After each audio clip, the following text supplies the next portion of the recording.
All right, we'll go ahead and call our November 14th, 2019 Board of Supervisors meeting to order.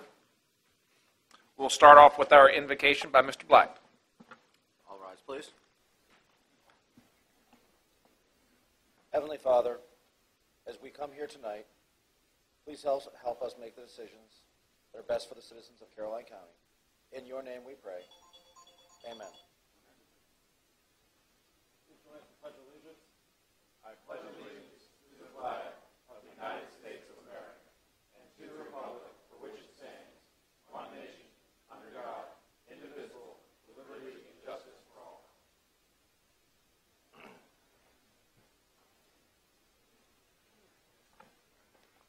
All right, we'll start off with opening board comments, and we'll go my right to left. Mr. Thomas, you want to start us off? That would be fine, Mr. Chairman. Thank you very much. If you'd grab your mic for me, please. Okay, let's repeat that. That would be fine. Thank you, Mr. Chairman. First of all, congratulations go out to all of the elected, re-elected, and new officials. And unlike what happens in Washington, I know we don't have those kind of concerns, but we all represent everybody in the county, and that's probably what we need to do, and I intend to do. Another issue is I think we had a senior alert. One of our seniors had gone missing, and the sheriff had an alert posted for them. We had a program, I think it was Triad, which had senior alert bracelets and tracking things, and we need to publicize that a little bit more and maybe get other, maybe the schools to know about it, or other ways we can get that out there so we can make sure we take care of folks. And December 3rd, I am going to have a constituent meeting here, if it's available, Mrs. Hall, 7 o'clock. That's a Tuesday. And part of the things we are going to be discussing is the Brookwood subdivision. I met with them this week, Tuesday, and a general constituent meeting. And on another note that's not necessarily something the board can do, there has been a petition floating around on social media now, Caroline website, to bring a Chick-fil-A to the county. I don't. To Lady Smith specifically. So. Excuse me? To Lady Smith. That, Yes. we're all in support of that. Okay, well, I hope you sign the petition. It's there. I look forward to it whenever it comes. Best of luck. Thank you. Thank you, Mr. Thomas. Mr. Black? Mr. Thomas, I think Mr. Parton said he was working on getting us that, along with the Wegmans. But anyway, I defer. But anyway, we'll talk about that a little bit later on. I would also like to congratulate everyone who won their election.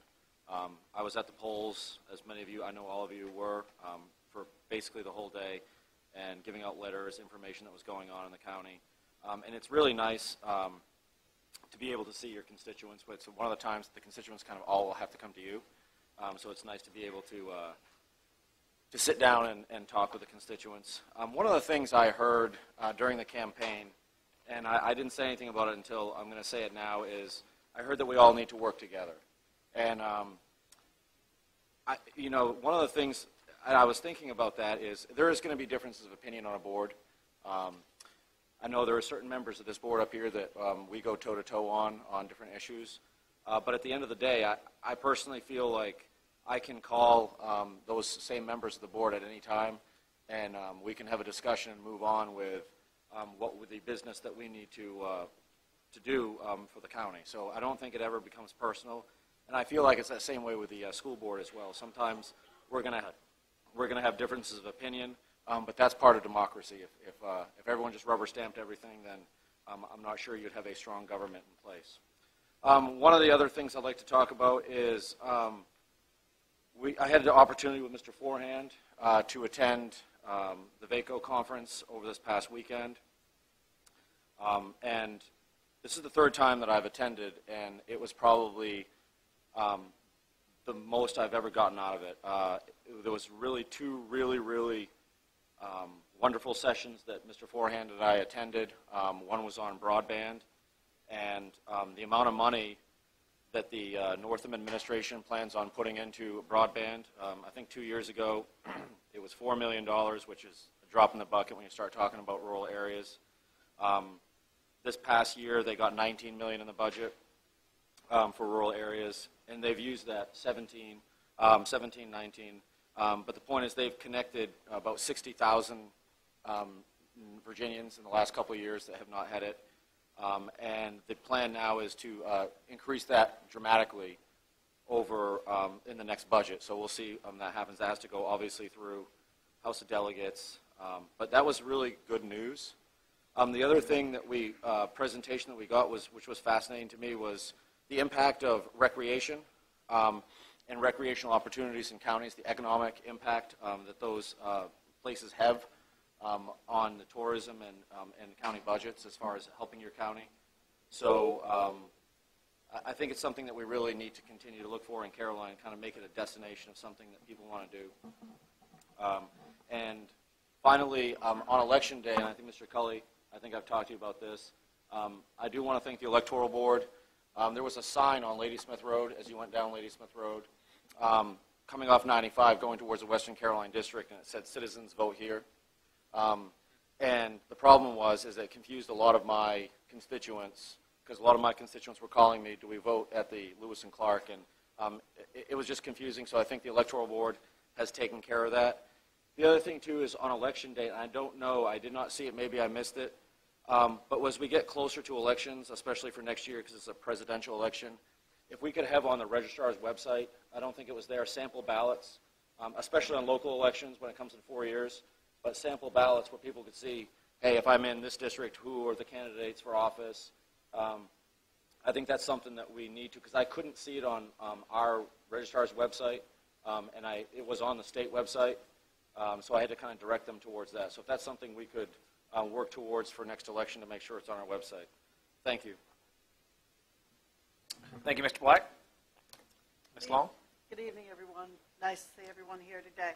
A couple of things that have happened since we last met toward the end of October. I think it was the 23rd. I had a nice meeting with Habitat for Humanity over in Bowling Green, and met with Jason there, and it was very exciting to hear all the plans that they have going on in the long-term functions and how they're going to be helping us and helping our citizens. So we want to continue to support that. And then it was interesting on Tuesday, I went to the Take Your Legislator to School tour, and we went through all the schools in the county and saw the children and heard all what they were doing. But when we got to the high school, to the carpentry class, they were actually putting together walls that were for Habitat for Humanity. So that was nice. And although it was a nasty, rainy day, the most exciting thing was in middle school. We're all in the auditorium, and suddenly we hear all this noise in the cafeteria. So when we left, it was snowing outside. So we figured out what all the noise was because all the kids were so excited. So that was a good day. And then on the 6th, the day after the election, which was really hard for me to get up and go to, Mr. Wilson and I attended a Go Virginia workshop over at Meadows Farm, and met with several people there from different counties. A reminder to everyone that this Saturday here from 11 to 4 is our Young Entrepreneurs Expo, so come and support our youth and their creativity by showing up and doing a little Christmas shopping while you're at it. Thank you, Mr. Chairman. Thank you, Ms. Long. Mr. Underwood. Thank you, Mr. Chairman. Just a couple of comments. Again, I'll echo the sentiment of my colleagues. I want to congratulate all of those elected, re-elected, and all the other county officials. During the election time, there are a lot of things said and talked about. Some of them partially true, some of them half-truths, and some of them no truths. I like the comment that Mr. Forehand made at one of the forums where he talked about how he was proud of the county officials spending money very efficiently and being ranked in the nation as 34th in the nation in terms of spending efficiency. So I thank this board for taking care of the citizens' money. I think we've done a very, very good job over the last 4 years, and it's up to us now that the elections are over.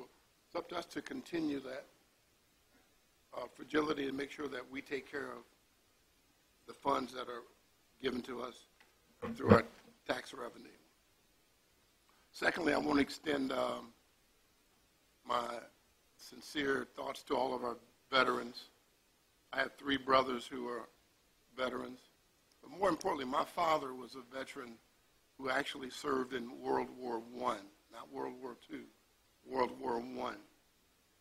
And some of the things that he talked about when he was in the service and when he returned to the States, he was a proud veteran, but he had some hurt feelings about his service and how he was treated upon his return.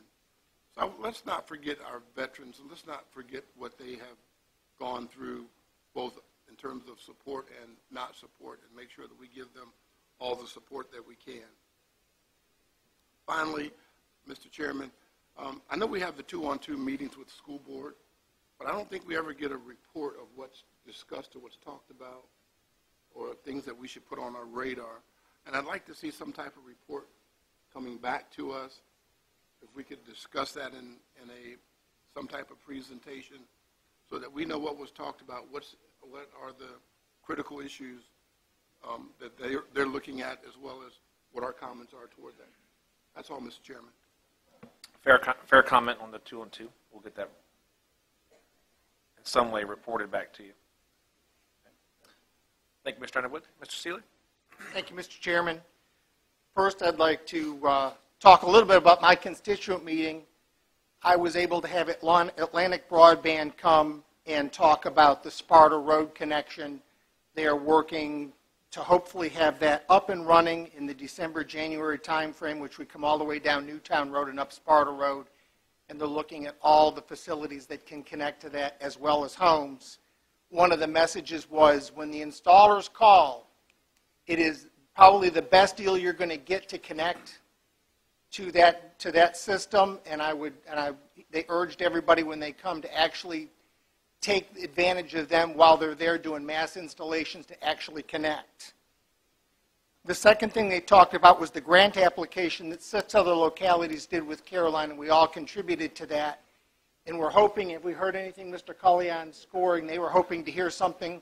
They have exactly 1 year from the date of award to actually do that installation, which will go all the way down 207 to Panola Road and down to the railroad tracks on Panola Road, which gets us a little further down 207, giving us further capability and closer to some county resources that I think would eventually help everybody, giving us a backbone in that whole corridor.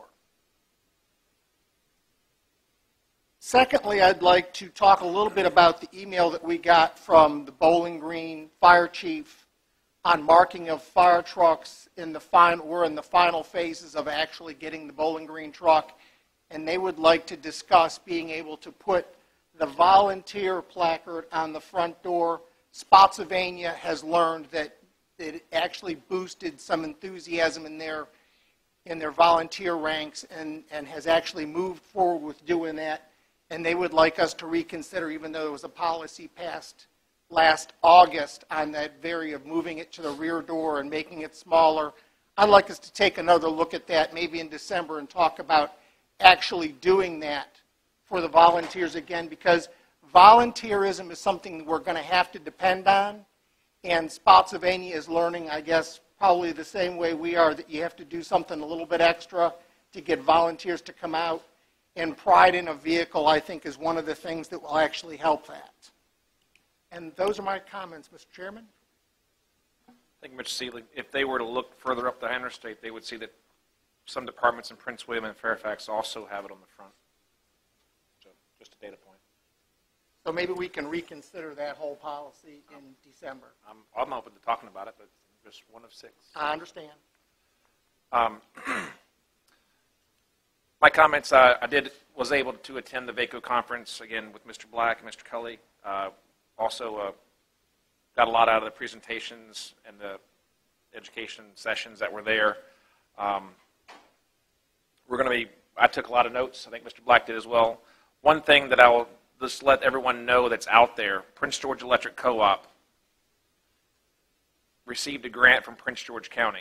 Prince George Electric Co-op has a footprint that's well beyond the Prince George County boundaries. However, Prince George County did a grant of $1 million for them to set up a distribution company for broadband, for internet service. And they have started working through the county, running that fiber on telephone poles and distributing it to places, rural places that never thought that they would actually have internet. And I think it's an excellent blueprint for other co-ops to follow and other jurisdictions to follow. I think it's something that they're actually ahead of the curve on, and I would encourage that if you have any influence in any other local co-ops, that you would put that bug in their ear to consider that in the future, because I think that's definitely a viable option that's actually being done as we speak. Secondly, I've received 3 different calls regarding citizens that were concerned about or suggesting that Caroline County become a Second Amendment sanctuary county.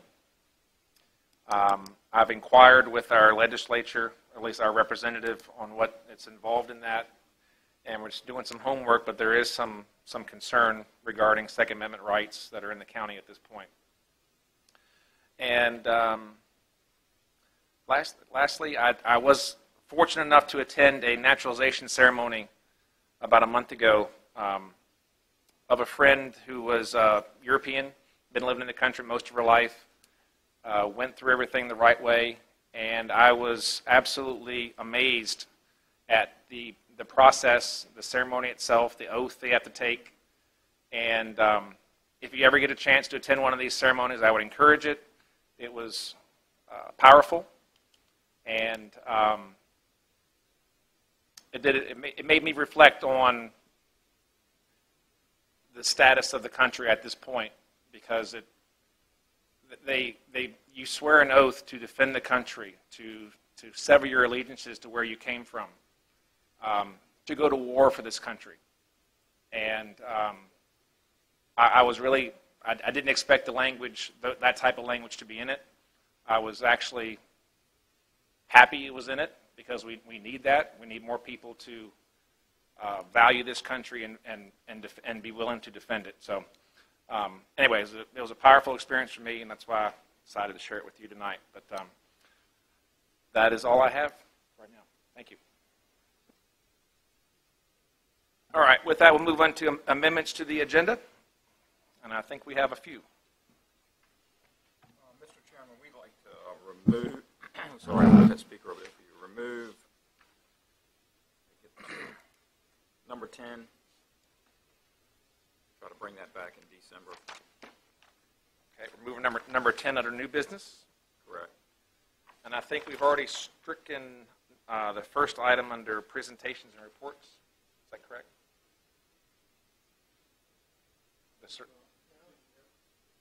No, recognition of the commissioners. Oh, we got a revised agenda. Say again? Oh, we're running off a revised agenda. I'm Yes, sorry. Yes, we did strike that. Okay. Right. I have the old day. one. Yeah, yes, we did. Okay.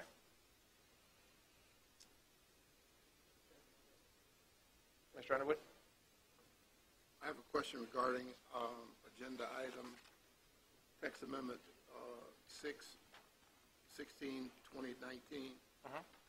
I was asked why we're entertaining the definition for, or changing the ordinance for a definition for materials recovery facility, when I know we've had some pretty strong arguments regarding not bringing these type of facilities to the county. So I would like to ask why we're entertaining a text amendment that would define it. At this point, we're just setting the agenda. That's a very worthwhile discussion to have when we get to it. But No, that's a public hearing. You just have to run the public hearing. If you don't want to do it, that's an advertised public hearing. All right, any other items, additions, deletions? Can I ask a question? Yes, sir. And I don't recall us having a decision to bring that particular item to public hearing unless it was a default planning commission item. Is that what happened? Yeah, well, I don't recall.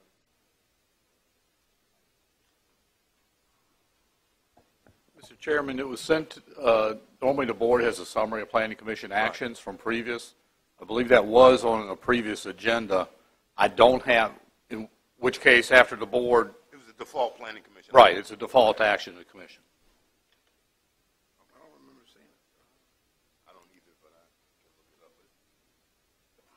All right, with that, I'll take a motion to accept our agenda as adjusted. So moved.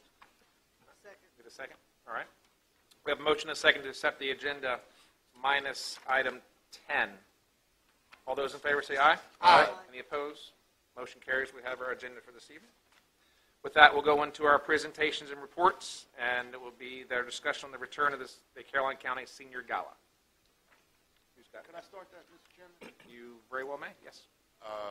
Actually, we've had discussion on that project for quite some time, the past couple of years, and the Rotary Club used to be the main sponsor, and the Rotary Club in Caroline basically dissolved recently. And I had spoken to Miss Cynthia Green. We were actually at a funeral or something, and we were talking about how it would be nice to bring it back, and she said there were some people working to bring it back next year. And the Caroline's Promise and the Y and the Chamber of Commerce had said in different times they would like to help work on it. Mrs. Green grabbed the bull by the horns, had some meetings, and has now brought us the Reverend Lloyd Fox, to make a presentation on how we can bring it back with a little bit of county funding. All right, we'll turn it over to you, Dr. sir. Fox. Good evening to the chairman, Mr. Forehand, and to all of the members of the board. And I, too, would like to congratulate you on your election, re-election, and thank you for the leadership that you have provided to our county.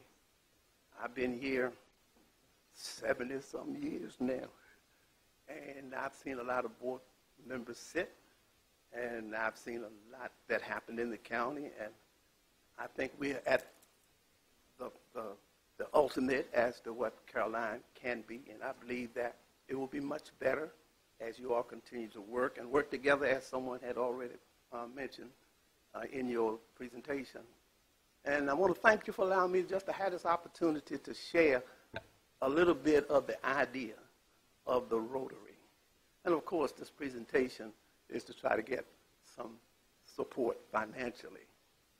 The citizens of Caroline, they look forward to coming together. They have been in nursing homes and convalescent centers, some of them at home, alone, seniors. And a lot of times the families even won't pay attention to them. So it's sort of just left alone. And a lot of us get to that place in life where we don't really see folk that often. And a lot of these folk are the people who served us. Even supervisor, board of supervisor members, school board members, preachers, deacons, people who worked in the county all their lives. And now they not really are recognized or mentioned. And so we thought it would be a good idea to have the county present some people may want to call it a party, we call it a gala, a time in which the seniors can reconnect with each other. They can shake hands with each other. Sometimes they haven't seen each other for maybe a year, 2 or 3 years. But this is a time when everybody can come together and celebrate. And we've done this about 18 years. And we started out with about 50. And we ended up with over 500 Caroline County residents they have a good time. Washington, D.C., have been doing it for years. I've been there pastoring for 11 years. And Marion, Mrs. Browser, and the other mayors have continued to support the gala that they have. I think it's at the Coliseum, and they have like over 2,000 people in attendance, paid for by the government. And they have certain tables set up all around, and the people who are involved in the senior social services and whatnot, they are there to just sort of give the people an opportunity to walk up and ask a question that they have to, and just meet the folk that lead them, the folk that help them. So those of you who have been to the gala yourselves, you know that it's a time when we all can enjoy, and then we get a chance to speak to them. They get a chance to shake hands with us. It's just a great thing, I think, for the county to do and continue to do. So we came together and we worked it out for 2019. Seemed like it's kind of late, but we pretty much worked it out because most of us have experience doing this. So we've connected with the people who have to bring the people from the senior facilities and the wheelchair vans and buses and whatnot. So we pretty much got it together. The only part that we are missing is the money. And that's why we're here tonight.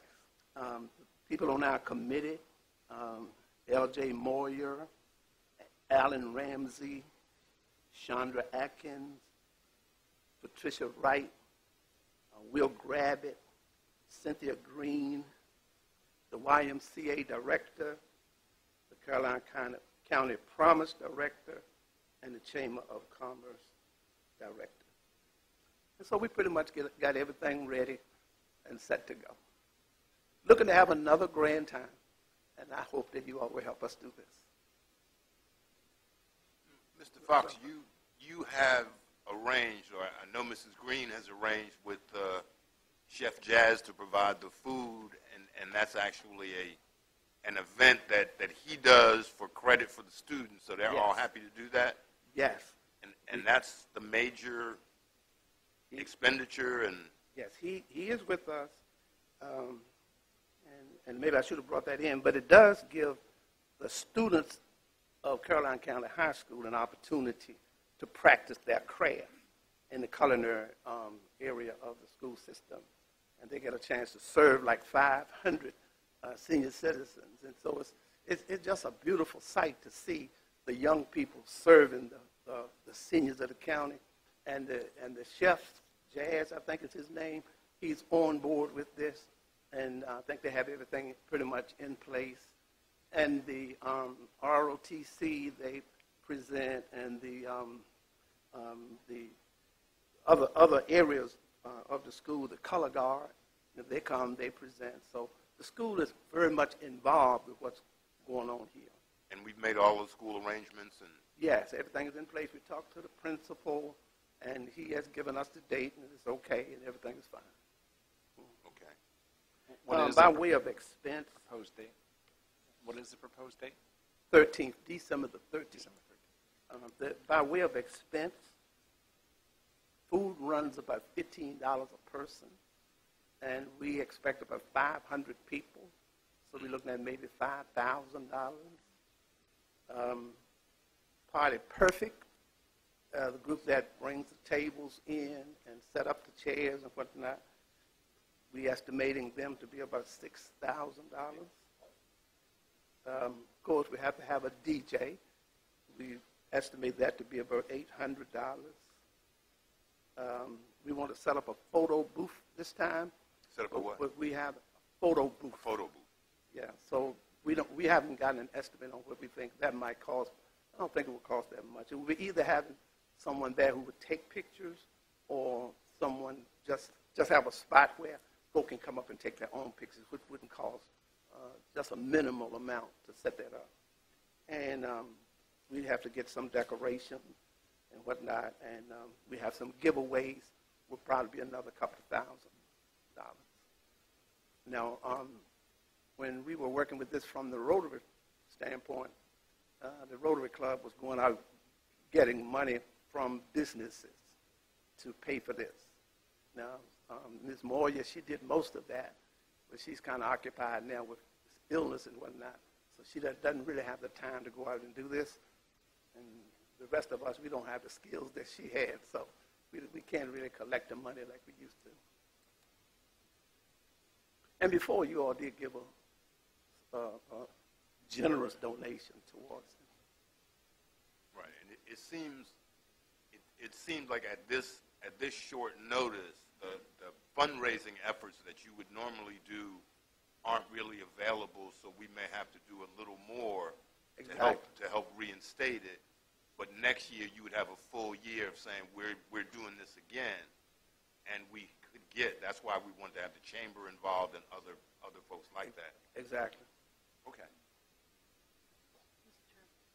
Yes, Ms. Long? If I could ask you a question, what is the criteria? How do you choose? You say senior gala, but Senior, yes. you know, if we're talking to anybody that's 65 or older, we're going to need a bigger school building than the high school in this county. So, how is it? Is it criteria? Who goes? How do you pick that 500? How do we get the 500? Well, we make contacts with the facilities that takes care of the seniors that are disabled and whatnot. It's limited to people who are No, ma'am, it's not limited at all. No, it's not limited at all. All the seniors of the county are invited. We're using the age of 65 as to be seniors, and we put out letters to the churches, so the churches can bring people on that bus or whichever way they want to bring them. But it's just in general open to the county. So it's not limited to people who don't have family or people who are certain transportation. It's just the first come, first serve, 500, First come, first 65 serve. Yes. And older.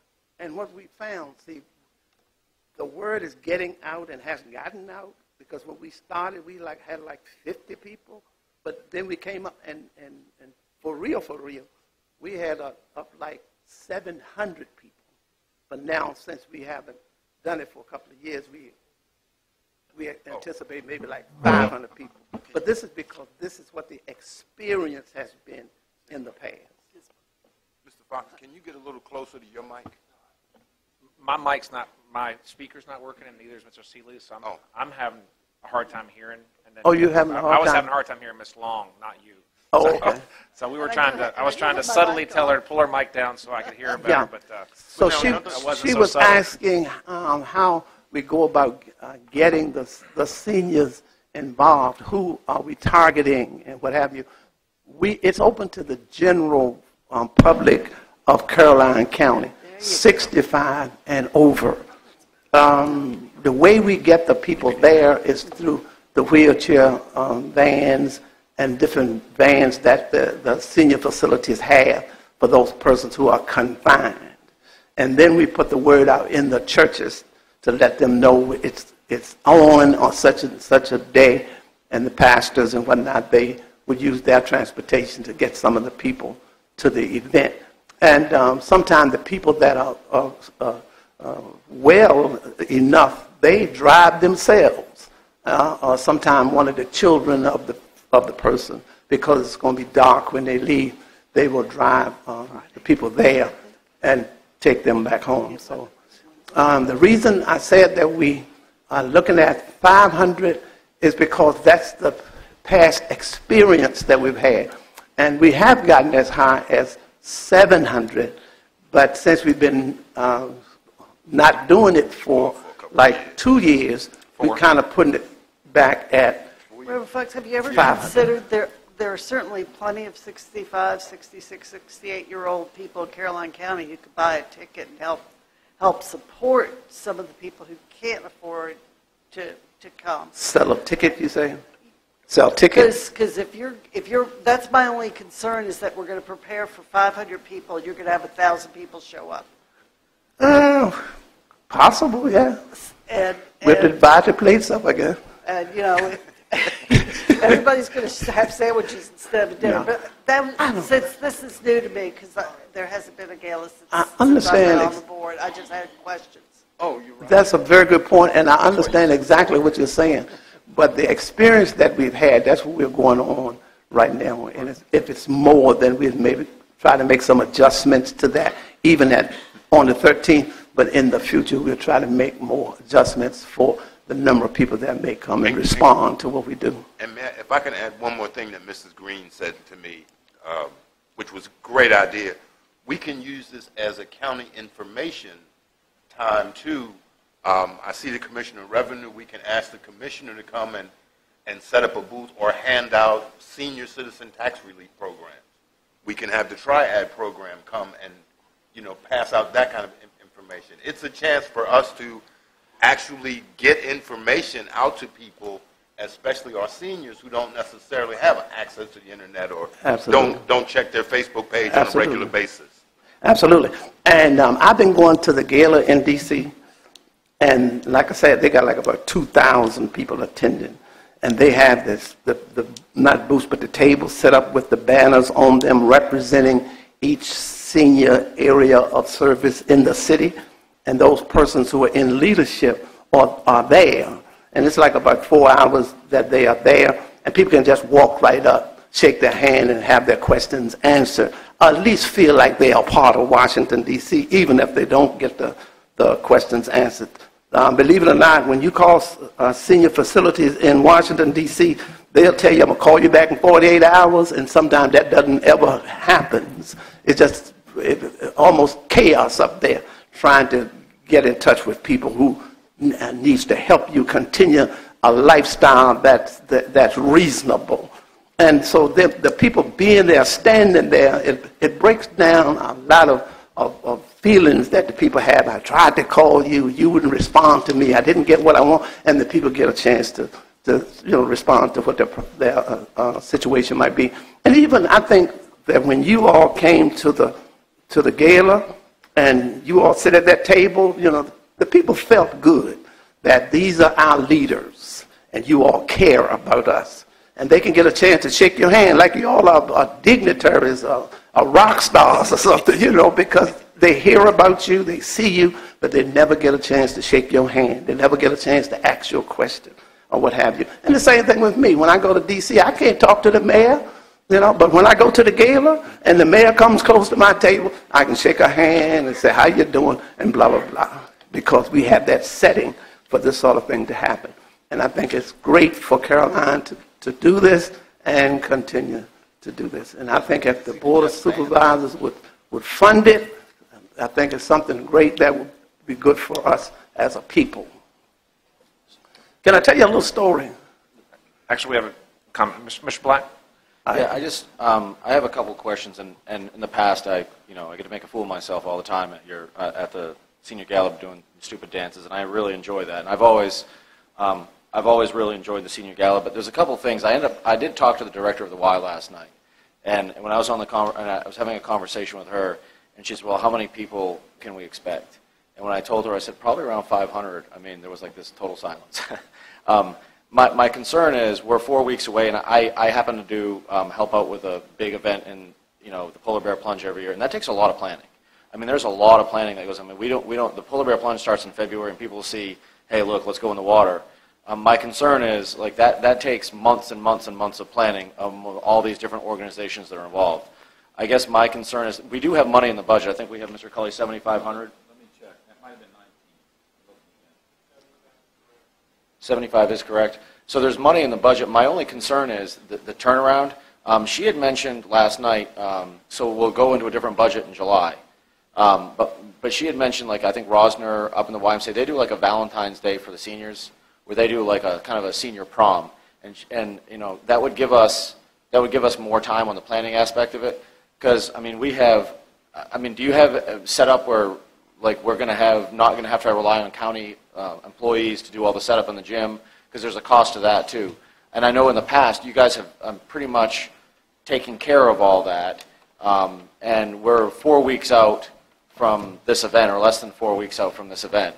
And I thought, hey, wait a second, you know, she had mentioned that would give us more time to do like a, you know, you could do a Valentine's Day or in March sometime, some sort of, I guess that's my concern is the turnaround, you know, spring fling or something like that, the turnaround time, and the money would still be in the budget next year for the senior gala next year because we go into a new budget.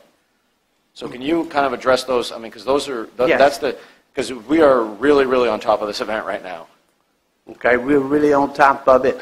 The people who are doing it now are the ones who've done it in the past for like, 18 years.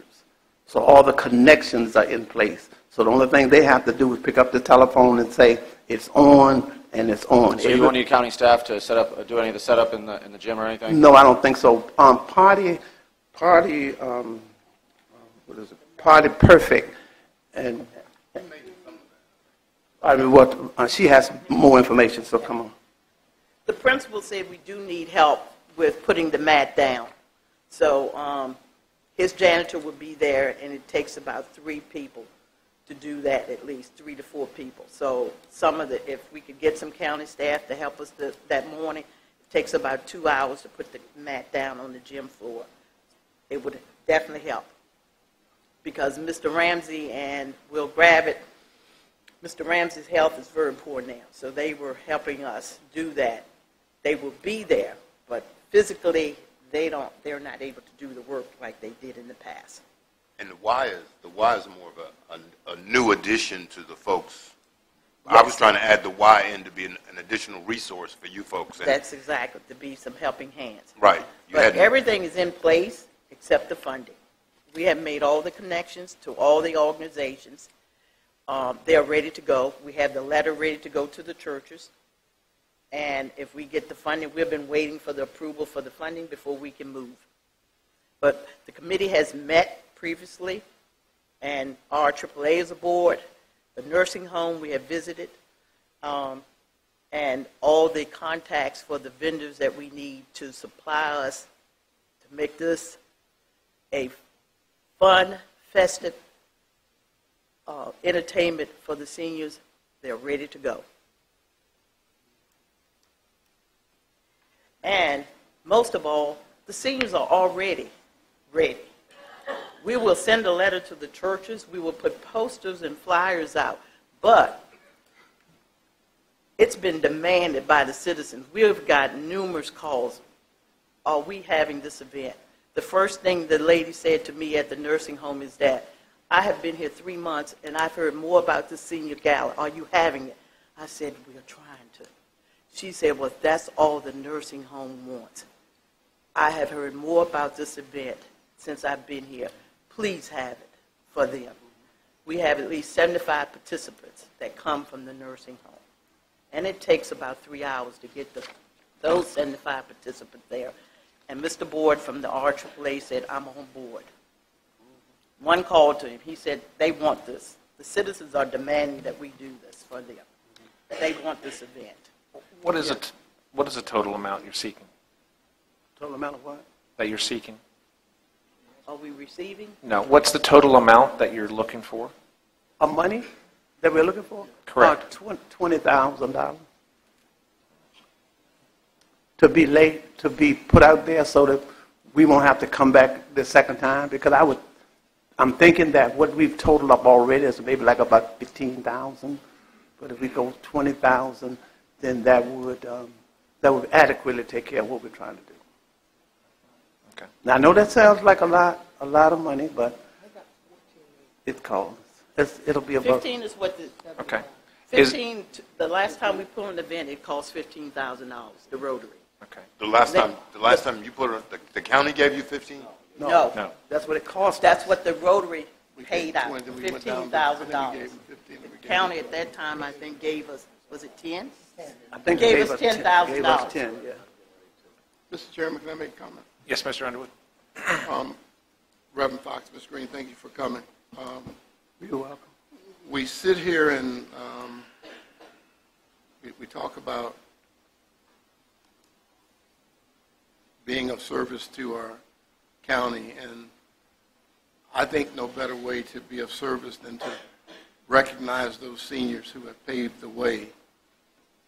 And I don't think it's for us to say what a group of dedicated citizens of the county cannot do, I think we should support them and to make sure that it happens. We work off a $100 million budget, and if they ask for 10,000 or a little more, I just can't believe that we sit here and say that our seniors aren't worth that for an evening. I'm shocked. I'm appalled. Yeah. I've heard people come before us and ask for more money, and we jump and say, oh, it's because of X, Y, or Z. If the citizens of Caroline County, our senior citizens, are willing to support this event by showing up and enjoying themselves, then I think we should do all that we can to ensure that it happens. Thank you, Mr. Chairman. Thank you, Mr. Underwood. Was there anything else y'all would like to present? Because we've dragged on a bit, so we need to. I just want to thank you, Mr. Chairman, for giving us this opportunity. Yes, sir. We To appreciate just you coming. say a word and present this to you again. And I understand the concern from the standpoint of the time factor, because that was one of my concerns when I was approached about that. But the people that been doing this, everybody is in place to go forward. So we don't have a problem with the preparation, organization, or any of that. And even if I thought that if it would fail, I wouldn't be here standing before you. I tell you that because I'm not a part of anything that I think is going to be a failure. So I believe that if we put it on, I believe it would be a great success again for our county. Again, thank you so much. Thank you.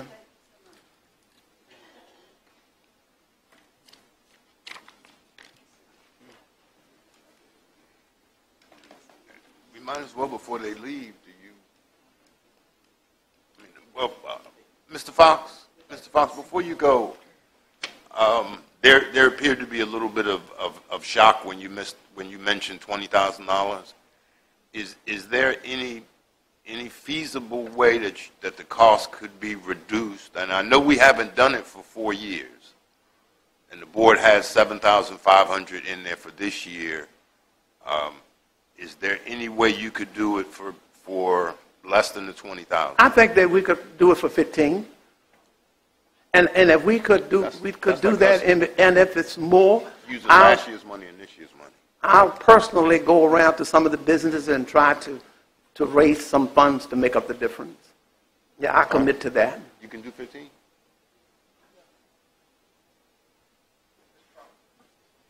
One, our attorney just asked me to relay a question. What is the organization, the central organization that will be facilitating the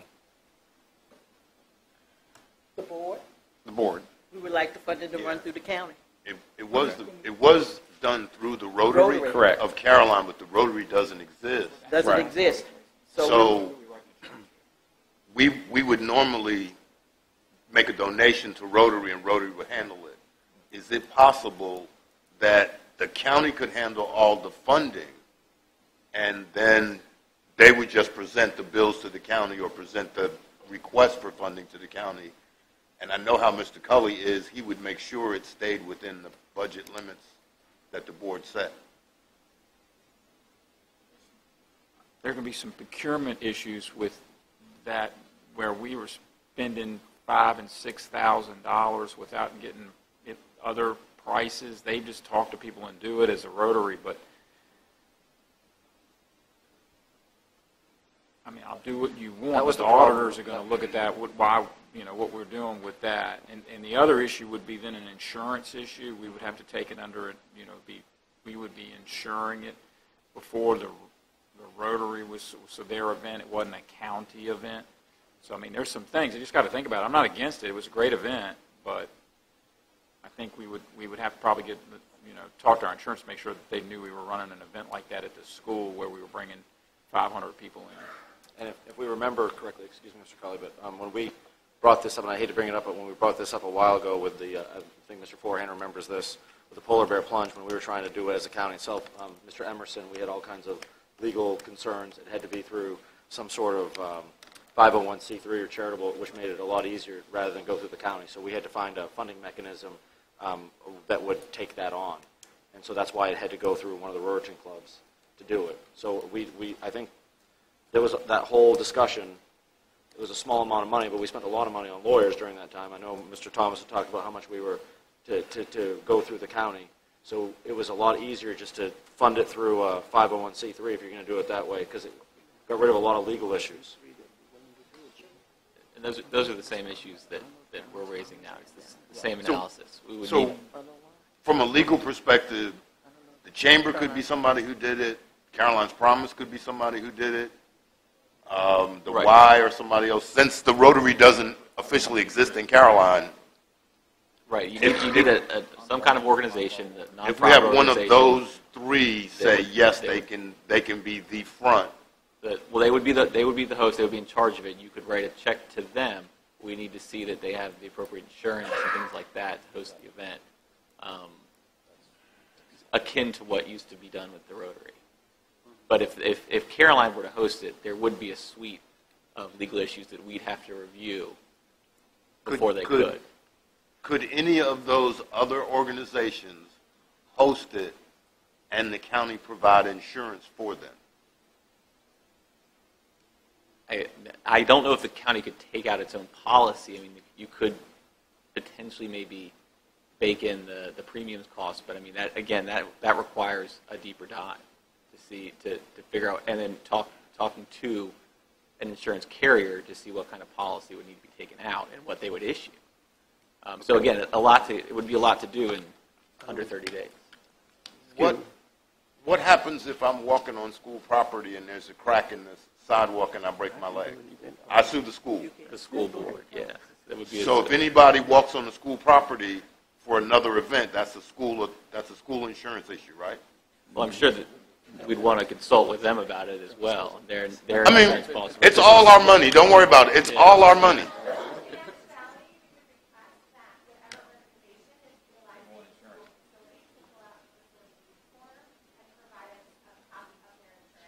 There you go. So you'd require insurance policy from there. Okay. And, How did the Rotary do insurance? Mr. Chairman, the Rotary have their own insurance. We had ours. The Rotary International have their own insurance for the locals. But I've been doing insurance now for 40 years. Oh, And you can get an event policy, like for $1 million, run $200-300 per event. So you If can- just do it for one event. Yeah. you can write us an insurance I policy can write an yourself. insurance policy for the event, yeah. There's no problem with that. But, you all have your way of doing it. I don't want to stand here and try to sell myself because I Mr. don't. Fox, can you just donate the insurance for us for this? Could I donate the insurance? Yeah. I'll look into that. That wouldn't be a problem. Yeah. Because I'm all sold out on this. So if I needed to go into my company and get a policy and put it in place for that event, there's no I know problem. you will. You Yeah. and I have known each other a long time. Yes. Yes. And so that wouldn't be a problem. It's called an event policy. But Caroline- You can get a policy that Promise, the chamber, or one of the others. that would You have another meeting planned the 18th, yes. which is Monday. Yes. They have another meeting planned Monday. If we can make a commitment to provide them some funding based on the outcome of their meeting Monday to answer these few questions and ensure us they can do it on the 21st, like you say, 13, we're good. Everyone, No, Shamika. we're in our very first item of our first presentation, Yeah, I know. and we have to move along. I'm going to make a motion that we provide funding not to exceed $15,000 for the senior gala pending their meeting on the 18th. That's 2 years' worth of funding. We didn't do it 4 years. I'll second the motion. Okay, any other discussion regarding the motion? I'd add to the motion that county would be responsible for all expenditures and making the payments. Is that No, the 501c3 has to. That's the one thing we Okay, right. can't do. Never mind. I We withdraw. cannot do that. But Right. Mr. Cully would monitor that. He can meet with them, Yeah. yeah, and see, and Okay. So my understanding, just so, is I that didn't that need the funding, lawyer up.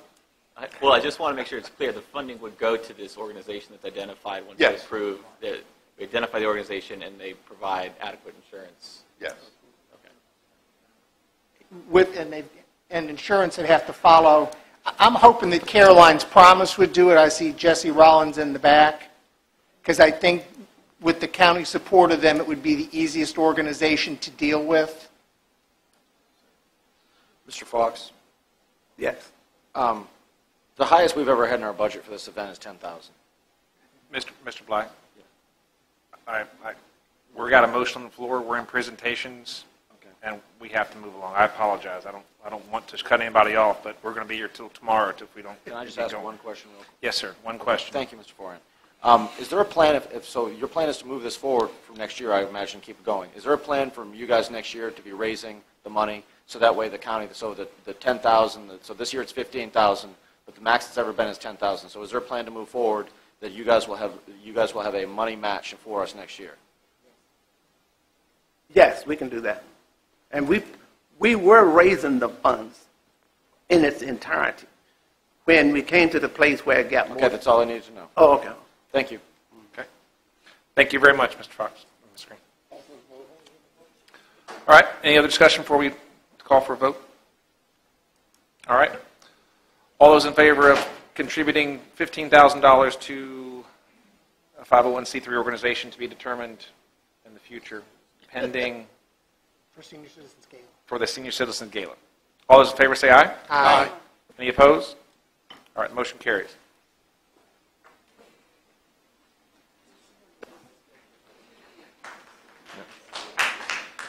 All right, next we have the update from the Fredericksburg Regional Alliance. Mr. Curry Roberts. They took most of your time, Mr. Roberts. I gathered. I do have a PowerPoint presentation. I will try to go quickly. I have given you a copy of the annual report that we produced last week, and so I won't spend a lot of time dwelling on that unless you have specific questions. Thank you. Is right?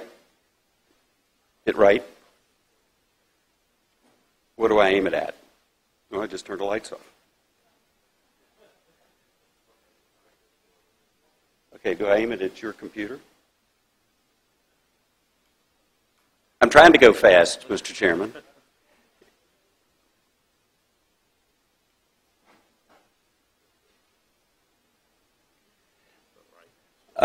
Very quickly, if you recall, the board has been, as Mr. Forehand knows, the last year going through a strategic planning process. In the past, our vision and mission statement was fairly narrowed just around business recruitment. But especially over the last 3 years, we've expanded out and done a number of partnerships with the Chamber of Commerce, with GWRC, with FAMPO, with the university, as well as with Dahlgren, that deal more with job creation within the region organically. So the board felt that this was more reflective of exactly what we've been working on for the last number of years. It is in the annual report. Nothing else up here has really changed from what we reported last year. This is the metrics for the past year. Something that's new being reported on is the box that's on the left-hand lower side. These numbers are only what we did in terms of assists in the second half of the last fiscal year. This will be the first full year we track that. We've not historically tracked projects that we work on for our members or our investors, or partnerships that we have, or the actions that we take, which is now about 50% of how we spend our time. So the board has asked us to begin tracking that and reporting on it, and we do at every board meeting. As you could see, we had quite a diversity of projects last year. This gives you sort of the range of the types of projects. The upper end of these projects are data centers. We have had a significant jump in inquiries from data centers. We probably have today 7 NDAs in place with data centers looking at various properties throughout the region. One thing that I will say, and I do appreciate you all's support for a regional approach to the property tax on data centers. We are the only region in Virginia that's been able to do that as a group. And if you notice to the south, especially in the Richmond area, they all seem to be in a bidding war. with each other. And if you will, I'll borrow a phrase from Mr. Wilson, that it's a race to the bottom there. Eventually, I think they're going to be paying data centers to locate in their region at the rate they're going. We did want to avoid that here. But that's a big benefit for us and for you all, that we can tell data centers, no matter where they locate in our region, they're going to be treated the same way from a taxing standpoint. One thing I will point out here is data centers can't go everywhere. We mapped through the region where the transmission lines and major distribution lines are, and that is going to give you an idea of where they should go, and then you layer onto that the other public utilities. So we have tried to pre-vet that for about 30 sites throughout the region, to avoid some of the political issues that have occurred, especially in Prince William. More specific to Caroline, of the projects we worked on last year, there were 22 opportunities for Caroline to respond. Some of those are still active. We did provide 14 assists. We worked with Gary on 5 site characterizations, and we did do the site appraisal on behalf of you all in Spotsylvania County for the Orrick Sims property. We updated this. You all have seen this before. We actually work with an economist at the Association of Counties. If you recall, or as you know, we are split in terms of MSAs. So we extract our 5 jurisdictions and restate it as if it's an MSA on our own, and that's the per capita tax burden. When we first produced this chart, we were just to the left of the Richmond region. So we have been able to be very stable from a taxing standpoint across the region, and that's a big marketing tool. It also differentiates us from Northern Virginia. We do go to market saying we're as far north on 95 as you can go and have a southeastern business climate, and we use this to demonstrate it. Marketing calendar for the coming year, I'm not going to spend a whole lot of time on this, but what you will see, and I call your attention to the fact that we're spending a lot of time with site consultants this year. That's not been an area that we focused on particularly in recent years, mainly because the state now has stepped up their activity. Site consultants account for about 35% of all projects annually on a nationwide basis. 2 of these, the Site Consultant Speed Networking in New York, and then the Consultant Connect FAM Tour and Workshop, both of those were offered to regional organizations only. And for the Consultant Connect project and FAM Tour, which is an inward-bound consultant program, they only selected 2 for Consultant Connect, and we were able to get one of those. The other went to the Shenandoah Valley, and we are cost-sharing that with VEDP. We will have 6 to 8 site consultants in the region for about 36 hours. Each economic development department will have ample time to spend with them. We'll do an overview of presentation. We also hope at the end to allow them to do a roundtable and give all of us feedback on their perceptions, and you all would be invited to participate and attend. 2 reporting updates. One we just completed, which, as you all recall, we did a commuter skills report back in 2017. That was based on data through 2013. We just updated that. That is the link to the website. It was presented at a Good Jobs Here program that we are doing in conjunction with GWRC. And for those of you who are on the GWRC board, you actually will be hearing from the researcher directly at your Monday meeting. That is on the agenda. We also, the board approved updating the cluster analysis. This is our target industry report. They just approved budgeting for that. We will be doing that through 2020. That helps us direct and focus marketing for the clusters that we are most likely to attract to the region. The last time that was done was 2013. I put this up at last week's program, our annual meeting. We had about 90 attendees from across the region. We had a panel discussion from the team that led the recruitment of Amazon's HQ2 project in Northern Virginia, the lead person from the state, and then the lead folks representing Arlington and Alexandria. That was a major regional effort that not only included Arlington and Alexandria, but Fairfax and Loudoun. The unfortunate thing, they've been so inspired by that, they have decided to create their own regional alliance. So where we have historically been the northernmost regional alliance, there is going to be one to the north of us that will include basically Fauquier, Loudoun, and everything to the east of it.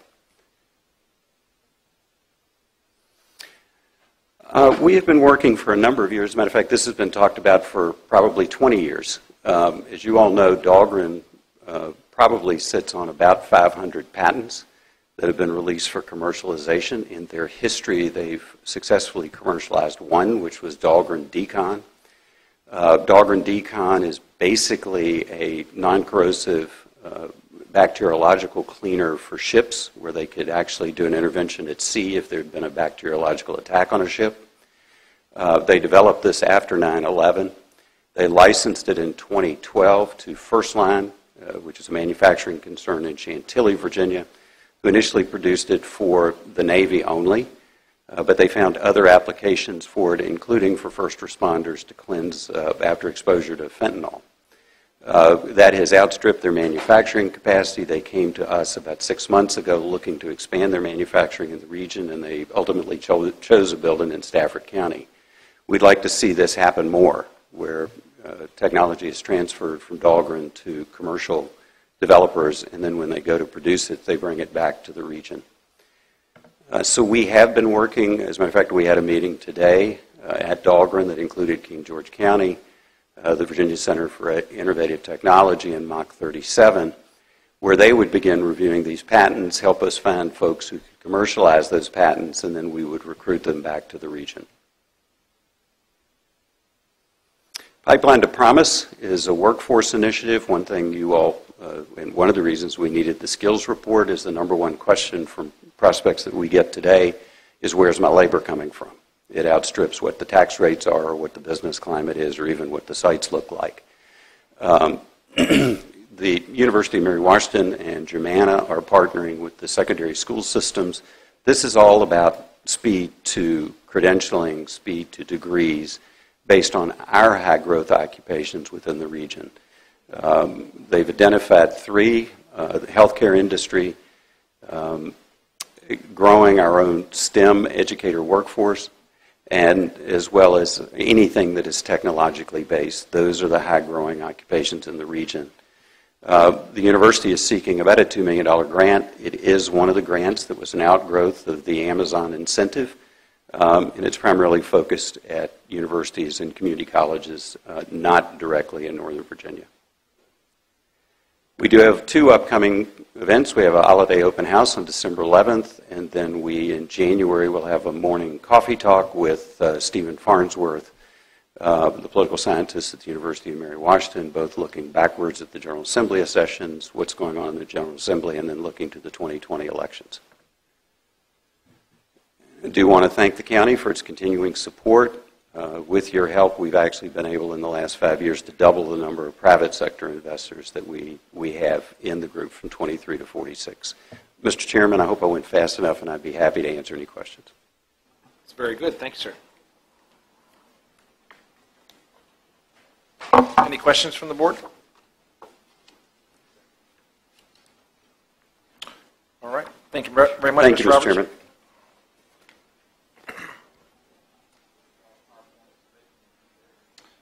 All right, next up we have, looks like Ms. Foster. Excuse me. It is. Good evening, Chairman Forehand, Vice Chairman Seeley, members of the board, and the community. I'm Karen Foster, Director of Secondary Education with Caroline County Schools, and it is my pleasure this evening to introduce to you Assistant Principal Ms. Ashley Ward and Director of School Counseling Ms. Mallory McMullen, who would like to share information with you about this upcoming event at the high school for life preparedness. Good evening. I am Ashley Ward, Assistant Principal of Caroline High School, and also the one that oversees career and technical education. This is Mallory McMullen, Director of School Counseling at Caroline High School, and we are here tonight to make sure you know all about our new Life Ready Day. Ms. McMullen and myself came together to revamp Career Day. As we were reflecting on past career days, we decided that we wanted to revitalize this event to better meet our students' needs. We want our students to not just know about various career or college options, but we want students to graduate and be ready for all the little things life brings, to truly be 3E and life ready. On November 26th, Caroline High School's CTE and School Counseling Department will showcase this new event called Life Ready Day. So as we stated before, this event will replace our traditional career day. In the past, students walked around the gym and had minimal access to our business partners. So we're excited to share that we have over 80 presenters coming to CHS to talk to students about how to become life ready for after high school. Many CHS alumni, business partners, community members, local colleges, and military recruiters will be presenting sessions to our students on this day. At this time, students are in the process of signing up for their 5 sessions to ensure that their needs are being met. On this day, all 9th through 12th graders will attend 5 30-minute sessions. Information on how to sign up went out through our announcements, emails, weekly newsletters, and through social media. So we want to show you a quick video that we sent out to our student body, created by our senior class officers and high school instructional technology research teacher to get students excited about the event.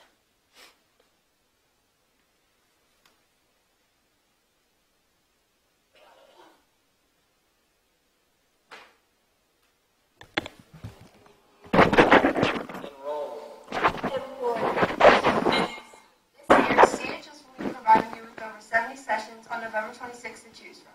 Here's where you come in. On November 1st, you will receive the session descriptions in your email. Make sure you take time to read them.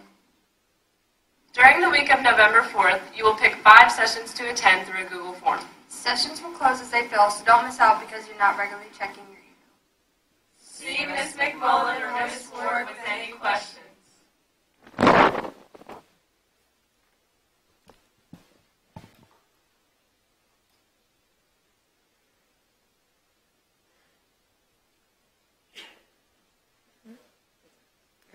So as you could see in the promo video, during the first week of November, students were sent all the session descriptions as well as a Google form to sign up for the 5 sessions of their choice.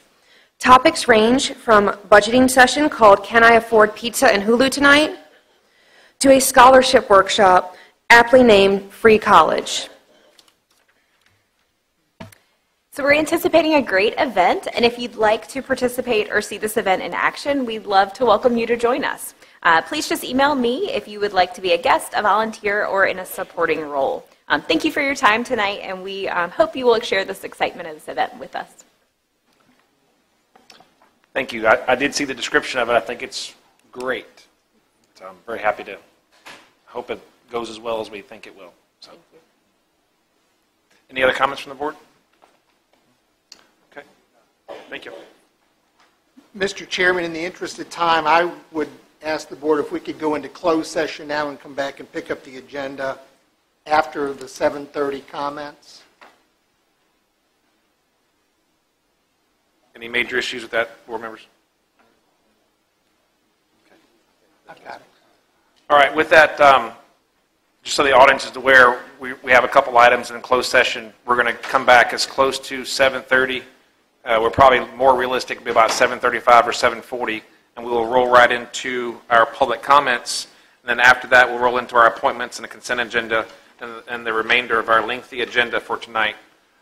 So with that, Mr. Seeley, if you would take us into closed session. Mr. Chairman, I move that this board now go into closed meeting to discuss matters exempt from the open meeting requirements of the Virginia Freedom of Information Act.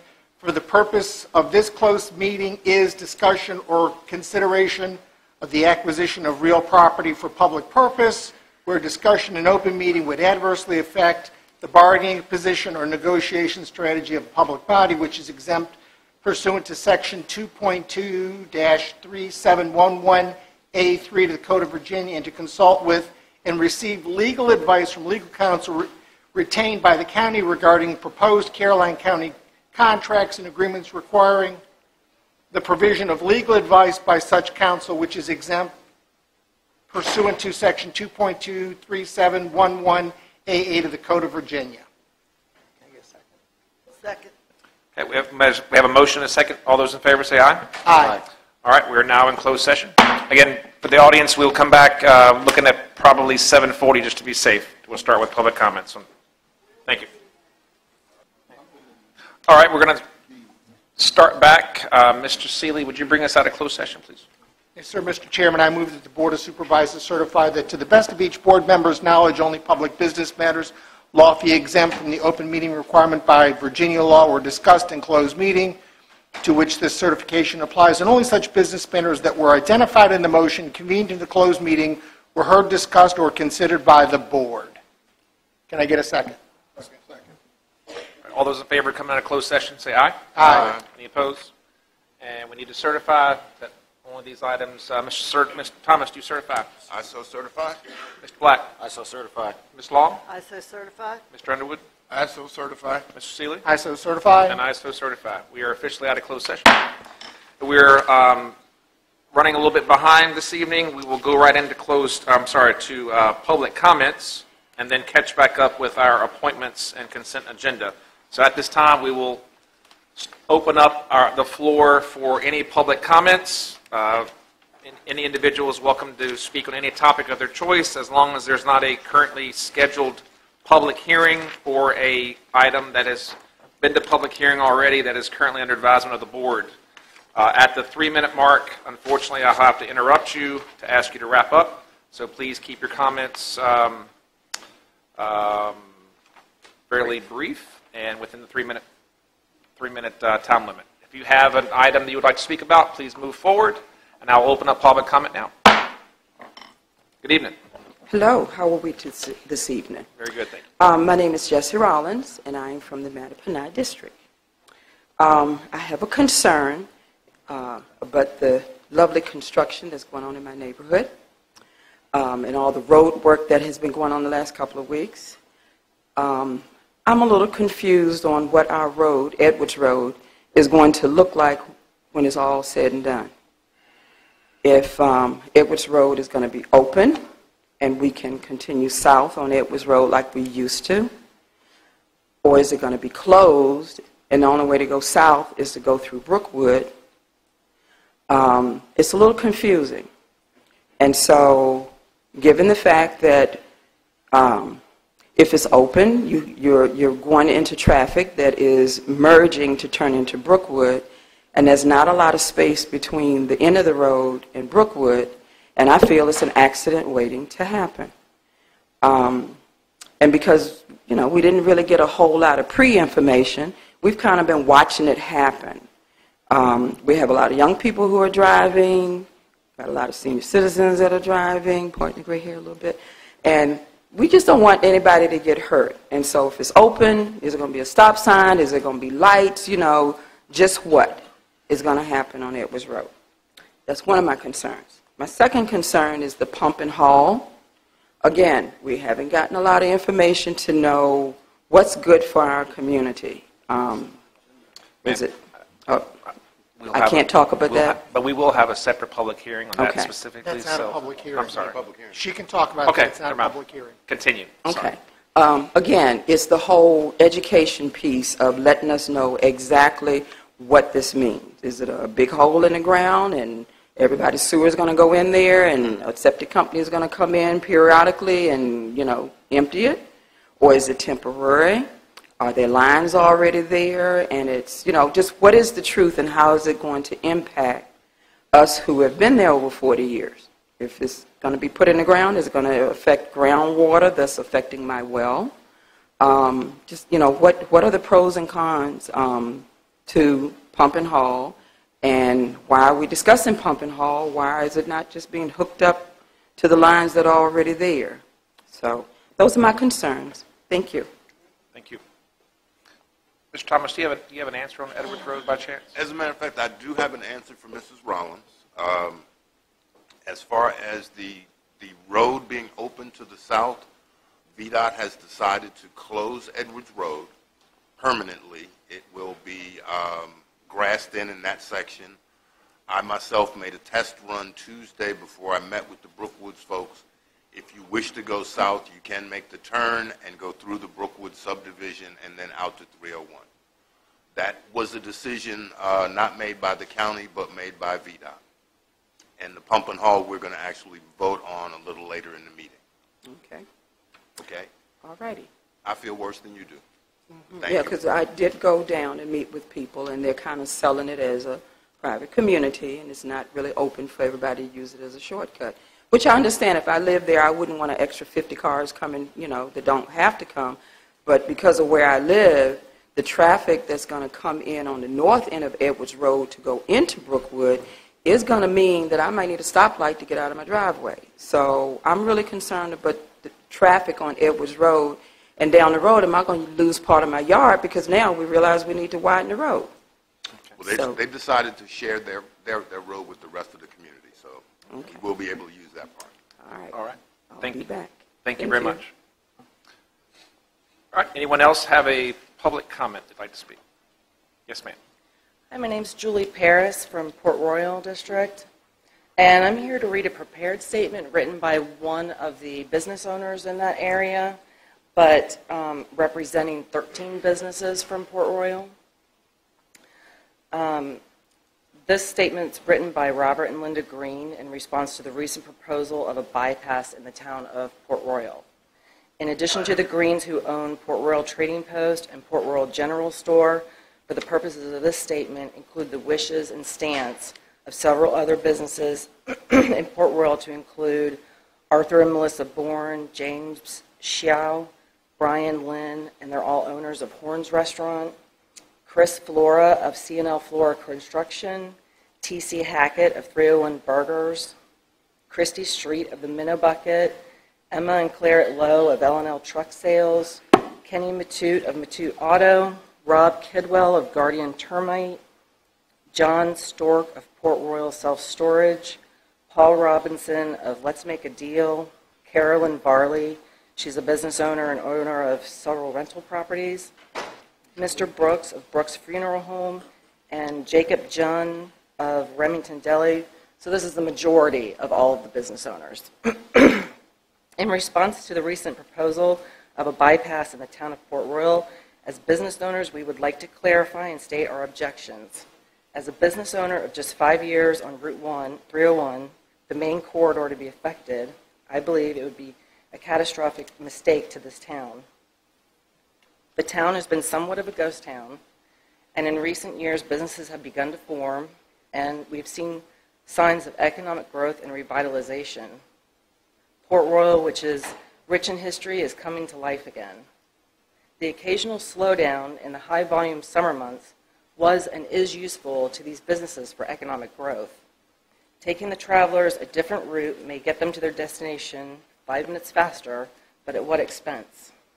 What we do agree with, it would be adhering to VDOT's suggestion of turn lanes, medians, and an extra traffic light, which was the extent of Port Royal's needs, current and future, as determined by VDOT, after a very in-depth study. From a business owner's point of view, I know the town of Port Royal is mainly local, small, family-owned businesses, and a bypass would be a demise to many of our livelihoods. I have personally witnessed projects that put towns in complete abandonment. The Hughesville bypass in Charles County, Maryland. Main Street, Hughesville, is approximately 2 miles in length, dual lanes, north and south, 1 traffic light, serving 1 intersection just like Port Royal. The town's since been abandoned, causing several businesses to close and are slowly continuing to do so. Another town suffered due to a bypass is Leonardtown, Maryland, and St. County's. Ms. Pierce? Yes. I'm going to have to ask you to wrap it up, please. Excuse me? I'm going to have to ask you to wrap it up. Okay. I do ask that you leave a copy of that. I have a copy. Okay. It doesn't have a list of the copy that I have doesn't have a list of all of the businesses, because I've been inundated since starting this, getting calls just today. Oh, I want to be added to it. I want to be added to it. And I think it is almost every business in Port Royal. Okay.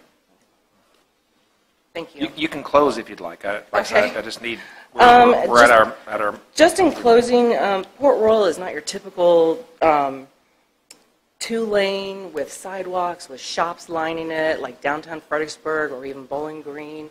It is already a highway with most of these businesses scattered throughout it. So creating a bypass is not your typical, let's save our quaint little downtown situation. And frankly, it really would put most of these businesses out of business. So, thank you. Thank you. Ms. Paris, if you could, that gentleman right there, if you could put that give that a copy to him. Thank you very much. Good evening. Good evening. I'm just here to have a property on Edwards Road. And I am Ma'am, could you state your name real quick, please? Margie Petros, Okay. Edwards Road. And my concern is I live right in the middle of the development.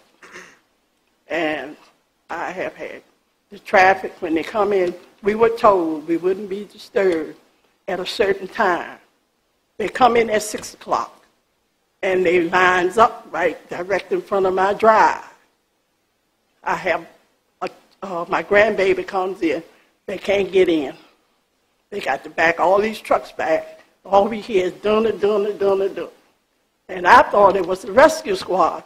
I thought my sister had got sick because my house was all lit up.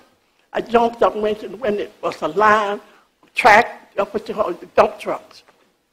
After that, they put the tar down. They worked from 6 in the morning, sometimes 8 at night, sometimes 10 at night. And I don't think that's appropriate for us. We are elder people. Right. And I just don't see why they disrespect us. It's only 4 houses there. They took the road out. They told them was not going to take it out. It would be temporary. Now it's permanent. And it's hard. I've been living there ever since I was 17. Now I'm 77 years old. I never hear talk of an accident at the Faulkner Road. Right. Now all at once, VDOT said it's a problem about that road. But I can't see it. And I've been there that long. And I just feel like when they put this dirt right next to me, it's like, I say, about 3 feet high.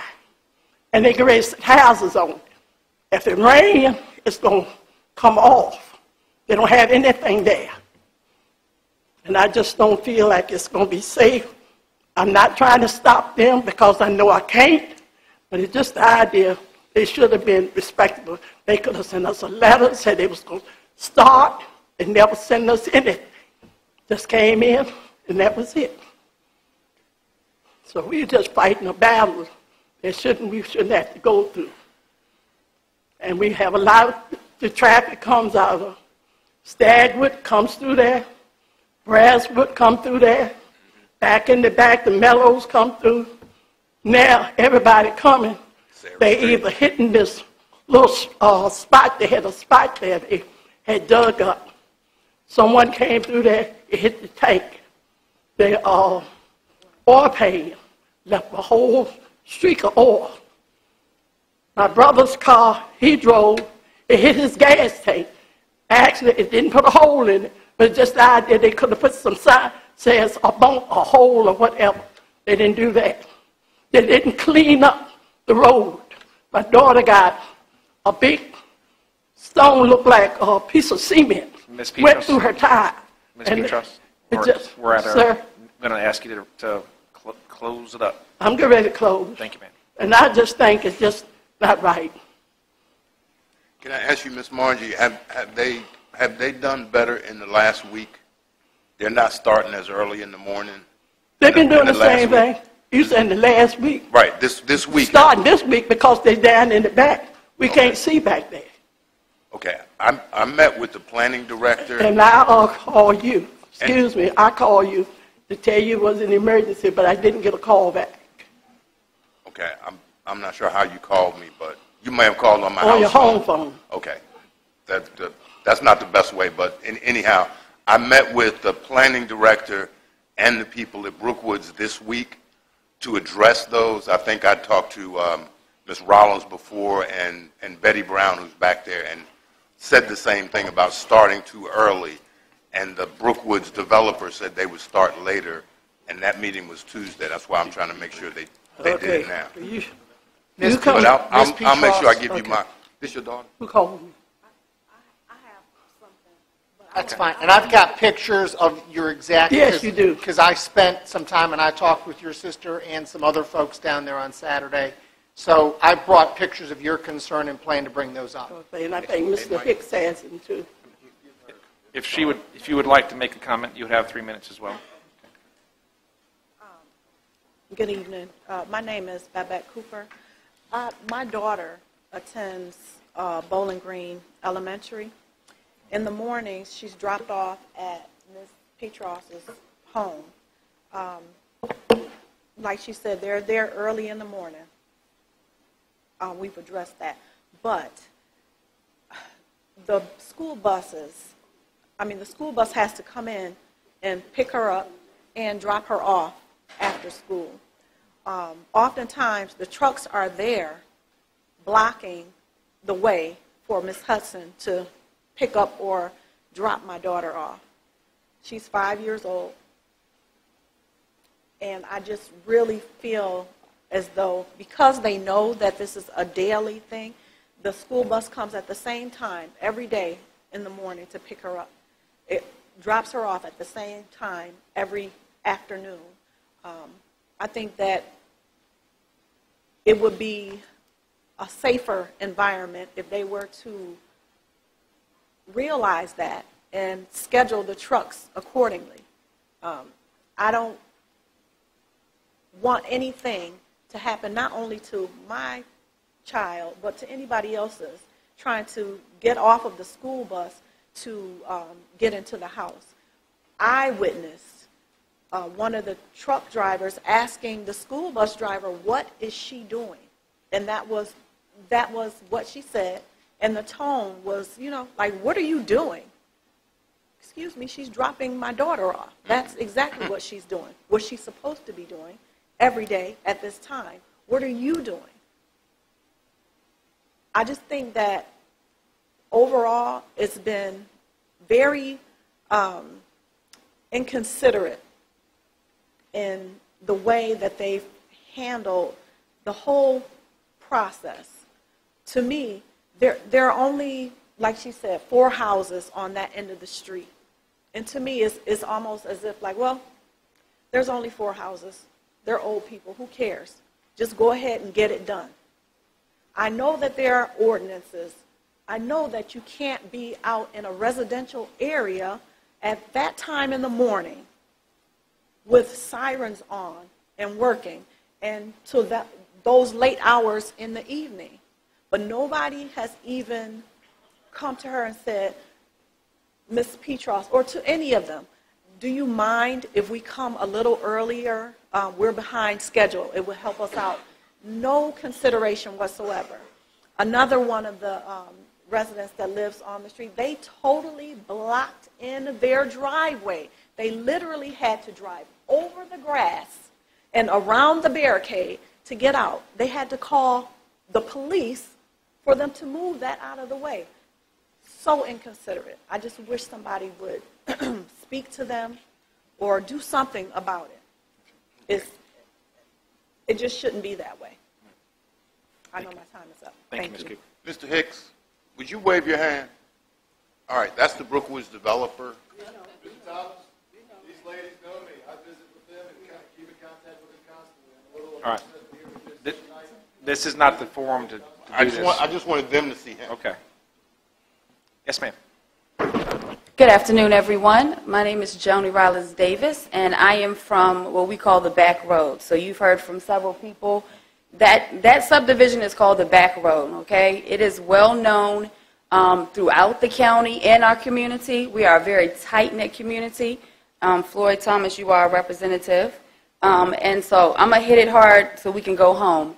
I back up everything that these young ladies and the older generation is saying on that back road. It was very disheartening that the developers got to come into the community, didn't pass out a flyer, didn't say nothing to nobody, just brought those trucks down in there, tore up the end of our road, blocked the driveways. The school buses are turning around in her yard.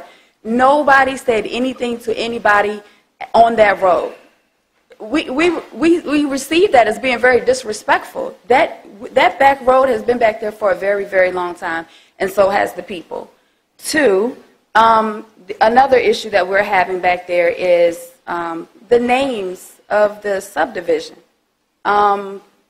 George Washington, James Madison, no disrespect to the heritage or the United States history, but I'm looking up the ordinances, and I may be wrong. In the locality, it says that the Board of Supervisors has the right to name the roads. That's what I just pulled up. I don't know if that is to be true, but there's nothing we can do about the development because you already brought it in here. There's nothing that we can do to take it away. So can we do things to make it a little bit more respectful moving forward? Miss Margie and the children and the buses, it is very disheartening that VDOT decided to close the end of that road. Like that is, it's like history to us. It means something to us. And they told us, we're not going to close the road, we're not going to close the road, we're not going to close the road. Yeah, they lied to us. And now they just cut off the entire road. And when I went to go see, because I did to go see about the houses, I have nothing against home ownership. That is a beautiful thing. We were told that we keep the traffic out of your subdivision. My thing is, if I want to leave the back road, that's my road, I will drive through your subdivision. I'm going to drive through your subdivision because that's the way I need to get out. The Cogghills on the end of that street, they're elderly. If an ambulance has to come to them, they have to drive through the neighborhood, come on up, and go that way. It is not fair to them for them not to have medical attention. So what I am pressing the board is, they're already here. Please make them be more respectful to the citizens in that area. And the names of the roads need to reflect the people in the county, the people in that community. We have too much history in this county, in this community, to be named George Washington and James Madison and all that other stuff. And that's my comment. Thank you for hearing me. Thank you.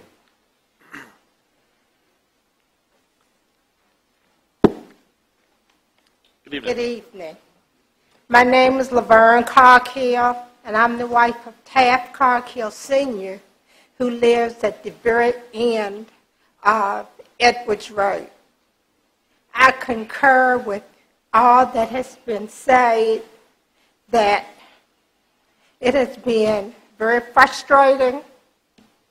It has been a very lack of communication, no flyers, no nothing. Right now, where our house is, in order to go south on our Route 301, we have to turn left out of our driveway, go all the way out 0.7 miles to the end of Edwards Road, then proceed to go south. Okay? The situation was terrible last week. It is better this week because there is no construction going on right where we are. But the problem is that the land has been torn up in front of our house. We have to back out into the road. The asphalt has been torn up to less than 5 feet from the end of our driveway. We have problems with the mail person delivering. When mail is delivered, it's nowhere for the post person to go. In addition to that, my husband is a 100% disabled veteran. And we have had an ambulance at our house within the last several months. And when you have a person that is a transplant recipient, minutes matter. And I just say that I concur in whatever that can be done to ease our situation and to give us proper notice, we would appreciate it. I can say that Mr. Hicks has been to our house a couple of times, and he's been very supportive. But in support, it's nothing but sympathy, but nothing productive has really come out of it. So we're just asking for consideration for the residents who are already on Edwards Road. We have no problem with persons getting new homes. Everyone needs a new home, but the residents that are already there need to be taken into consideration as well. Thank you very much for your time. Thank you. Thank you, Ms. Collier. Anyone else like to come forward for public comment? Anyone else? Can I, while he makes his way up, let me just make sure Miss Margie and Ms. Coghill and Ms. Rollins, I met with the developers, as I said, on Tuesday. One of the things that I mentioned, wanted to make sure is that they were more respectful for you. And again, remember, this is a project that 15 years ago I voted against because I predicted these problems would happen. So sometimes we need to listen to the supervisor who is in that, that particular district. But they are going to be a lot more respectful, and they are going to change all of the names of the streets. They have asked for input from the community. The first name that I gave them was Mary Adams, and we're going to try to find some other names that match the community so they can be a better partner. Nothing we can do now, but make them a good neighbor like the rest of y'all are. And that's really what I'm trying to do. You've got my cell phone number now, so please feel free to call me. Okay?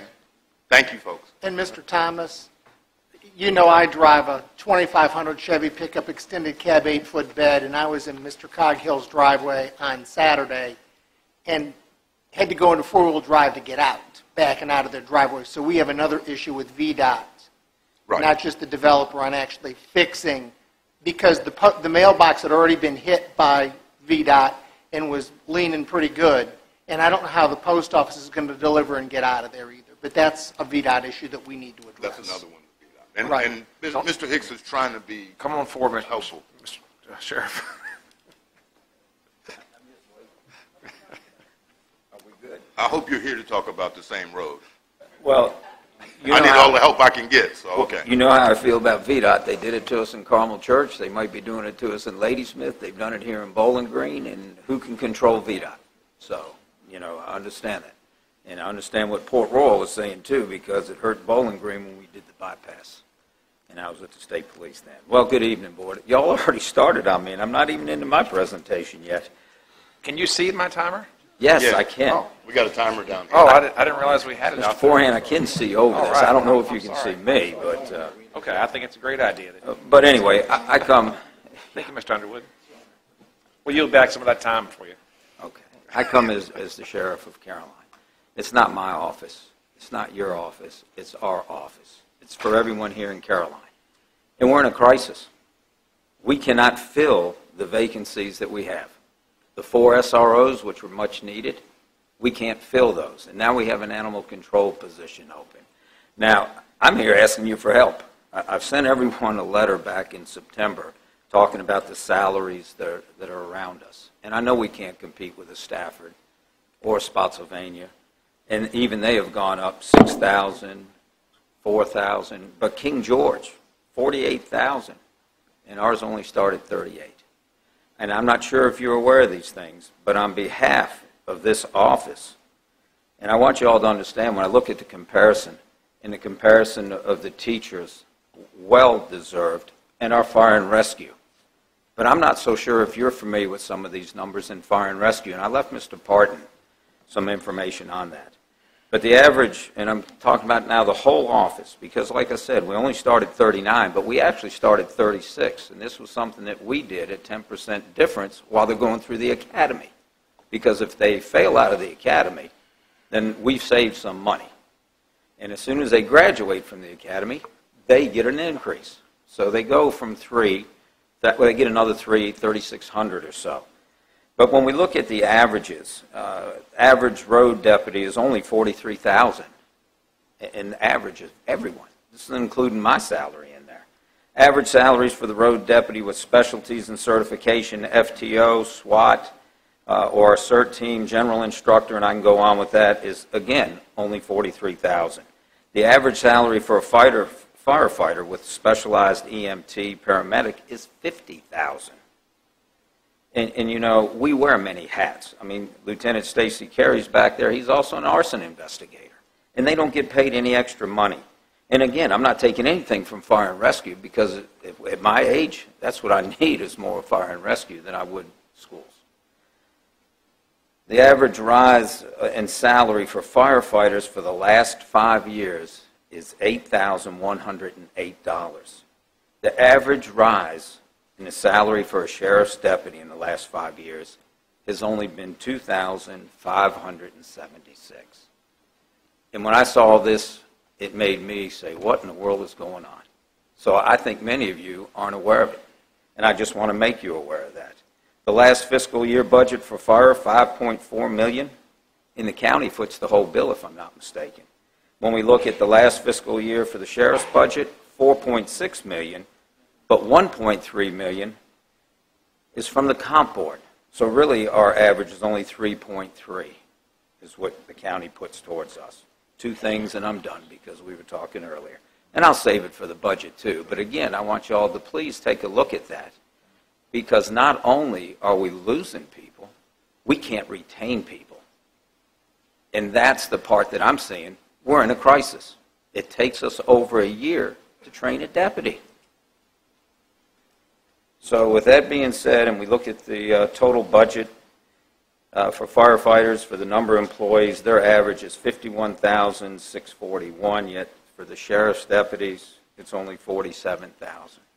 So just food for thought. Now, y'all might not like me. I can't help that. But I took an oath to protect the people of Caroline. That's what I need from you, not just me. But if you think you're going to make me fail, we're hurting everyone here. So God bless you. I wish everyone the best because I think we have Mr. Forehand, Ms. Nancy Long, 2nd term, right? Mr. Black, 3rd term, Mr. Seeley, 4th term. Mr. Underwood, 4th term in a year. Don't want to forget that year. Floyd, we go back, and I'm starting my 5th, and I think you're 7 or 8. So God bless you all. Thank you. Thank you. Anyone else like to come forward for public comment? Anyone else? All right, seeing none, we'll go ahead and close public comment. And we'll move back into our regular programming. We'll move into appointments to the, let's see, first will be the broadband committee. There'll be a schools representative. Who is? We've got Mr. Bowman as the recommendation, so I'll make a motion. We accept that. Second.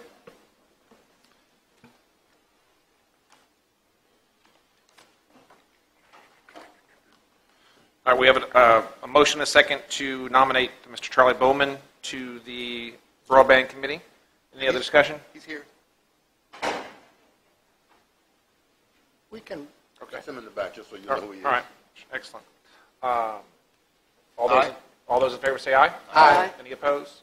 All right, Mr. Bowman is now on the broadband committee. I'd like to nominate Mr. Pitts, since he's willing to serve again. You said Pitts? Bernard Pitts. Okay. Bernard Pitts. Second. The Building Code Board of Appeals. All right, we have a motion and a second. All those in favor say aye. Aye. And I would like to renominate Mr. George Weaver to the Second. Planning Commission. Second. Okay, all those in favor say aye. Aye. Any opposed? Motion carries. And then lastly, the Rappahannock Area Agency on Aging I'd like Board to of nominate Directors. Pat Wright. Second. Okay, we have a nomination of Pat Wright and a second. Any other discussion? Is David not willing to serve again? Didn't say. He was here. He's gone. So I had somebody that had asked me, and I said I would nominate him. I mean, he's done an excellent job. That's why he's been at almost every meeting. He's willing to serve, but I need to make a change. We have some critical issues with the RAAA. Pretty instrumental in the finance discussion. Turn your mic on, Mr. President. Yeah, I was just saying that he's been pretty instrumental in our meetings. I don't want to make a change for change's sake if possible, but I'm not sure if he's willing to serve again. All right, we do have a motion and a second, and we're in discussion. Any other discussion? I don't see him. All right, I'll call for the vote. All those in favor, who was Pat Wright. Pat Wright to the Rappahannock Area Agency on Aging, say aye. Aye. Aye. Question. Oh, I'm sorry. Yes, sir. serves at whatever's across from the high school? Right. Can't hear you, Mr. Thomas. What's across from the high school? The community services? Oh, no, she's not on the community, she's not on she's not on Rappahannock. She's not on Rappahannock. She was. She was. Okay. Was. So she's not now. It's not Right. two things. Okay. Fine. Thank you. All right. I'm going to ask to redo that vote. All those in favor, say aye. Aye. Any opposed? Okay, do a roll call vote, Mr. Thomas. I'll vote aye. Mr. Black? Aye. Ms. Long? Aye. Mr. Underwood? Nay. Mr. Seeley? Aye. And I vote aye. Motion carries. All right, moving to the consent agenda. I think we're going to pull D at the request of Mr. Cully. Oh. Okay. Any other items that, I thought D was just a recommendation.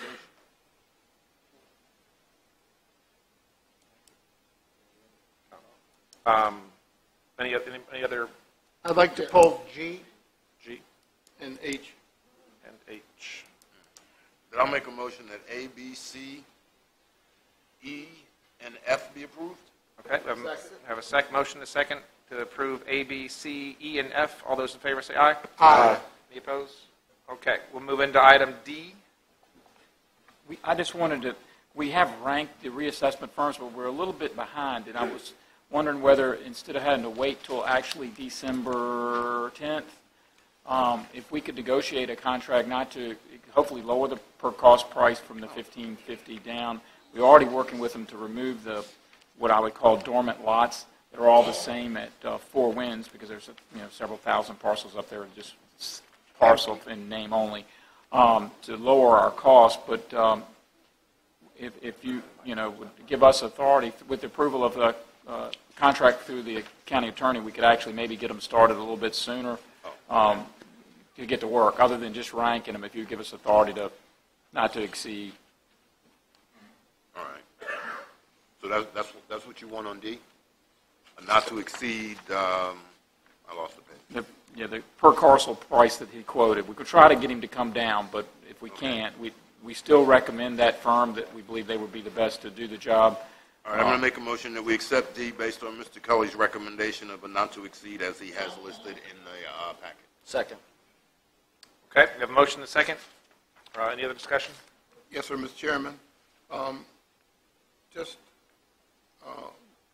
Whomever we decide to use for the reassessment, is there going to be a performance agreement within that to make sure we don't run into the situation we ran into the last assessment where we're late and had all kinds of issues? So can we attach? Yeah, we will attach that. And that was one of the things we talked to this firm very much about. We talked to every one of them, but that our last one was late, and that was unacceptable, and what that does to us in budget, and we would put it in their contract. But that's one of the reasons I'm trying to move it along so they can get started, so we can get finished. So can we have a discussion about what type of performance agreement we would agree to? I think there should be some penalty if they're late and we go through what we went through before. Or we're going to leave it up to staff to make that decision? We would have Ben put that in the contract. That'll come back to us prior to. We were hoping not. That way we could get them started. We'll lose another month of. So are you looking at a daily fine for every day they're late? Or, I mean, how That's how that's normally written when you all do performance contracts. If you set the date that they've got to deliver by December 31st of 2020, then every day they're late after that, there would be some penalty, liquidated damages clause. Is it a percentage of the contract? It's usually just an amount per day normally. The lawyer. Alan's got something. There was liquidated damages were included in the last contract, if I remember correctly, because we evoked that for late completion. So we can go back and look at the previous contract. It would have all that type stuff in it. But did we actually get anything last go round? I recall that we did. Yeah, I think like $30,000. We got something back from them for being late. Remember they came to the podium and argued. I usually remember thrashings. I didn't remember that. Oh, we did. Mr. Hitt. I don't have an issue with Mr. Cully and staff putting together an agreement or a performance agreement.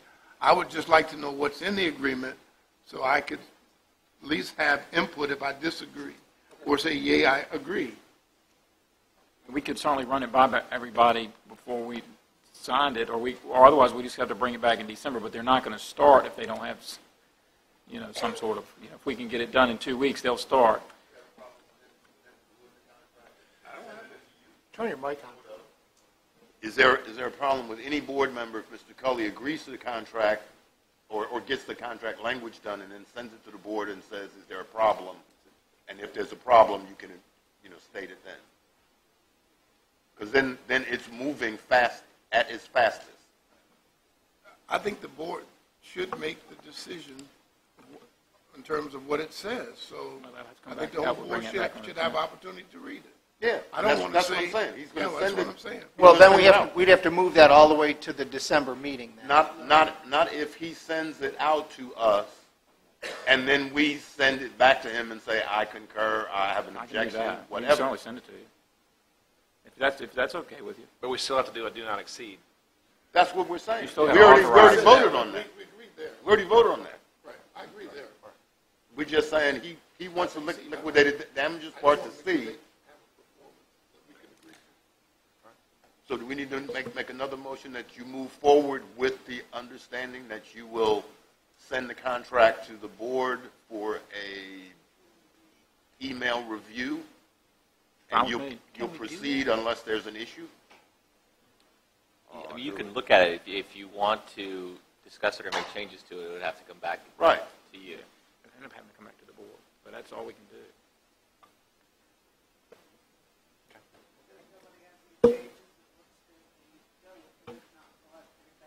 Right. Essentially, it conforms with your understanding from tonight as to the cap.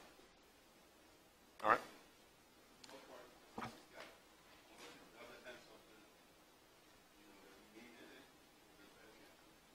How much are we? So a day from the time he sends it out till the time we all answer up, a day or two. I mean, we need to at least set some parameters. Okay. I'm just making sure we're all on the same page.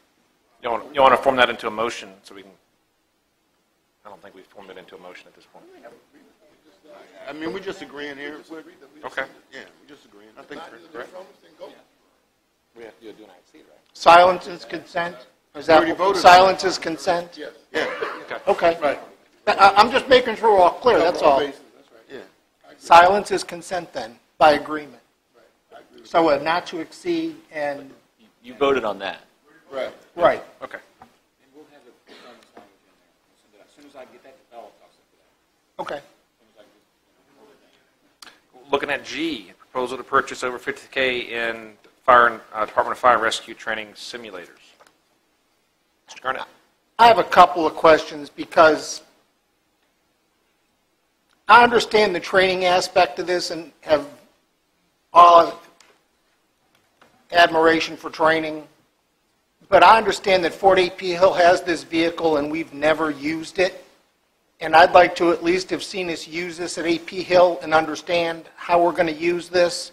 They have a facility there that we use for burning buildings. We use it fairly regularly. Why haven't we done the burning vehicle there to get some idea of what that'll do for us before we spend $50,000+ on a training vehicle? I've already had comments, and so I'm asking the question.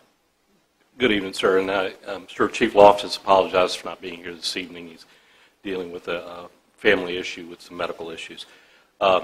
You are correct that Fort AP Hill does have some level of a car simulator. This particular package, that is one of the two components that's associated with there. I can't speak to the historical knowledge on whether that's been done, but one of the things that we find that's somewhat challenging is accessing the post presents its unique challenges. Now, they have always been accommodating to us to use their facilities, but sometimes it makes it more of a challenge to actually go onto the post and utilize those facilities. I understand that, but I've had we had an accident on Route 2 outside of Villaboro Gate, and we didn't have any unit in the county at the time, and so they waited an extraordinary amount of time sitting at the Villaboro Gate with AP Hill right there, with no call to AP Hill. So I'm getting a tremendous amount of heat for AP Hill is here. We get zero tax revenue from them. They have training facilities for their fire department that they can't use 24/7, that I have a number of folks saying, why aren't we using it? And it's the federal government, it's all our dollars. I just think that we should be working towards using that facility. They've got a great place over there to do it, rather than trying to build our own facility that is just going to keep costing us dollars. And we've got enough fire and rescue dollars we need to spend. We've got engines that are out with pump problems on both sides of the county that aren't reprogrammed to be purchased new yet. And we're looking at fire station rebuilds and a new fire station. So I hate to see us leap into we're going to buy a $50,000 training program when we could actually access something that's right here locally that would give them training in a facility that's off the beaten path and give them the ability to use it. That's where I'm coming from with this, and I think we need to start looking at, with all the other improvements in the staff we've added, we've got to look at what else can we improve and how do we tighten up on a budget. And they're supposed to be partners with us. I mean, reciprocity is something, I mean, we've only had 5 reciprocal calls from them up through about, I don't know, September, August or September. I can't believe we've only needed them 5 times. So I'm a little apprehensive to do this until we dig a little deeper and look a little harder at how we could do training in a place that's set up to do training and has the facilities to do training. Mr. Seeley, would you like to table this until the chief is back, so that way we can move forward?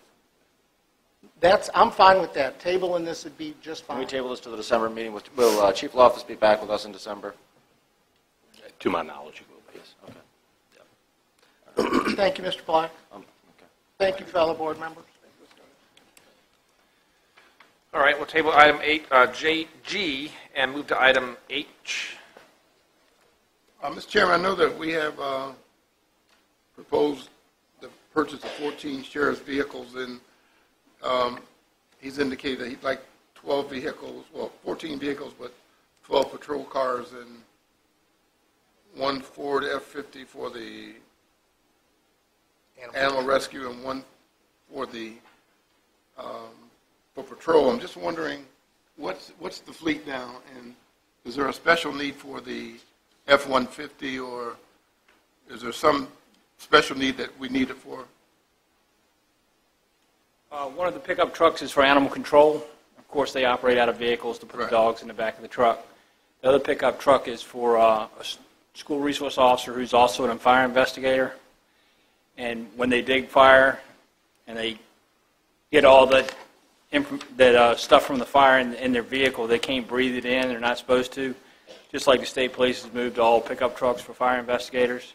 So this individual, he is a fire investigator. He is certified, so we wanted to get him a pickup truck. For a safety. specific need? Yes, sir. Right, okay. But it's actually patrol rated. It's actually a patrol vehicle. Major, that's the 3rd fire investigator vehicle we would have, right? We have 3 fire investigators, Stacy Carey, Chad Roselle, and Ben Doucette. Do they often use those for radar? I mean, yes. Is it standard practice to use a Standard pickup truck for practice radar? is no different between that truck and a police car. It's pursuit rated and everything. Fuel economy is the same? You know, I haven't checked on that, but I could. But I doubt it. I doubt it. Okay. Yeah, well, that's okay. Mr. Cully?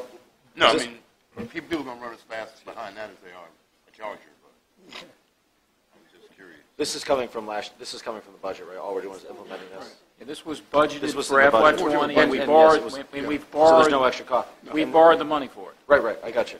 And the trucks were in part of that too? Yes. Everything they've asked for was budgeted. It's All right. It's really less money. We got 525, they're spending 521. Mr. Chairman, I would move that we approve. Using that extra money for gas, aren't you? Yes, sir. Yeah, I know. That's right. I move that we approve H. Okay, can I get a second? All right, we have a motion and a second.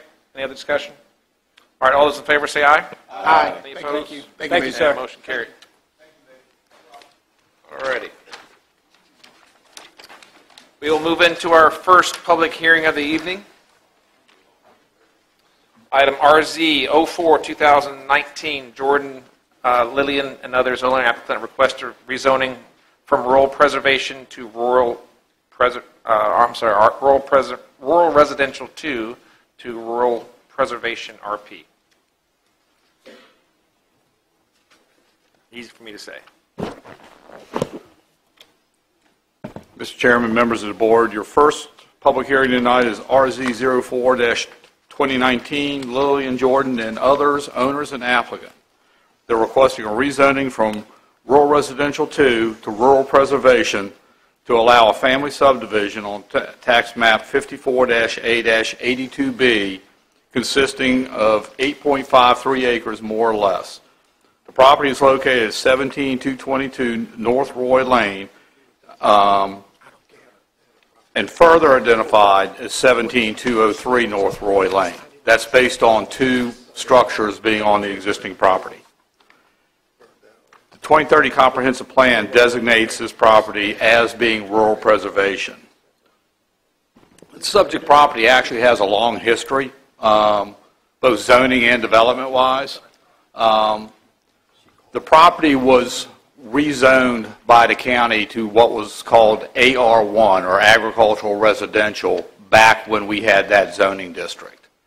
Through the course of zoning ordinance updates, the AR1 designation was reclassified to Rural Residential 2. Allows 2-acre lots. It's more of a transitional rural suburban type of residential zoning.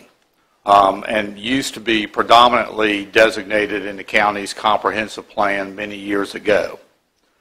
Through the course of these changes to the regulations over the year, manufactured homes were removed as a permitted use in the RR2 zoning district. That has created a problem or an issue for the heirs to the property, which are the now owners of the property, and that Ms. Jordan came in and requested to be allowed to place or replace a manufactured home on her property, and the change in the regulations a number of years ago preclude her from doing that. Based upon that, the applicant has requested this rezoning back to rural preservation, which would allow her to either do a family apartment or a family subdivision to allow the replacement of this manufactured home.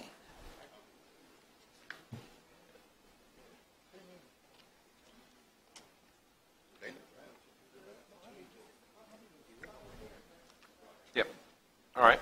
This is any questions for me to public hearing? Could I ask Mr. Finchman to make sure one thing in particular is clear? Yes. I just spoke to Ms. Jordan when we had a break. She said they own the property since the 80s. You said just now, and it says in our packet, that the county changed the zoning in the 90s. Yes. Not at the request of the Jordan family? That's correct. It was a comprehensive zoning amendment adopted related to those regulations. It was not initiated by the applicant. And that happens on occasions when you do comprehensive when the county does something like that, and then years later, now they're replacing a manufactured home that was recently demolished. That's correct. Right. So that's why we're here, because we shouldn't be here if it was a regular family subdivision. That's administrative, for the most part. Family subdivisions are only allowed in the RP district and not the old AR1 or the current RR2. So under that scenario, that would still necessitate a zoning amendment. Okay, but basically my point is that they didn't do anything. That's correct. The county changed the zoning around them, and now they want to replace a house that they just tore down recently. That is correct. Okay, thank you, sir. Mr. Fincham, is the plan to divide this 8 acres into 2 parcels? As a family apartment, that could be done. With 8 acres, in theory, they could have up to 3 parcels under the family subdivision regulations. They could have a parent tract, which is 1/2 the size of of the 8.5 acres and could also be allowed two 2-acre lots for a family apartment. There's no minimum parent tract size? Yes, 4 acres. It'd be 1/2 of the 8.53 acres. Is it written that is that 4 acres written in the code, or is it half of what the original parcel is? It's half of the original parcel size, which would be 4.265 acres. All right. Okay. Didn't realize it was worded that way. Yes, sir. Thought it had a minimum, 5-acre minimum parent tract, and then, okay. For lots of less than 10 acres, no, it's 1/2 of that acreage is the minimum. And they haven't said one way or another whether they want to do a family apartment or a family subdivision? No, those are the options that are available to the applicant. And that has nothing to do with our rezoning, once we do this? That is correct. But they would have to get another septic system or another well based on what they choose? They would have to go through the permitting process. Right. Okay. Again, you've got multiple heirs, so all the multiple owners who were the heirs all have to agree. Well, they look like a happy family. All right, I think we should move into public hearing. And thank you, Mr. Fincham. Anyone that wants to speak on this specific request for rezoning, please come forward. The public hearing is now open on RZ 04-2019.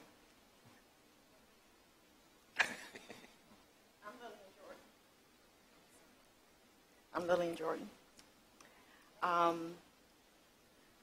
Move the mic down. Okay. We have two homes that's there. One, my sister stay in, and the other we had demolished to purchase to add a new manufactured home. So it's already a well and septic there for each one. Okay. So I just wanted to add that in. That makes a difference. Okay, thank you. Okay, thank you. Thank you, Ms. Rowe. Anyone else like to speak regarding RZ 04-2019? Anyone else? All right, seeing no one, we'll go ahead and close RZ 04-2019 public hearing. Mr. Chair, I would move that we approve this. This is in the Madison district, so if you you want to make it? Okay. I would. But the trying to reality move it is, along. I understand you want to move it along, but again, my point is, the county made a change, and we are forcing people who are on the same property to go through the rezoning process to replace a manufactured home. They would normally just have torn one down and put another one there had the county not changed it. So I would make a motion that we approve this rezoning and we actually refund their cost of the rezoning application, which is $1,500. A little bit more than that, but okay, $1,750. Because the county made this change. Mr. Fincham? I'll second it. Yes, sir. Get it to discussion. Okay. We have a motion and a second. We have discussion. How often does this happen? This is probably the first one in recent memory. So this isn't 10, 12, okay. 15 years. Thank you. It's the first one that I've been hearing is the sheriff was saying, this is the end of my 7th term. So 28 years, I've never had this happen before. And that's the thing I forgot to ask you in the office Tuesday. Why are we really here? So it is, we got a motion and a second, and it is something we should do because the county made a change. I'll call for the question. Thank you. All right. Aye. All those in favor say aye. Aye. Any opposed? All right, motion carries to reimburse $1,750 to the applicant. Mr. Chairman? Yes, sir. For the record, that cost was $37. That's not what it says in the board packet. $1,750. Right. Us receipt number. 1750, that's correct. Yep. Okay. Sorry. We'll take it out of Mr. Thomas's check for next month. You owe us. Yeah, I'll owe you for years. All right.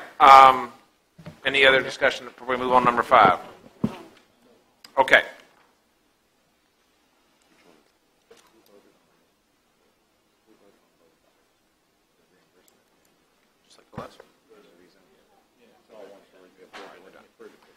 All right, moving on to item number 5. This is SPX 04-2019. Frederick and Callie Sullivan, owner applicant, request for a special exception permit in accordance with Article 17, Section 13, for a special use permit for a special events facility. Mr. Chairman, members of the board, your next public hearing is SPX 04-29, Frederick and Callie Sullivan, owner and applicant. They're requesting a special exception permit in accordance with Article 17, Section 13, and Article 4, Section 5.23 of the Caroline County Zoning Ordinance on a portion of Tax Map 50-A51. The area of the SE contains approximately 5 acres of land, more or less. The property is located at 3213 Ladysmith Road, Rutherglen, Virginia, in the Western Caroline voting district. The requested use is a special events facility, and a comprehensive plan designates this area as rural preservation. The applicants are requesting approval in accordance with Article 4, Section 5.23 of the zoning ordinance for permission to operate a special events facility, which would allow weddings, receptions, meetings, and other similar types of uses. The venue utilizes an existing barn that has been rehabbed by the applicant with on-site water and sewer facilities that have been installed in accordance with VDOT standards. You have included in your staff report a GDP, which outlines the general layout of the property.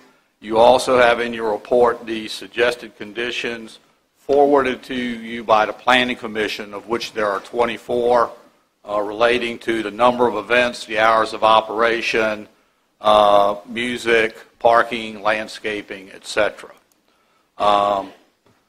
The Planning Commission held a public hearing on this application. A number of the Planning Commissioners actually went out to the site and inspected the facility, and ultimately have forwarded this application to the board with a recommendation of approval. I would note to you that there are a number of homes in close proximity to this application. Mr. Sullivan, Mr. and Ms. Sullivan, did reach out to neighboring properties. We have received no letters or calls in opposition to the request from anybody, much less any of the abutting property owners. You also have a list of property owners included in your packet that actually extend beyond the area of immediate influence in support of the application. With that, I'll address any questions that the board may have. Seeing none, we'll go ahead and open up our public hearing. Applicant, if you're here, you're welcome to come forward.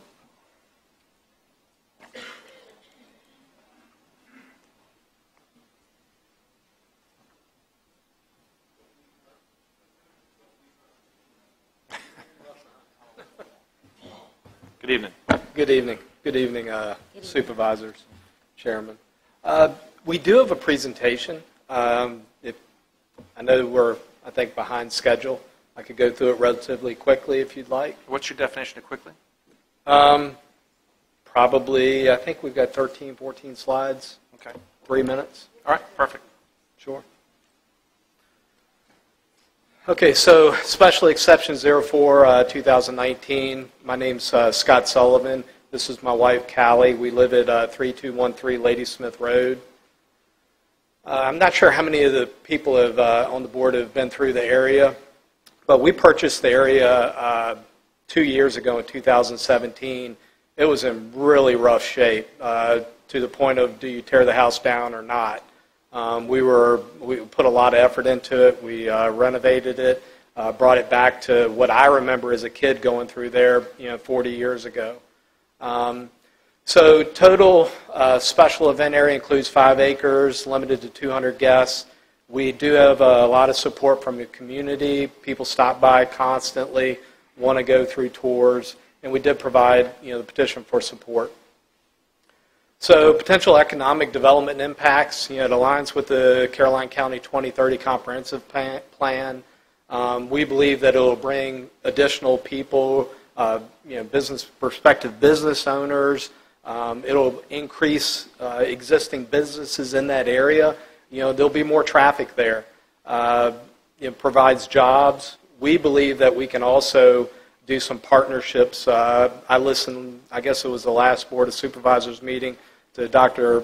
Calvert talk about some of the programs that the school has.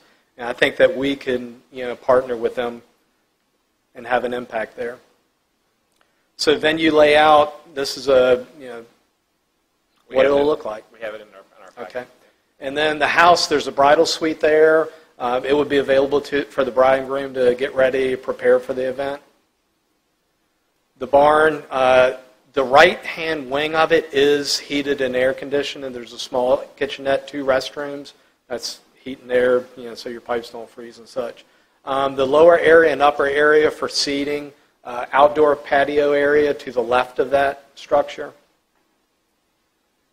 So this is a couple pictures of just what the seating inside the barn looks like. We have had our daughter's bridal shower there. So it is equipped with 2 restrooms. We do have it's health department approved. So external areas, this is the area behind the house and to the east of the barn. It's basically the backyard. This is an area that we'd like to use. And then parking would be to the front of the barn, to the right of that, in the grass area. We have planted some evergreen landscaping for screening. And one of the conditions that you see in your package is asking for additional screening. And types of events, this is a list of what we're looking to host there. So hours of operation, these comport with what's in the conditions as well. So try to keep it short and simple. Perfect. That was perfect. Look, if I could, just a little bit of background. My wife's been doing event planning for over 10 years. And so we've done this. We know what we're getting into. We think that we can provide some positive impact to the community. We just want to be part of that. This gives us an opportunity. Thank you. Any questions for the applicant? Just one quick one. Yes, sir. Nobody spoke against this at all? No. I'll tell you, we've gone to like all of our immediate neighbors and some of the extended neighbors in the area. We have had people stop, probably 2 to 3 every weekend during the week. And I think it's, I grew up in that area. I've been going by this place for 40 some years. And to watch it decline, and when we saw it go up for sale, we picked it up and we kind of looked at it, and we spent more money in it than we probably should have, but we just liked it. And I felt like we brought it back. If you could have seen some of the pictures of what it looked like before, and I think that's what the community is really happy about. It's got a lot of history there. We just had a lot of support for this. Okay. So nobody spoke against it? No, sir. Okay. Do you have a question for the applicant, Mr. Platt? Yeah, I have a quick one.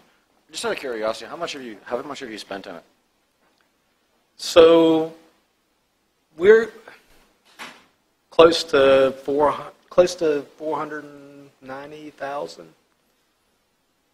Yeah, we're right at that 500,000 mark. He's not a teacher, Joe.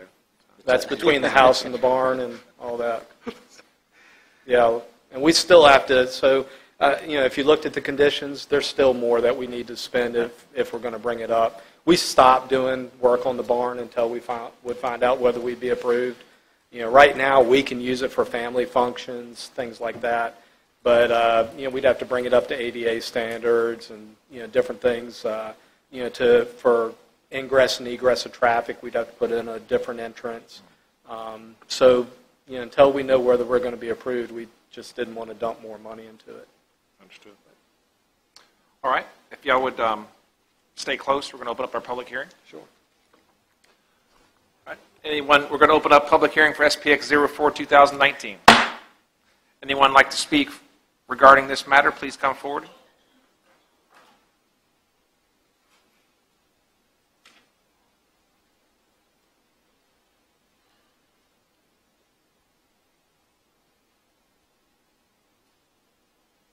Anyone else that'd like to speak, if you would make your way forward, that'd be great. Good evening.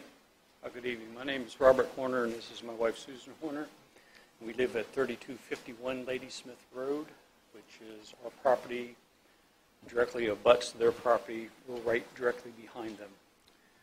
We've been there since 1974. Their property was originally owned by Louise Ryan. I don't know if any of you are familiar with her, but she lived a long time in that area with that house and upkept it very well. She passed away in '89, and since that time, house and property gradually deteriorated at that point in time. When Scott and Kelly bought the property, we watched their process of fixing up the property, and we both know that Mrs. Ryan would be very pleased with what they've done. They've done a lot of hard work on that, very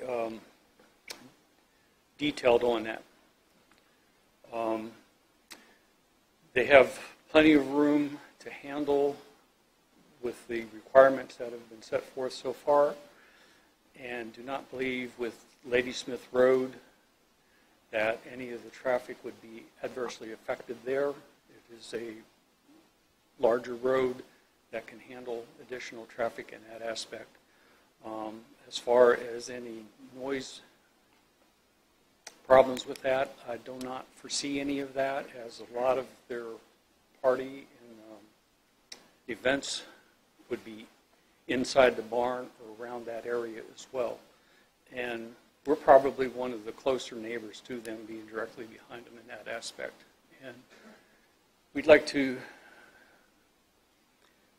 see them fulfill their dream and think that it would be a good thing for them and for the county, and we urge that you support them in that aspect.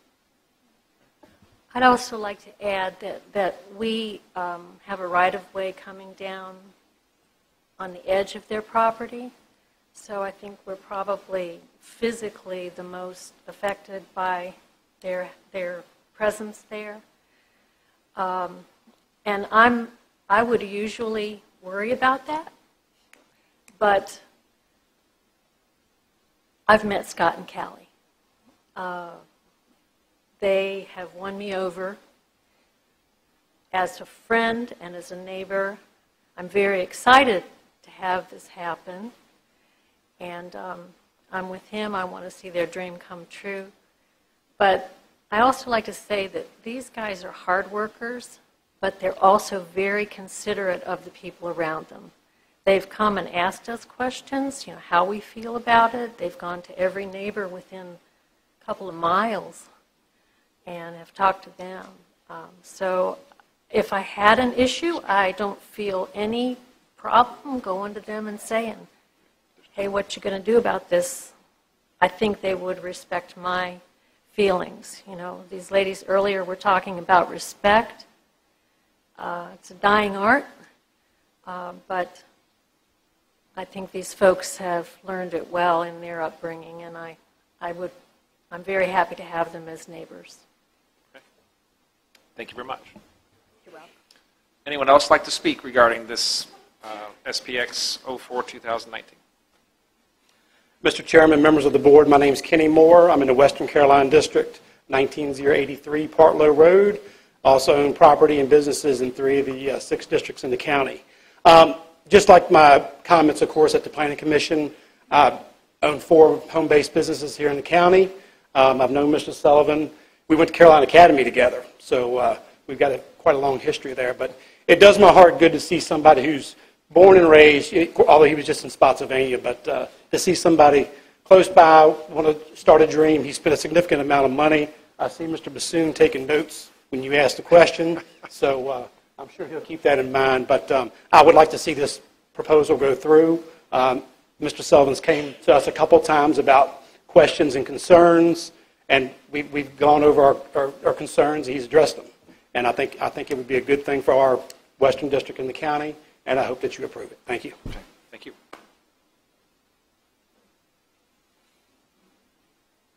Good evening. Good evening, all. My name is Frida Booth Pitts, and I'm from Jeff Seeley's district, and I would just like to say they have really worked hard for this venue and the home as well, and it is beautiful. You should stop by and see it. I have known Callie since high school, and Scott and his family since I was 12 years old. They are good people. They come from good family, and to see them take something that you would drive by and just say was an eyesore to bring it to what it is now and see the beauty of it, I feel that, you know, your consideration of them having this dream come true is all in your hands. And I thank you. Thank you. Anyone else like to speak on SPX 04 2019? Please come forward. Seeing none, we'll go ahead and close public hearing for this item. Mr. Fincham, we got a couple questions. Mr. Fincham, do you have the applicant's package with you so that you can look at the same thing I'm looking at? Because I'm just trying to get us all on the same page. Can you look at the health department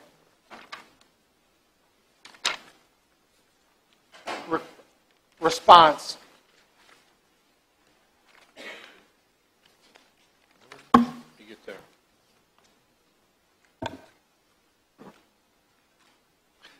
Mr. Black, they're now in the Madison district, so I'll claim it's in their application. It has all the writing from the health department on it. Long. Let me see what you've got. This one? Yes. Okay. Count down 7 lines. 1, 2, 3, 4, of the 5, written 6, part. 7. Okay. Start with operation permits. You want to finish that for me? Operations for these drain fields have not been issued. Required completion statements have not been submitted to the local health department. If Keep the house, going. that good? Nope, keep going. Okay. If the house will be utilized for the wedding venue, owner-operator will need to provide a wastewater characterization to determine if alternative systems can adequately handle the change of use sewage flow strength. Owner applicant shall contact Doug Meyer with the Office of Drinking Water to determine regulatory requirements for a well to be utilized. I just want to make sure we're all clear on the health department report, because I saw this and there's no mention. It says in the final public hearing at the Planning Commission that separate drain field associated with the facility that can accommodate up to 200 guests. It's like it's already done. And I didn't want that to continue.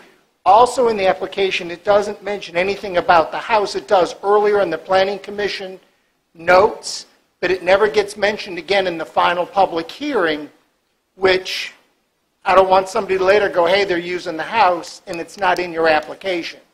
So I just want to give you a chance to address those while we're here tonight. Not that I'm against, I just want everybody to be on the same page. Mr. Fincham, the 5 acres, looking at the drawing, incorporates the house, shed, barn.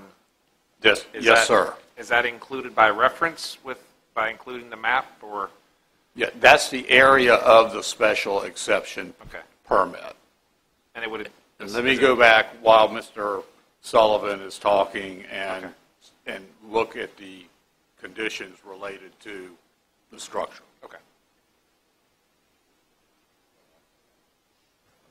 Okay, so I guess a couple items. We have since received the operational permits from the health department. That has been submitted, and so that's done. But as far as the house, so I think what I'm hearing is you don't see where it's referenced in the initial package. It's not referenced in the final package. Okay.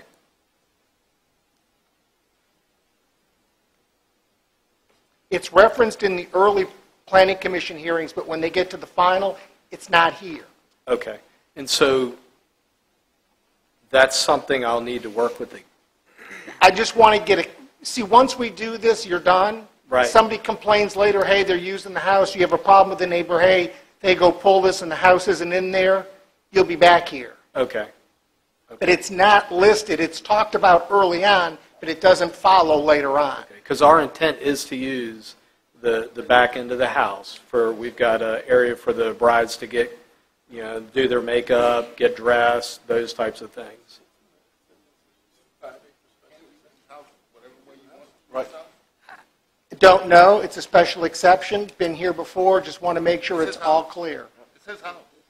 Okay. I can't tell him who can visit his house. The bride can come to your house. I'm not against, I'm just clearing up loose ends that are in this, and I just wanted to make sure we're all on the same page tonight, so that there's no issues later. I just thought it would be logical. Well, we've been logical before, Mr. Thomas, and it doesn't always work. How are you going to have 200 people in the house? No, I'm not. Mr. Seeley, you're correct. It was referenced that they intended to use that for the bride and groom to get ready for the weddings. We can put a condition to that effect, because you're right, it's not in the conditions. Not in the condition. And other permits in the past, the board has put language in there related to limiting overnight accommodations, et cetera. The Sullivans have indicated that they didn't have any plans to allow people to stay overnight. So you could add a condition. What I read earlier and what I read with the initial planning commission, final planning commission, didn't match up. Right. I just want it to match with what their application said early on. Understood. That's all I'm trying, and if the wastewater permit stuff is done, I'm good with that. It wasn't in here. I'm just reading what we have in the package, just so we're all on the same page. That's all. Mr. Finchman, is there anything banning, let me ask you a question. Is there anything banning the Sullivans from having, like, the bride and groom get married? He's got a place for them in the house, because I've been in there. I took a tour, and thank you for the tour, by the way. I took a tour. Is there anything banning him from having, like, later on down the road with this?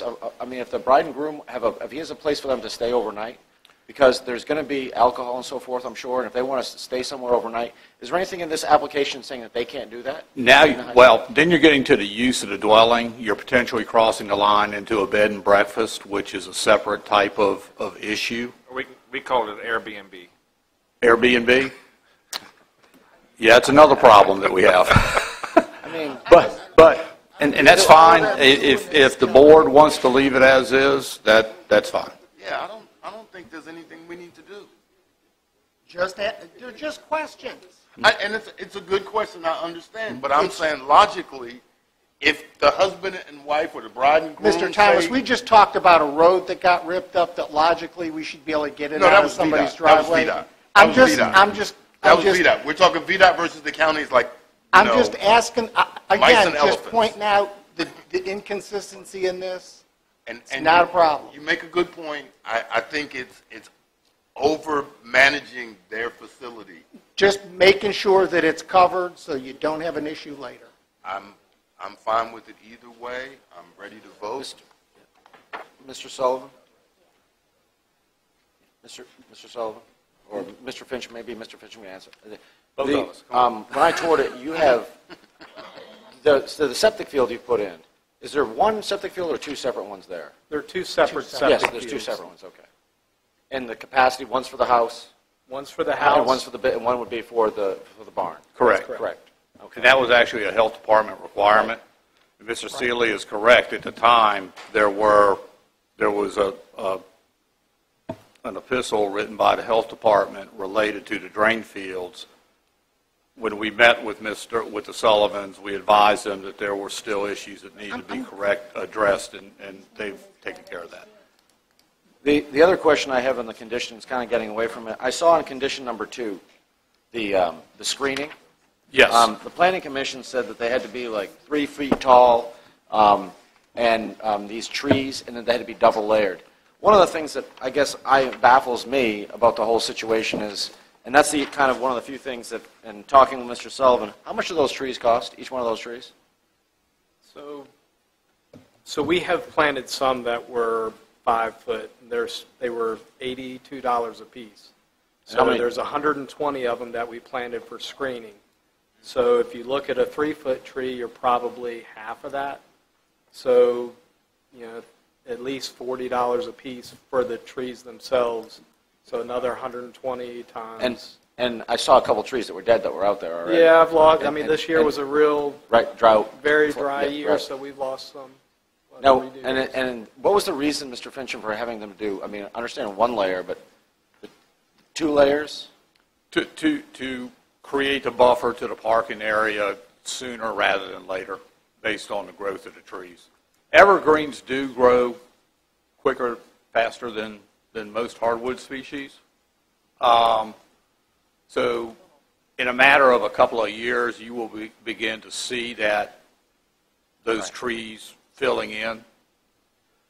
Would the board be amenable to making, because this guy's Mr. Sullivan's already spent $500K, and would the board be amenable to at least making it a single row of trees as opposed to a double layer of trees on that condition? I think they staggered them, kind of in a zipper. I think he's already planted some, Right. Are you okay with staggering as opposed to going double layer? Or would that be too much of a work for Mr. Sullivan? That's staggering is double layer. So we've already planted a single row, 120 single row right now. Yep. So would the board be amenable just to let him keep the single row?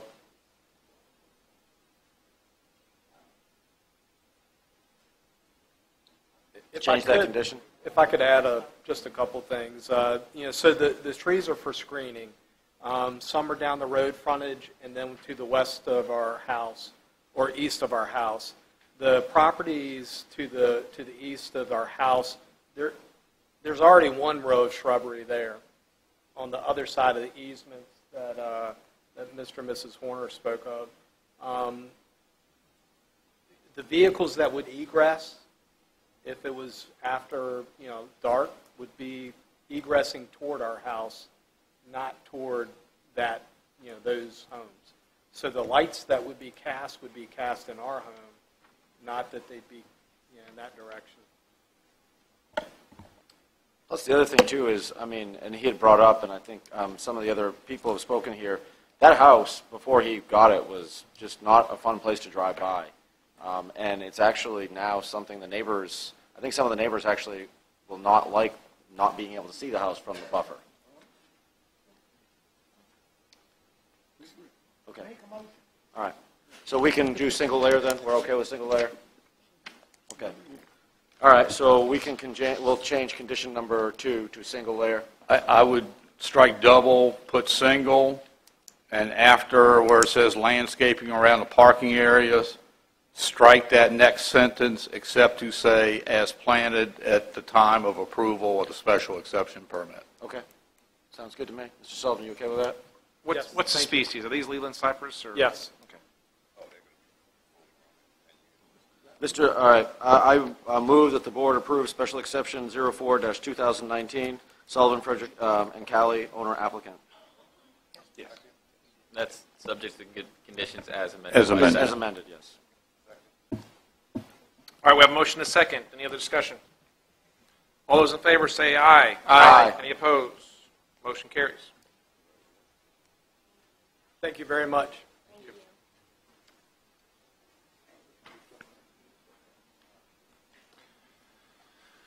With that, we'll move into, actually, board members, everybody okay to continue on?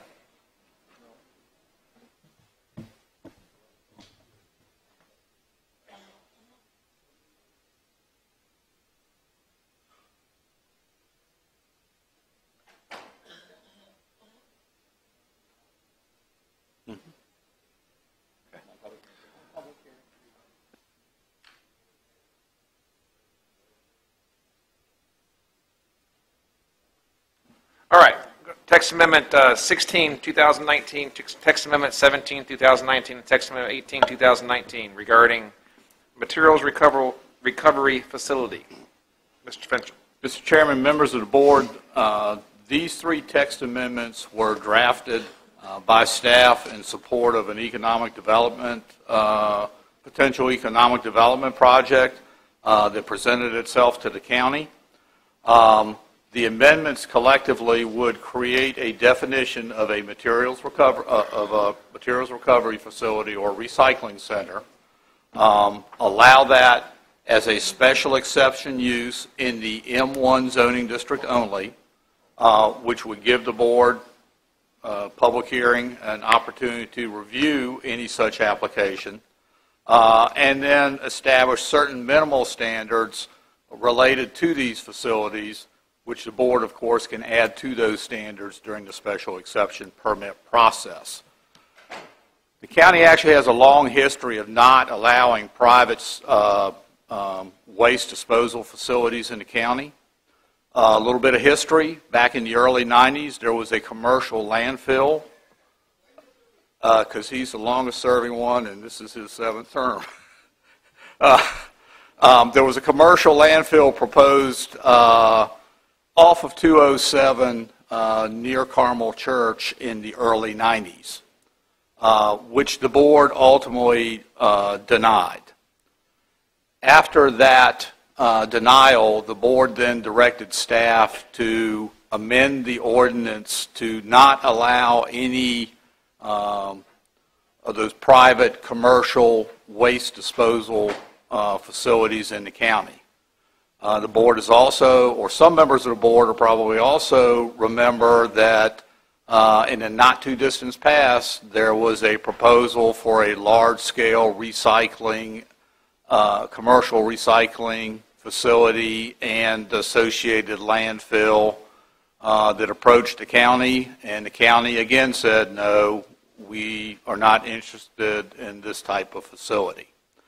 So the ordinance in place now, any such facility has to be a county owned and or operated facility.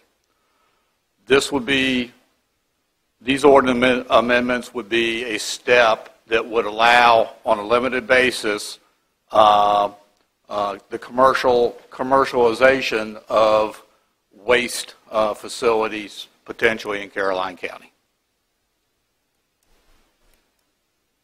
With that, that's the end of my report. So what he's saying, Mr. Chairman, is that if we approve these, we now allow for a private recycling waste facility, and if we don't approve it, the only way to have a waste facility is it's county-owned, right? Correct. I was paying attention. Thank you. And it would only be by special exception. That's correct. All right, let's go ahead and open up we're going to have one public hearing for all three. Yes, sir. Okay. All right, we're going to open up a public hearing for text amendments 16, 17, and 18, 2019. Our public hearing is now open. If you would like to comment on any of these items, please come forward now. Anyone like to comment on these? All right, seeing none, we'll go ahead and close our public hearing. And Mr. Fincham, the board have any questions, comments, concerns? Any motions they'd like to take? I make a motion to deny text amendment 16, 2019. All right, we have a motion and a second to deny 16, text amendment 16, 2019. One at a time. All right. Call the question. All those in favor say aye. Aye. Any opposed? Nay. Okay, do a roll call vote. Mr. Thomas? I vote aye. Mr. Black? Nay. Ms. Long? Aye. Mr. Underwood? Aye. Mr. Seeley? Aye. And I vote nay, but motion carries. Mr. Chairman, I make a motion to deny text amendment 17, 2019. Okay. Second. Motion and a second. Any other discussion? All those in favor of denying text amendment 17, 2019, say aye. Aye. Aye. Any opposed? Nay. All right, roll call vote. Mr. Thomas? I vote aye. Mr. Black? Nay. Ms. Long? Aye. Mr. Underwood? Aye. Mr. Seeley? Aye. And I vote nay. Motion carries. Mr. Chairman, I move to deny text amendment 18, 2019. Second. Okay, a motion and a second. All those in favor say aye. Aye. Any opposed? Nay. All right, roll call vote. Mr. Thomas? I vote aye. Mr. Black? Nay. Ms. Long? Aye. Mr. Underwood? Aye. Mr. Seeley? Aye. And I vote nay. Motion carries. Okay. We are going to take a 5-minute break. Okay. Audience, we're going to take we've been at it almost 2 hours right this second. We're going to take a brief break. I apologize. We're running a little late. I got 9:23, so we'll even it out to 9:30. We'll try to start back at 9:30. Thank you. All right, we are ready to start back.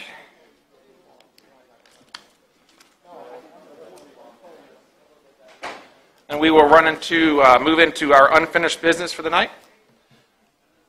We're looking at SPX 12, 2018, William and Betty French, owner, and Stephen Brown with Marshall Automotive, the applicant. Request for a special exception permit. Mr. Fenton, are you going to come up and give us a quick summary again? Yeah.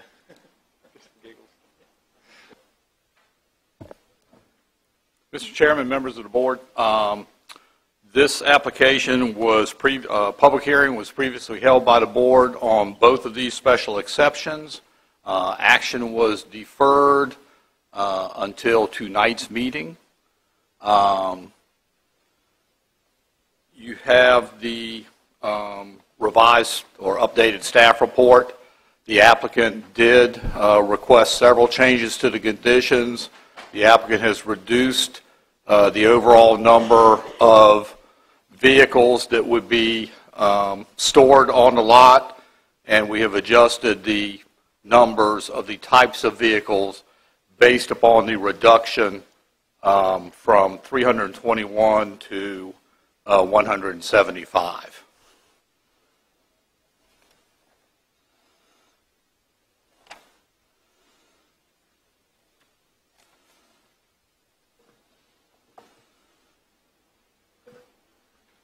Anything else? Are you ready for comments? Sure. Okay. I'm sorry. I checked out for a second. Mr. Chair. I was reading something. And, yeah. Ms. Long? Yes, I have 2 suggestions or requests for this special exception. If you go down to number 7, gentlemen, right now it reads solid fencing and or landscaping. Because of the way this property is sloped and thinking of security and vision, I'd like to recommend that we do that in a combination of fencing and or landscaping determined by the Planning Commission to meet this condition. And also, you go down to the bottom, that should be Route 207, not 20, that's on condition number 7. And then if you would go over to, that's the next one. That's all I have on this one. I just think it would be better for the business if he could determine what looks best and what provides his business the best security, be it fencing or landscaping or a combination of both. Mr. Chairman, could I ask a question? Yes, sir. This is just a question. Mr. Fincham, do you by any chance have, or maybe Mr. Wilson, an economic impact statement from the applicant? I don't have one. Is there one that exists? I can check my file. Because we don't necessarily have an understanding of what financial benefit this particular application has for the county. And as you can see, I haven't had a chance to talk, but I spent most of last Tuesday in front of a lot of people who said they didn't think it was a good idea.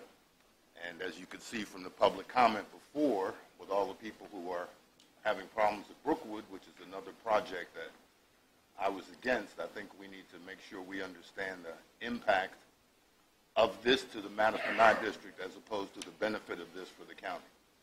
It's not necessarily something that's going to benefit the county in that particular location. I've said over and over again, I'm willing to help this applicant locate somewhere else, even on Route 1, which would be much more visible. But right there, we're going to set up a precedent where we're now moving what's going to become an eyesore towards where our commercial development is. So the impact statement said what? Mr. Pennington advised that we did not have Mr. Pennington said we don't have a economic impact analysis. See, again, my fear is that it's being sold as a car maintenance facility for the community, but 175 cars is going to be used to maintain those cars, and nobody in the community will be using it. It's not a benefit for the Mattapanai district right there. It could be a benefit for the county somewhere else, maybe on Route 1, maybe further down 207 in Carmel Church, but right there we're creating an issue. We've already done the rezoning. The rezoning allows Mr. Wilson and the owner to actually now look for something else. A car dealership is not the right application for that, and if the board would listen to the supervisor who represents that district and the people who are saying no, I would appreciate it, or else you could say why it's an idea that it should be done. That's it, Mr. Chair. Okay. For now. Mr. Fincham, what was the vote from the Planning Commission on this? And it's in the packet, but I just want you to... Let me go back. Sorry. Or more specifically, tell him what the Planning Commission member from Mattapanai voted. I just want to know what the Planning Commission as a whole did. It was 4-1. And the Planning Commission member from the Mattapanai district voted no. Yeah. Mr. Fincham? Yes, sir. The second question I have is, what has been going on with this property for the last, what has been at this property before? I mean, how long, when was the last time this property was used or had any sort of business value down there? Mr. French could tell you that. As the owner, he operated the antique store that was there, but when the antique store closed a number of years ago, it's been vacant ever since. Number of years ago, estimate number of years ago. 6, 8. It's been 9. 9. Okay, I was close. But when did the rezoning happen? He didn't change the rezoning 9 years ago. He just changed correct. the rezoning. The rezoning was just approved by the board. So we just changed the rezoning to give him an opportunity to do something now. It wasn't this board's lack of doing the rezoning for 9 years. And we haven't given Mr. Wilson an opportunity to actually market that area when we just had in closed meeting discussions about other things going in that area. Mr. Fincham, the on condition number 9, or suggested condition. Yes. Is that for the retail operations only? There's also a similar condition in the other special exception that would be 8 to 6. So that ultimately, if they're both approved, that is a condition in both of the special exception permits. They can't start working on cars back in the back of the building before 8 a.m. in the morning? As currently drafted, that's correct. Okay, I think that's silly. The board can amend that. I see a key slot for drop-offs. No, I see someone wanting to start their work at 6:30 or 7 in the morning like most people do. I see an eyesore. Move it to 7. Is there any exterior lighting required? This is just like AL. There's none required. This is just like AL. The lighting provision is in there in the event that there is exterior lighting that is added, but it's not required by ordinance. Okay. I've seen in Thornburg there's some lighting, some 2x4s that are nailed together, and they have Romex going from 2x4 to 2x4 with.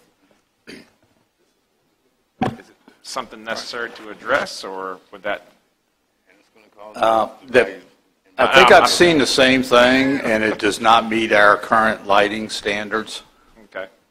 There is a standard outside of this. It's not source shielded and directed downwards. Okay, but the 2x4 pole is That probably would not pass muster with the building official. Okay. I didn't see anything regarding, and maybe it's addressed, I'm just not seeing it, but vehicles being salvaged for parts.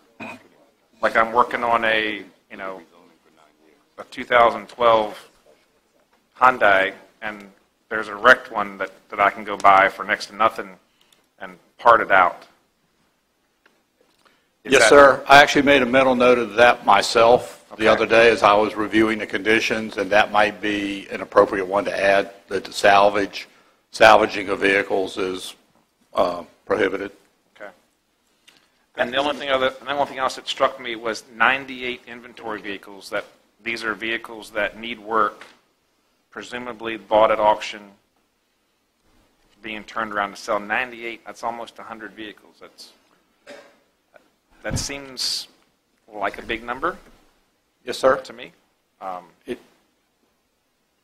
That was the proportional reduction from the original request of the applicant. Which also seemed high. It's still too high. That number could be modified by the board. All right. Mr. Fincham? Yes, sir. In a special exception, if the applicant doesn't adhere to all of these conditions, the board at any time can revoke the special exception after the one-year review, right? In a public hearing and all that, right? In reality, you don't have to wait a year. If they went into business, got their permits, approvals, went into business, and you immediately started having violations of the conditions, then the board can authorize a public hearing for revocation for failure to comply with the conditions at any time. Do you recall the last special exception that we revoked? Yes, sir. What was that? It was for the therapeutic healthcare facility down in Central Point. In Sparta? Yes. Oh, the Abundant Life Academy? Yes. Okay, that was a special exception, and we actually had to pull that special exception. And there was one also over off of Gollinsville Road that the board revoked. Okay. So we've had, I think the board remembers, the Abundant Life special exception was one that we said was not a good idea, and we changed our minds and let them do it. I read about it. So, are there any connections between the two? Never mind.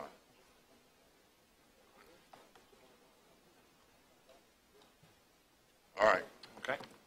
Mr. Chairman, I'm going to make a motion to deny special exception 12, 2018. If that's in order now, I believe it is. Yep, I have a motion. Second. I have a motion and a second to deny SPX 12, 2018. All those in favor say aye. Aye. All any opposed? Aye. All right, do a roll call vote. Mr. Thomas? I vote aye. Mr. Black? I vote nay. Ms. Long? I vote nay. Mr. Underwood? Aye. Mr. Seeley? Nay. And I vote nay. Mr. Chairman, could I ask the board Yes, sir. to explain their vote as to No. opposing the supervisor that represents that district? If a board member would like to, that's their leisure. But And no board member wishes to do that? I'll be glad to offer mine. As long as I've been in Caroline County, I've looked at that empty building. If there were more frontage and things were more visible, I could see more of the concern with seeing things, but it's a deep, narrower lot that we've put an enormous amount of conditions on, and we have the authority to go pull that special exception condition if things go awry. And you don't think that's going to affect the property values in Belmont or affect the property next door and the future growth in that area? No more than the property that's in front of Belmont right now that looks like a jungle. Well, I mean, that's the bank property. I can't control the bank property. I agree, but that doesn't change the fact that it's sitting right there and it's closer to the homes than what this property is. it's not a good fit. And I think if we took our time and talked to the economic development director and the rest of the staff, we would understand that it's not a good fit for that particular location. If we gave staff a little more time to find a better fit, we would find a better fit. Mr.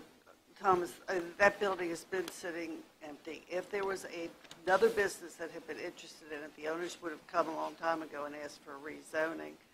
And as far as property values go, although I won't argue this is not, the beautiful Chick-fil-A we'd like to have there, but it is better than property value-wise than an empty building, which at least will offer some services to residents. They can drop their car off in the morning, catch a ride to work with somebody, and pick their car up when they come back. It does have a benefit, and we can pull the exception if it turns into not an upper scale car sale, used car sales facility and maintenance. If it turns into a junkyard, then we will pull, and I will back you all the way on that. But as far as our vote goes, yes, certainly take your statements to heart, but I have to do what I think is best all the way around for everybody. This is again, not the board's responsibility for the 9 years that there was no rezoning done. That was the applicant's responsibility. We have just helped the applicant a few months ago, and now we should try to do something to make a better solution. We sat here and listened to all these people come from Brookwoods on a project that I voted against, that board members not related to the district voted for, and we saw what problems those caused. We saw the special exception at ALA, which turned out to be a disaster. I'm saying again, this is not a good fit, and I would be happy to work with the applicant and the economic development director to find him a location along Route 1 if that's what he really wanted to be in Caroline. But right there is not a good location. Mr. Thomas, one exception I will say to that statement is I don't think we can punish or influence our decision on this applicant based on the actions of another developer on a totally different piece of property. It's the same developer. It's the same developer, Ms. Long, in case you didn't know. Yes, it is.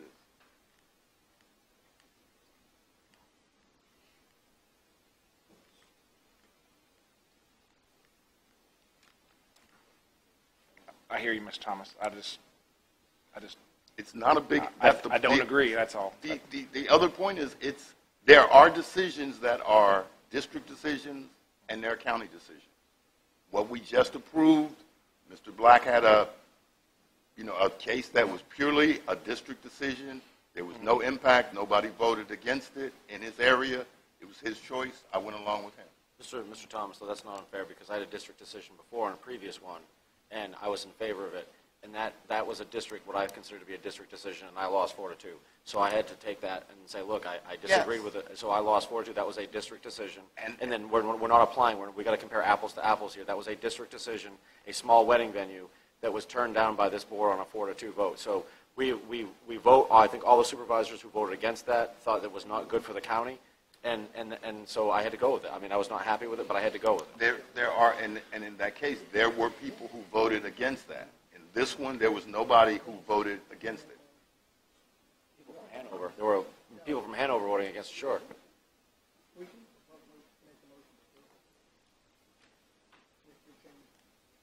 Or you can make a motion to delay them again. So you're going to make a motion to approve the hours? For the, Right. I would want to put the salvage clause in. Okay. Mr. Chair? Yes, ma'am. I would move that we move forward to approving special exception 12, 2018 with the changes that I stated earlier on number 7. And the no salvage clause or condition 21 regarding no salvage vehicles. Mr. Fincham and I had shared the concern with salvage vehicles. We would need to add that to that. I will amend my motion to such.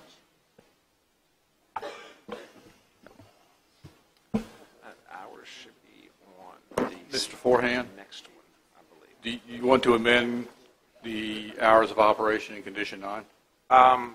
Is one for retail and one for the actual automotive repair? Is that How I'm reading this? Auto repair would be associated with the retail would be the next one. Okay. That would be special exception 14. All right. Which one is appropriate? There's no garage that waits till 8 o'clock to start. Okay. Not even dealerships wait till 8 to start. So I think if they're going to have a repair service, it should start. I think 7 we can o'clock cover would be that appropriate. under special exception 14. Okay. Is there a condition there that's going to say that the county's going to benefit, like county residents will have their cars done, or you're just going to have the repair shop open at 6:30 so we can repair these 175 cars at a time? Because that's what's going to happen. I think if it's a business, he's going to want people to come drop the cars off. I'm saying that's not going to happen. And I'm willing to bet you $1 to a donut right now that does not happen.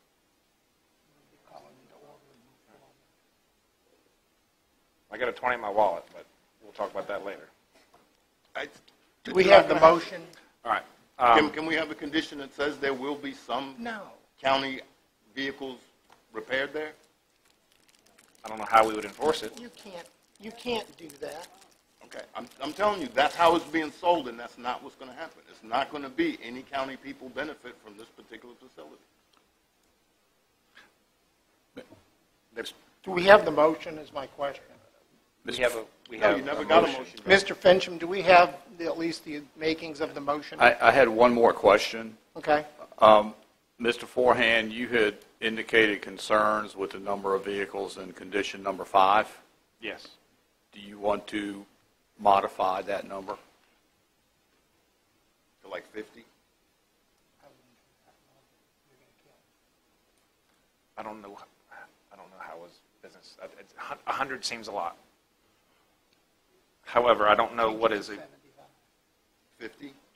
I don't know what's appropriate. What makes his business tick? 12? If the applicant wants to come forward and answer that question, I would be happy to ask that question of him. We don't need to have him come forward. He can just yell out a number. Not sure I quite understood. One of the conditions says no more than 98 inventory vehicles, which is how it's defined here, vehicles that are stored awaiting repair. If you got 100 vehicles you're waiting to repair, your business is booming. And I don't think we'd have that. I don't think we'd have that many. What is a number? That number seems high to most of us. What number is a more? I couldn't see probably more than 60, to be honest, that aren't ready. Being inventory vehicle means it hasn't been inspected yet. Okay. I mean, I can't see more than 60. I mean, obviously, we want to get them ready as soon as we can. So it's fair to put that 98 to 60? Yes, that'd be fine. And it wouldn't tie your hands too terribly bad? No, sir. Okay. We want to get them ready as fast as we can. And we Understood. would certainly welcome the neighbors, and we've met quite a few of the neighbors. I mean, absolutely, if somebody comes in and wants their oil changed or, their starter went out or their alternator, of course we're going to fix the car. I mean, you even said we could put a sign up, say repair. Mr. Chair, if I could, while we've got you up here, what about your starting time? Do you think you would, if you would rather start at 7 and The car sales lot, our other two lots, we do 10 to 6. But the repair facility, our mechanics come in at 7. They do come in at 7. So since we've got it here, do you want it 7 instead of 8? 7 would be fine for the shop. I mean, honestly, 7 to 6 for the shop is plenty, I think. Right now, it's currently written at 8 for both, and that struck me as odd. 8 o'clock in the morning. Correct. That's how it's written right this second. Even if the mechanics go in there, they do like to go to work at 7. You're right. They're morning people. Okay. I'm more of a 10 o'clock person. But yeah. Understood. Okay. Thank you.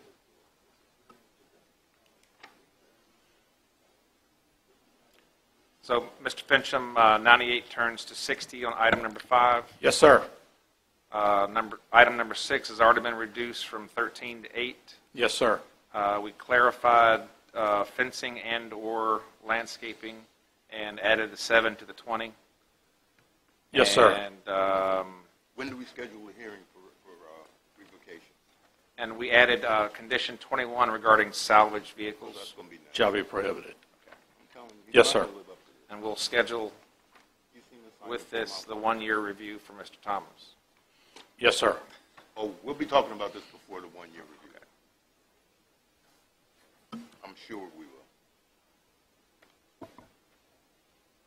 Ms. Long, did you want to? Okay, turn your mic on, please. Yes, I made the motion to move forward with special exception 12-218 with the changes we've discussed. That we just went through with Mr. Yes, Finch. that you just went through. All right, we have a motion. We have a second.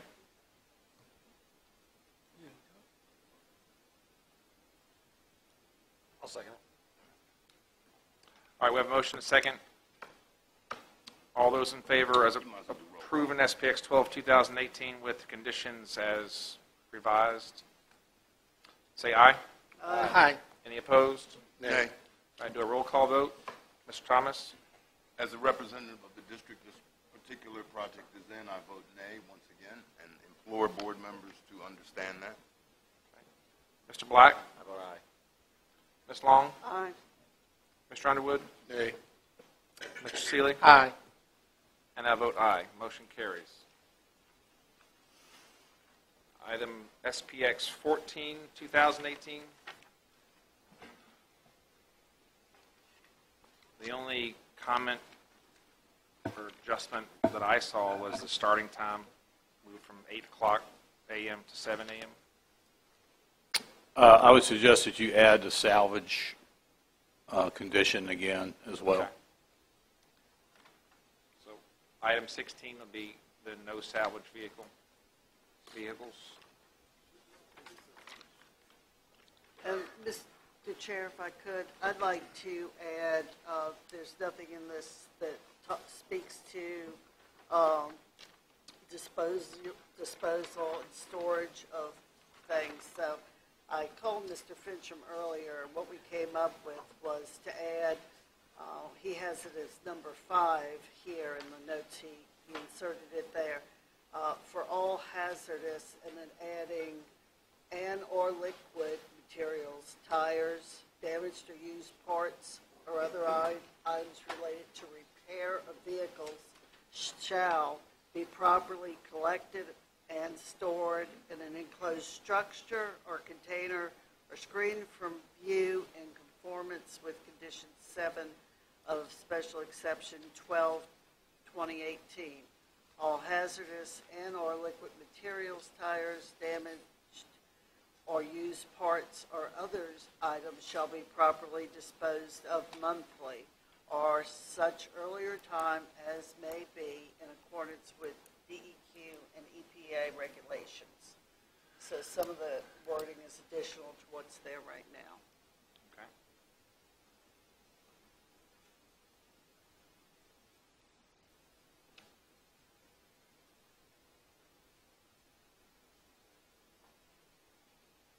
Mr. Fincham, salvage of parts is addressed in item 3. You might want to just take a peek at that. Say that again? Salvage vehicles addressed in condition 3 already. Does that adequately cover our concern? No, I would add the salvaging of vehicles for parts. You could just add that. You could have that as a separate condition or add it to the end of condition 3.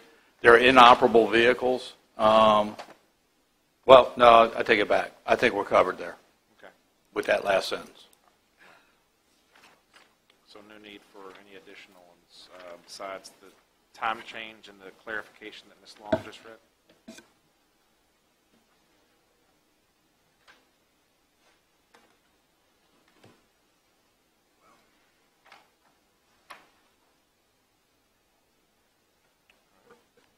We want to take any action on this? Any other questions for Mr. Fincham or the owner? So we have a motion. Nope. I'll make the motion.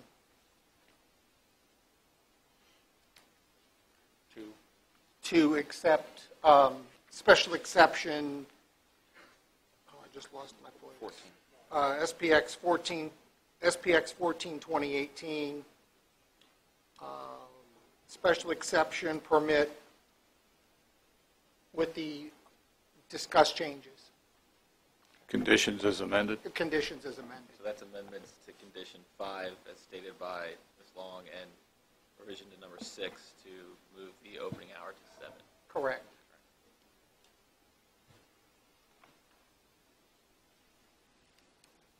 All right. We have a motion. We have a second.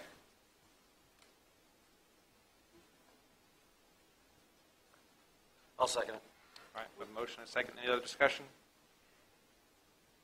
All right. All those in favor say aye. Aye. Any opposed? Nay. I'll do a roll call vote. Mr. Thomas? Vote nay. Mr. Black? Aye. Aye. Ms. Long? Aye. Mr. Underwood? Mr. Seeley? Aye. And I vote aye. Motion carries.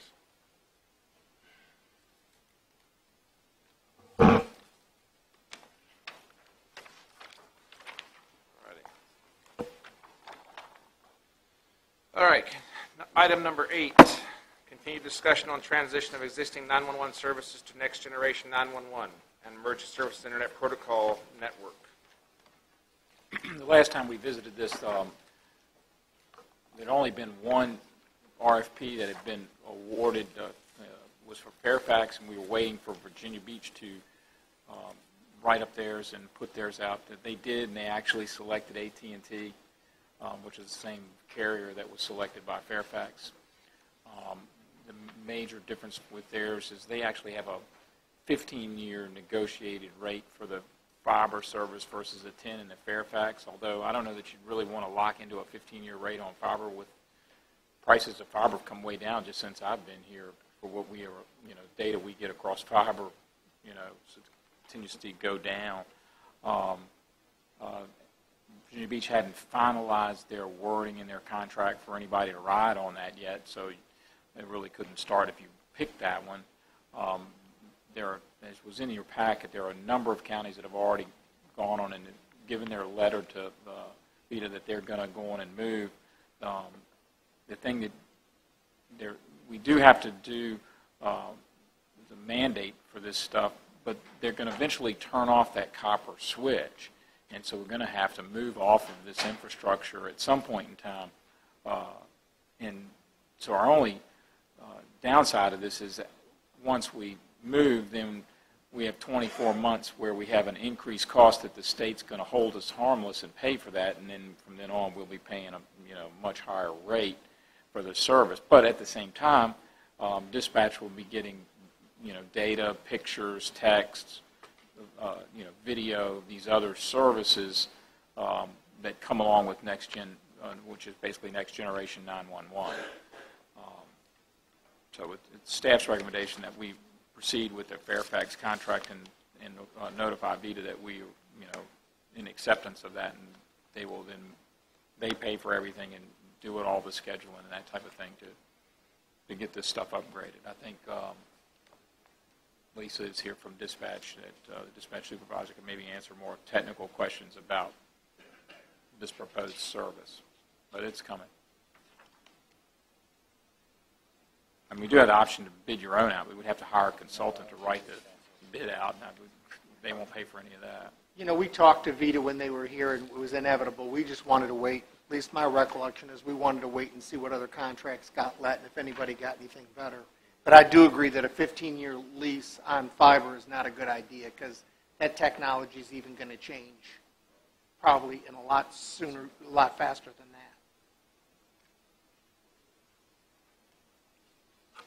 I'll go ahead and make a motion that we transition to the next gen and use the Fairfax contract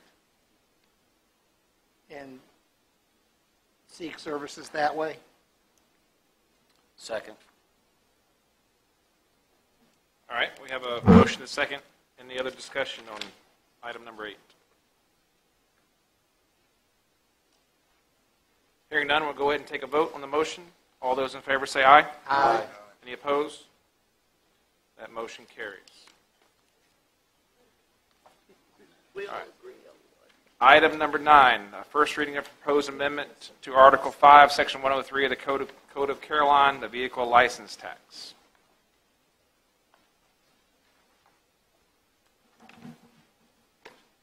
Mr. Chairman, members of the board, you have before you tonight for first reading the proposed amendments to the county code that relate to the application of the vehicle license tax. As previously discussed with the board, the purpose of the proposed amendments is twofold. One, to specify that only vehicles operated on the streets, highways, and roads of the county must be licensed. Under the current ordinance, the VL fee applies to any vehicle that's normally garage, stored, or parked within the county. The second change is to allow a vehicle license to be transferred at no cost from a previously licensed vehicle to a newly acquired vehicle.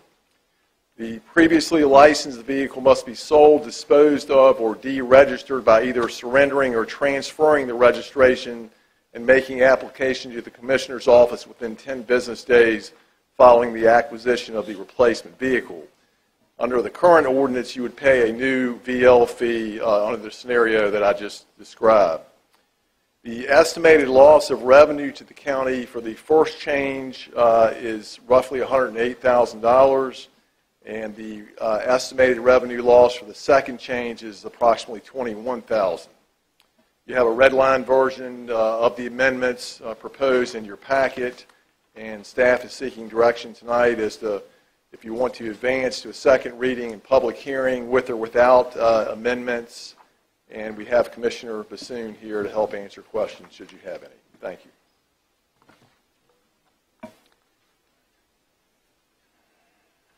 Mr. Chair, could I ask a question? Yes, ma'am. Mr. Parton, didn't we before, if you transferred from one vehicle to another, didn't we have a small transfer fee, couple dollars? $3 is my recollection. That may have been tied to the cost of replacing a sticker. That's what it was. But I'm thinking of covering employee time and effort. Would there be any need to continue that or not? Well, that would add more employees. That would add more. Because then it would send them over to the treasurer's office and be okay, spent. So just a thought. Whatever is Bless you. just wondered why it wasn't in there since everything else had been in there. Can I ask a question, Mr. Chairman? Yes, sir.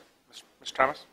And maybe Mr. Bassoon can help, but you said the estimated loss is $107,000 if only vehicles that are on this, able to be driven on the street are licensed, right?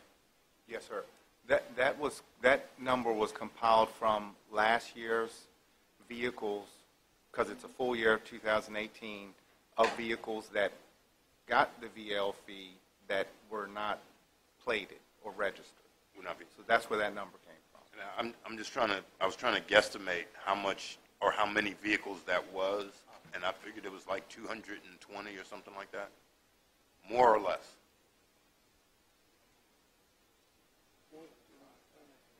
Oh, let me get my the tax was let me get my data guru up here.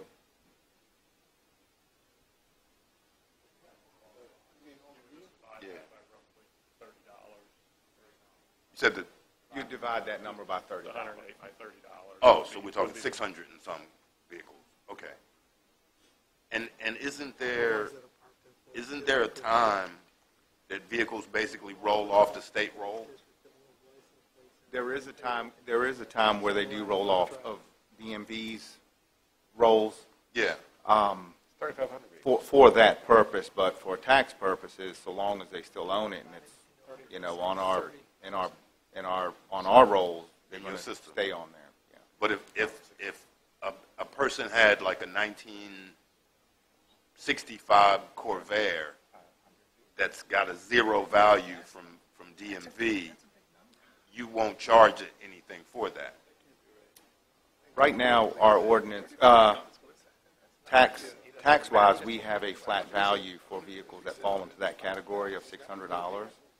And that was created at some point in time, and I think the reason why that happened like that was because it created at least a $20 bill, and that's something that the treasurer and commissioner at that time agreed upon would be worth the time, effort, stamps, envelopes, and stuff to actually bill. We are actually reviewing that methodology and comparing with some other localities, but in DMV right now, what is it? I think we just ran some numbers there, like 6,000 vehicles that DMV has right now at $0 value. In the county? But they're all at a flat value. So Mr. Black drives one of those. But I mean, that's kind of what we were trying to do, is establish some sense of fairness. Oh, hold on, Mr. Thomas. I'm going to let David. Okay. So the 6,000 actually makes up a lot of vehicles that are transferred or gifted. It has to do with when somebody records a vehicle or transfers a vehicle, it can happen a lot of times just because they're giving it to a family member or an heir or something like that, and no original cost for that person when they title it is recorded. Oh, but no value. Yeah, it doesn't have mean no that cost, but no value. Correct. It doesn't mean I'm saying, in my example, I've got a 65 Corvair that has no value according to DMV. Should I pay a tax on that? So DMV should always have a value recorded for what somebody purchases a vehicle for, unless it's a gift or is exempt from some sort of sales tax for a reason. So it should always have an original cost recorded if there was a true sale that happened. But I mean, we do houses by current value. We reassess them, and DMV assesses vehicles. So if my 65 Corvair is worth $0, why should I have to pay for it? Well, the DMV doesn't assess your vehicle. Well, we use Kelly Blue Book, or whatever method we use to say the value of our vehicle, right? The NADA guide, correct. Huh? There are very few vehicles that are 0. Well, you try to sell a 65 Corvair. But that doesn't mean but it doesn't mean that it's 0 value. Just nobody wants to pay the $60 that it's worth. Okay, if it's worth $60 at our tax rate, then that's a $10 bill. Right. So I'm trying to figure out how the bill is fair. That's all I'm trying to figure out.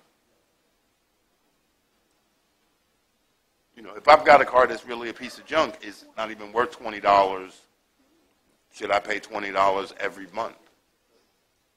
Or $30, whatever it is. Yeah, and that's something that we're looking into actually this year. Yeah, that's something that we were reviewing currently in the methodology. Okay, I'm just trying to figure out, that's a point I'm trying to figure out. I don't have any problem with the $21,000, because if you license a car and buy another car, you shouldn't have to pay twice.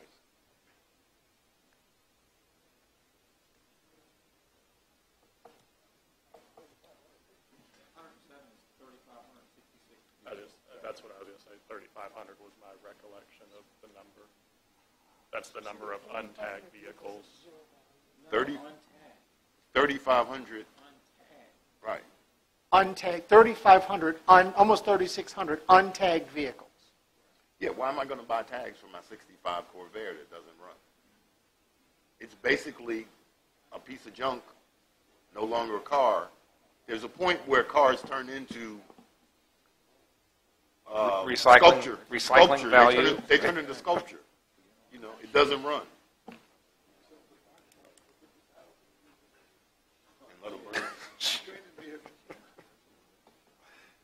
I mean, I never understood, keeping 5 cars in your backyard when you can get $300-400 a piece for them in the recycler. Some people do. Maybe so. But that's the topic. It is. How do you make it 0? Are we going to take this to public hearing? I mean, it's 10:20. Can you figure out how to fix those two things and go to public? You're never going to fix them.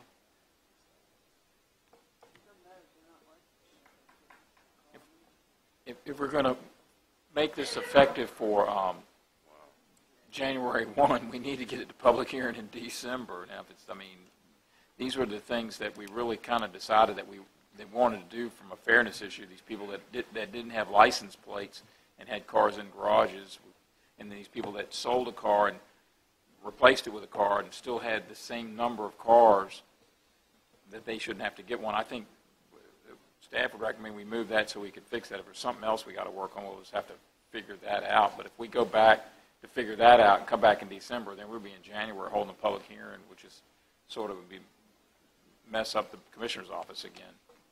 Fine either way. I make a motion, we move this to public hearing. Second. All right, we have a motion and a second. Any other discussion? All right, all those in favor say aye. Aye. Any opposed? All right, moving to public hearing. All right, item number 11, new business, request from Caroline County Public Schools, funding for a replacement school bus. The bus accident that happened on 207 where the tractor-trailer truck slid off the road into the median and then came back on the road and ran into the back of our school bus, knocked it through the guardrail into the woods. We received about, well, not we, but the school's about $7,900 in insurance money because it was a rather old bus, 7247. And the replacement cost is, way over that amount. So schools have asked, would we fund that so they could get a bus ordered? You could, if you wanted to, make it an early purchase and then not buy 5 next year in the budget and buy 4. But I do believe that it puts them a little bit short when they're using one of their backup buses as a daily run. Ms. Long? Yes, Mr. Cully, the accident was caused by a reckless driver. So even though the bus insurance only paid so much for the bus, couldn't the school go after the company that caused the accident? No, we couldn't as a county because it's happened to us on police cars. And I actually talked with our insurance carrier, Chris Carey from Baycorp. Now, we don't have any ability. That the value is the value. So that's what the value is set by that. People that were injured on the bus, the bus driver, anybody injured could go after that company's insurance. But for property, all we can get is the value. We don't have a replacement value. So when they slam into and wreck an older vehicle, even though it's still running, it's not something that you can easily replace. You have to just buy a new one. It's happened to us on police cars as well, where they've gotten smashed up, and they were still good, probably had another year or 2 left. But you can't go buy a used police car because by the time somebody gets rid of one, they're worn out. I knew that happened with police cars, but I thought it was the nature of the vehicle. No, this is a school bus, it's all. and it would happen to you on your personal vehicle, except you as a person can sue. And but you would have to, like, injuries, and you just have to go after them. We don't have that ability. Like I said, the bus driver could sue, but we as a government don't have any ability to sue anybody. Well, then You want to finish up, Ms. Long? No, that's okay. Mr. Underwood? Yeah, Mr. Clay, how many buses a year have we leased over the last couple of years? We buy 5 new vehicles, and it's on a replacement schedule. Right. So that what happens to the buses that we replace? they sell some of those buses. They keep some for parts. That was more of a specialty question for the transportation supervisor from the schools. But could I ask Mr. Satterwhite? Actually, hold on. Take him on to the camera. The spare buses, most of the time, they're old, mostly 12 to 15 years old, to over 250,000 miles. We try not to even use those anymore. And what y'all giving us, the 5, they're just replacement buses. They're not additional buses. So the 5 that we're getting from y'all now, just replace 5, and we get rid of those. You're replacing your 5 oldest buses, correct? Yes. Right. So then what happens to those 5 buses over the last couple of years? Those 15 buses that you've taken out of commission? We've either sold them on gov deals, or some of them are just used as parts. It's just so old there. And plus, we require by DOE to have 20% spares. And a school bus is, Reggie, you probably know, they go through a inspection every 45 days. So they do at least 5 of those a day. So that's 5 spares I got to have to make up for those. Then you probably got 4 or 5 that's broke down. You got to have spares for those. Right. I wouldn't. Y'all know me now, I wouldn't be coming to ask you for it Right, if I I know, didn't need I it. understand. So JD, I guess my next question is, bus 63, 2008, when was that due to be replaced? Probably the next Next couple year? of years. So Probably the next couple of years. Either next year or the year after, so it was, Probably, yeah, at least 2. so we lost. You know, and I We even, lost with, two. I heard y'all ask Mr. Cully about, Ms. Long did about going to the trucking company. Our insurance company told me that if you push it too hard, the trucking company will come by, they'll get somebody to do an estimate. You might get lucky if you get to $7,200 because they'll fight it. They got the money to fight it. So they told us to be. So I know. I thought I tried that. We tried that. They might have more money than we got. But I mean, I appreciate anything you could do for the kids. Yeah, you only get your actual damages, and so the actual damages are the value of the property. So Mr. So Mr. Cully, last year, the funds reverted back to the county from schools was what? I don't have that number. Reversion fund? I don't have that number unless Curtis knows that number, what was left over in schools. The auditor's still working on that. I'll know that better in December. What was turned back from the schools? Reversion. What was turned back from the schools June 30th? How much money did they underspend their budget versus their revenues? And I don't know that you know that number. There was a number? There was a number? There was some money With Miss, unspent? the finance lady, I'm sorry. Stevens. What's her name? Stevens. Ms. Stevens, yes. Would you know how much money is being reverted back to schools from last year's budget? Come on down. Yeah, I'm saying, how much is coming back total?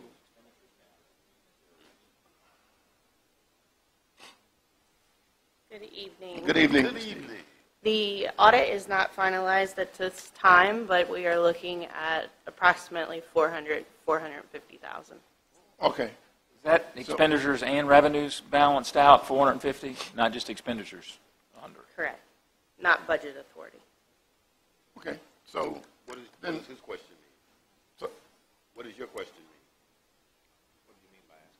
Oh, because if your revenues are short 400,000 and you underspent your budget by 500, you're not underspent your budget by 500. Right. You technically are, but your revenues are short, so you really only got about 100,000 delta. So you're saying the delta is 400,000, right? Unaudited at this unaudited, right. Mhm. So I can't do it. So in January, we would have a So- finalized number. So I guess Dr. Calvary, would you have, I guess I can continue, Mr. Chairman? The money comes back to us anyway, I'm so just going to ask the question. it will be ours to put back. Can I ask you, Dr. Calvary, you wouldn't have Good a evening. problem if we funded that and then took it out of your reversion fund, would you? If we put Well, that I don't in- know that I am adequately prepared to provide a response because there are, of course, other critical needs that we would hope to address. However, if that is what is presented to us, we certainly would entertain that as an option. Well, I would hope you would, because the other option would be not to do it, and you. I understand. I understand that approach as well. I'm trying to be gentlemanly and say, let's do this together, but. Yes. I'm hoping that you see it my way and say, yes, we can do this. As I shared, we do have other critical needs that we hope to address, but we also recognize the need for this additional bus to be in our fleet. And so if that is the resolution that is most appropriate, then certainly we would embrace that. And we could have a discussion amongst ourselves between now and then about, as Mr. Cully said, one less bus, if you have a need that's that critical. We do actually have a 2-on-2 meeting scheduled in the very near future. If this is something that we need to have further discussion about, we certainly could add that to the agenda. And that way we could look at more options with greater detail, and we may actually have the audit results in at that time, which would validate what we believe to be an accurate data number. However, I So would that- think you would want to I get was- that bus I would ordered. have thought you wanted to order the bus and get it going. So we would try to move to resolution, but if you want to delay it, that's fine with me. Well, we do have a date on the books for, I believe, within the next 2 to 3 weeks, and so that would, I believe, align also with your next meeting if that was necessary, but I certainly want to move forward with the collective thought process. JD, how instrumental would 3 weeks difference be for you?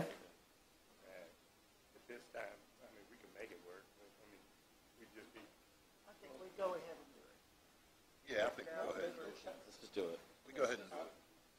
Let's just do it. Okay, I tell you what, I'll make the decision to make a motion. Is that okay, Mr. Chairman? I make a motion that we give the schools necessary money to purchase the new bus and as a replacement for bus number 63 for $89,382 and remove the money from the reversion funds that come back from school, whatever that amount is. Second. Yes, sir, we have a motion and a second. Discussion, Mr. Thomas?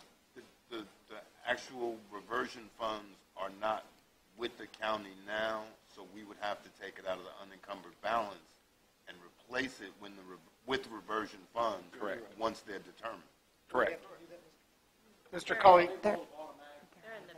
They roll all of that into the bank. The county's got the money. That they underspent is, I've already have, the treasurer already has. So we just need to designate that because you'll have to decide what you're going to give them back of whatever their balance is after you take this bus out for whatever projects they want. You sure That's when you we think it's $400,000 in there without the audit being completed? I'm not, but I was probably the 89. Can we do it my way just since you're not? Well, still, we have whatever it is. There is no reversion fund.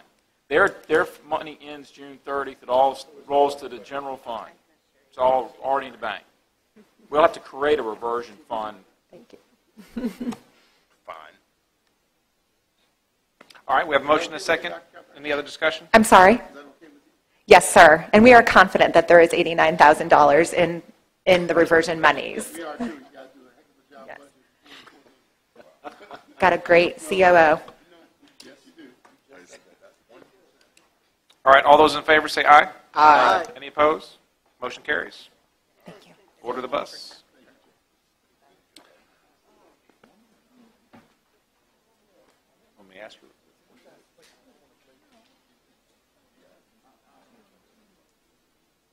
Let me know when you find out.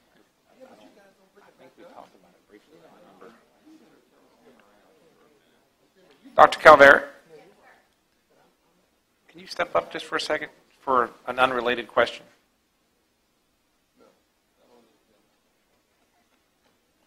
What date did you have for the 2-on-2 schedule? Mr. Kelly and I both are struggling to see a date on our December calendar, or November, for that matter. At our last meeting, we identified December 6th at 3 o'clock. Okay, I didn't write it down on my... Okay. That's okay. Does that continue to be something that works for both of you? Okay. I must not have put it in mine. Okay, thank you very much.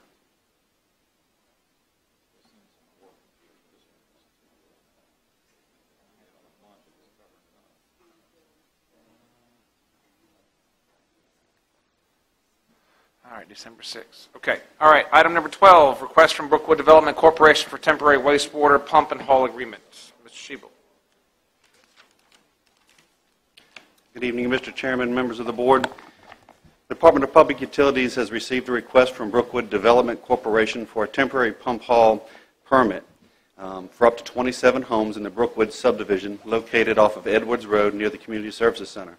Soil conditions and problems obtaining easements for a section of the force main, along with some addition of SCADA requirements and some changes in pump stations requested by the Public Utilities Department, has delayed the construction of the sewage force main and pumping systems. LGI submitted this request underneath the Caroline County Pump Haul policy. They provide a narrative of the actual calculations of the pump station and how that would operate, where the storage would be. Option 1 would be to use the manhole system and if necessary wasn't then, they would then use the wet well once the pumps are installed. So it gives them two alternatives to be able to expand that if necessary. So it does limit them to 27 homes. They have signed the pump hall agreement. They have an engineer has calculated the storm or the storage calculations to ensure that we have adequate supply. The sewage coverage exhibit showing the areas and how the sewage would be conveyed from the home to the actual collection system where it would be stored. They've also have an agreement with the septic hauler that has been assigned and given over to the county. In addition, they did do a utility infrastructure cost estimate as they started this project that was approved by the Public Utilities Department of just over $1.4 million, and it provided a letter of credit for $1.6 million in order to be able to cover that. If there should ever be an issue, the county would be able to pull that letter of credit and be able to complete the work. LGI Homes, which is purchasing the development lots from Brookwood Development Corporation, has announced a grand opening event for the completed model home in Brookwood for December 7th. The county has also issued 6 additional permits for additional homes that are currently being built that they're hoping to sell at their event on the 7th. With that, I'll be glad to answer any questions on this pump hall request permit.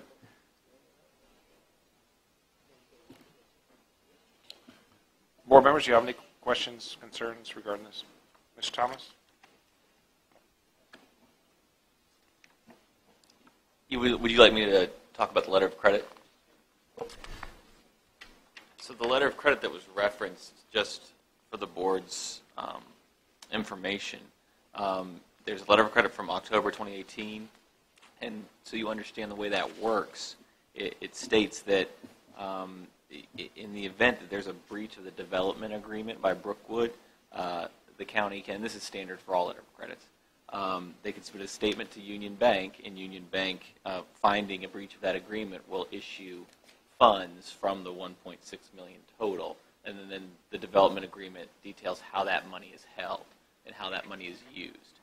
The important thing to consider here, and Mr. Sheba might be able to elaborate a little bit more on that, is that the development agreement speaks almost entirely to the development itself, and there is an issue here with easements off the property from third parties that are necessary to get the sewer lines set up. So there could be, now the development agreement does reference adjacent land, but there could be risk involved in trying to pull on the letter of credit in the event of a failure of the sewer system stemming from those third party easements. And I spoke with Mr. Sheba, and I think he can tell you a little bit more about where the status of those third-party easements are, but I want the board to understand that the letter of credit, the bank may take a position that the letter of credit doesn't cover a failure to obtain those third-party easements, if that makes sense to you. So the bottom line to your statement, which is something new to us right now, is that the letter of credit is different than a bond. A utility bond, at any point in time, the county could exercise and complete the sewer system, but you're saying the letter of credit is different than a bond. The letter of credit requires you to submit a statement to Union Bank saying that there's been a breach of the development agreement, and here's what it is. And upon their finding that that's a valid written demand, they would issue the funds. It is a different mechanism than a bond. Where's Jay? Behind you? Oh. If I could address the third-party easement issue. Yeah. There was a portion of the sewer line, this is an older development, was first approved 10 or 12 years ago, and there was a portion of the sewer line that was installed at that time. It was installed on the eastern side of Edwards Road, and that's what created the third-party issue.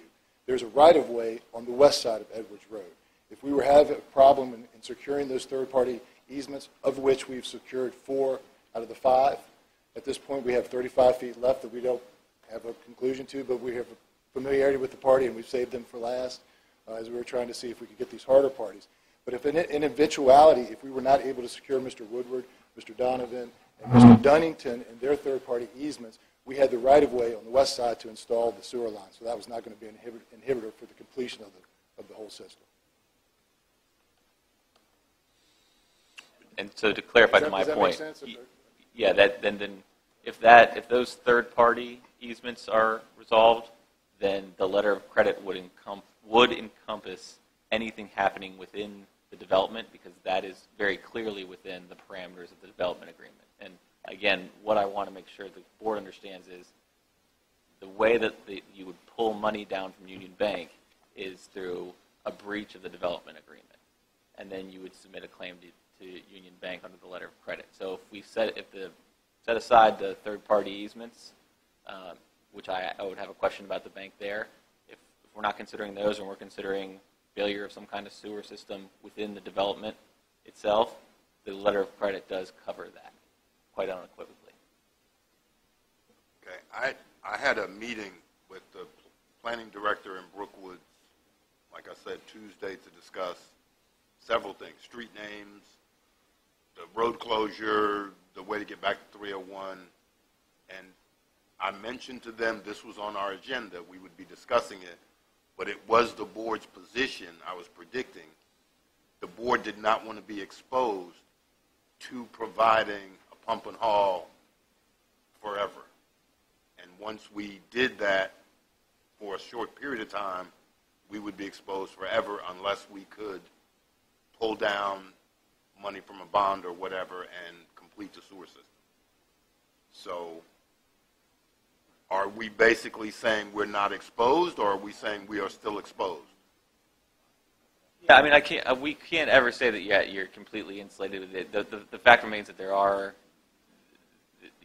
we don't know what's happening off the property, and at the end of the day, what we're talking about here is a breach of the development agreement. That's when this money comes into play. And so there are a lot of moving factors there. I could never say that you're completely covered by this. I mean, the county would at a minimum have to step in and do all this work, and there's no way for me to tell you from a legal standpoint what your risk profile would be, because we don't know what the facts of the future are. What I could tell you, if I may, is that if you'd hit the mic. Project is substantial. If you'd hit the mic. Oh, I'm so sorry. Thank you. What I can tell you is that part of the project is substantially completed. We've had some delays related to weather. We did have these delays, frankly, trying to sort out some information with the neighbors so that the easements would work. There was some confusion as to whether or not there was a manhole installed. There was confusion where the sewer line actually laid. So these things took several weeks to work through, and we feel like we have them sufficiently resolved. The pump station is substantially built.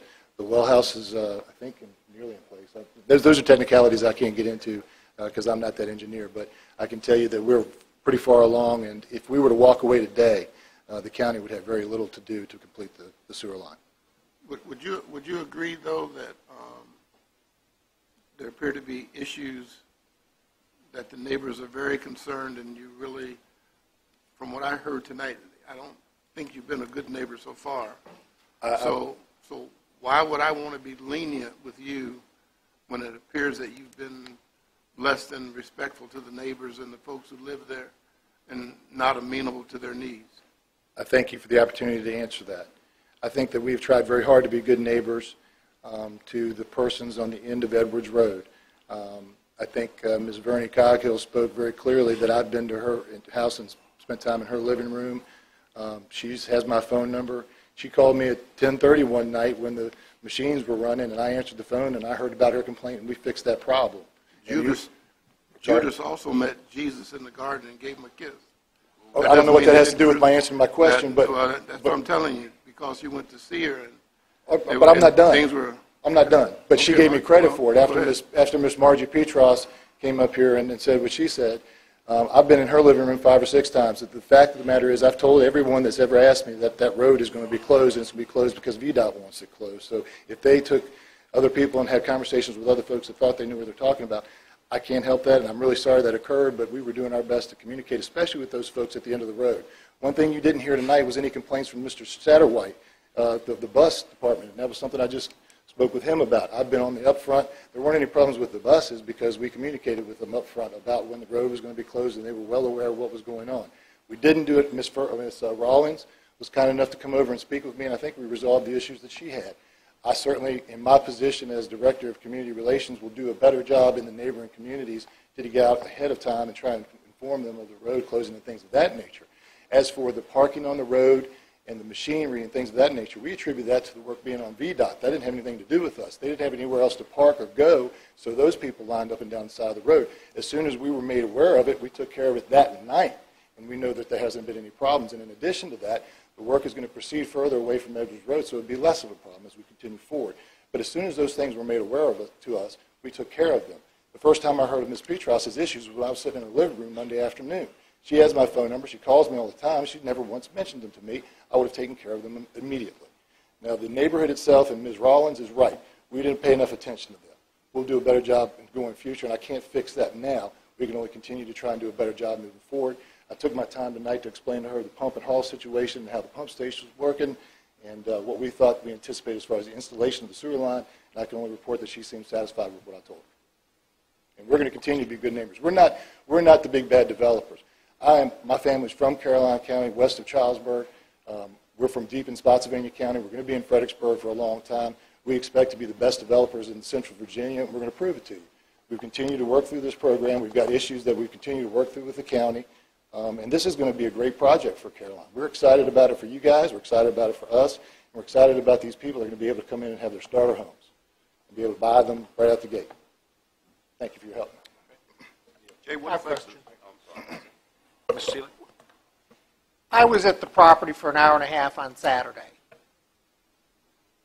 And next to Margie Petros's is a 3-foot dirt embankment over down her entire property line.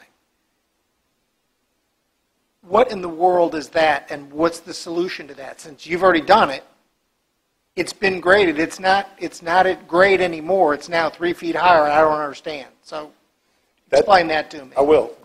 I'm not familiar with the way we stylize this property either. I called them T-boxes.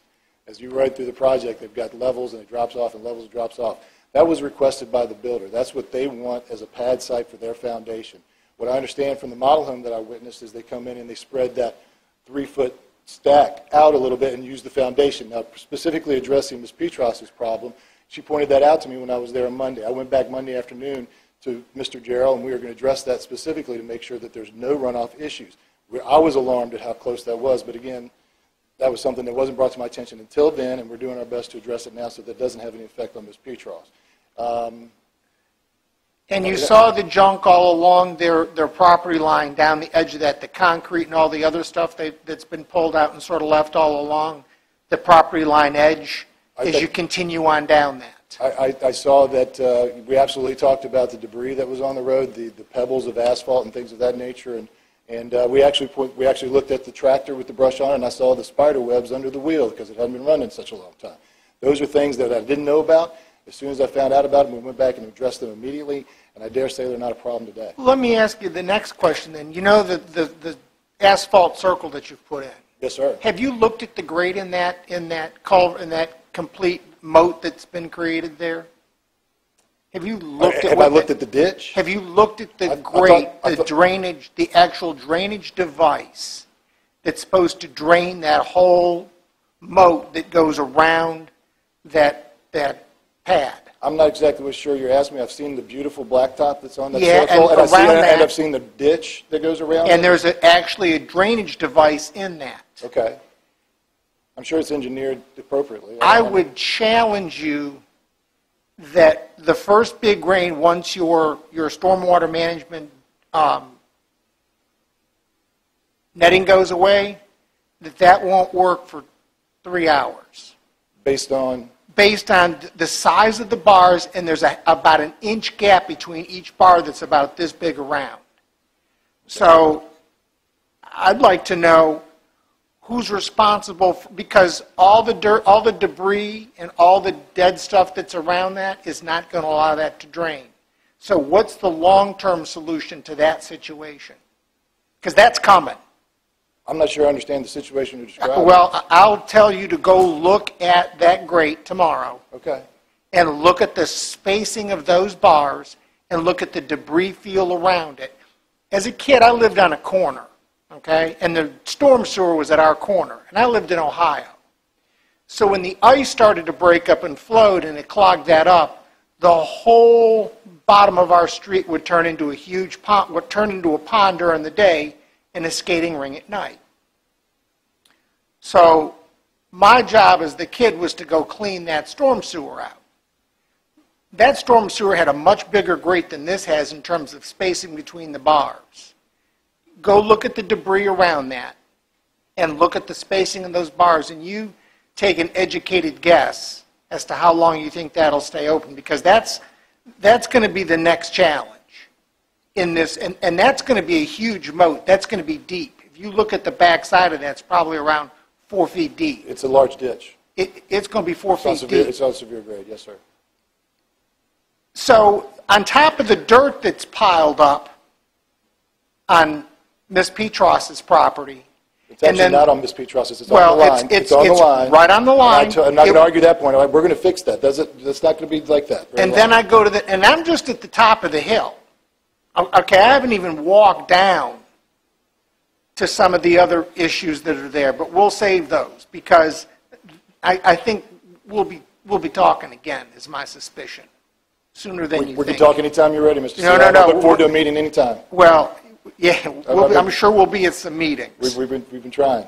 But I'm not real pleased with what I see in terms of grading and the overall. Yeah, it's a big piece of blacktop. Give me an idea what you're talking about. What is your disappointment with it? What's your background with it? Explain to me what you're seeing. Look at the overall grade and the way those pads set up and the driveways coming up between some of those pads. Some of that doesn't make any engineering sense to me at all. I'm not an engineer. It doesn't make any engineering sense to me, but it did to the engineers that designed it. That was approved by Caroline County.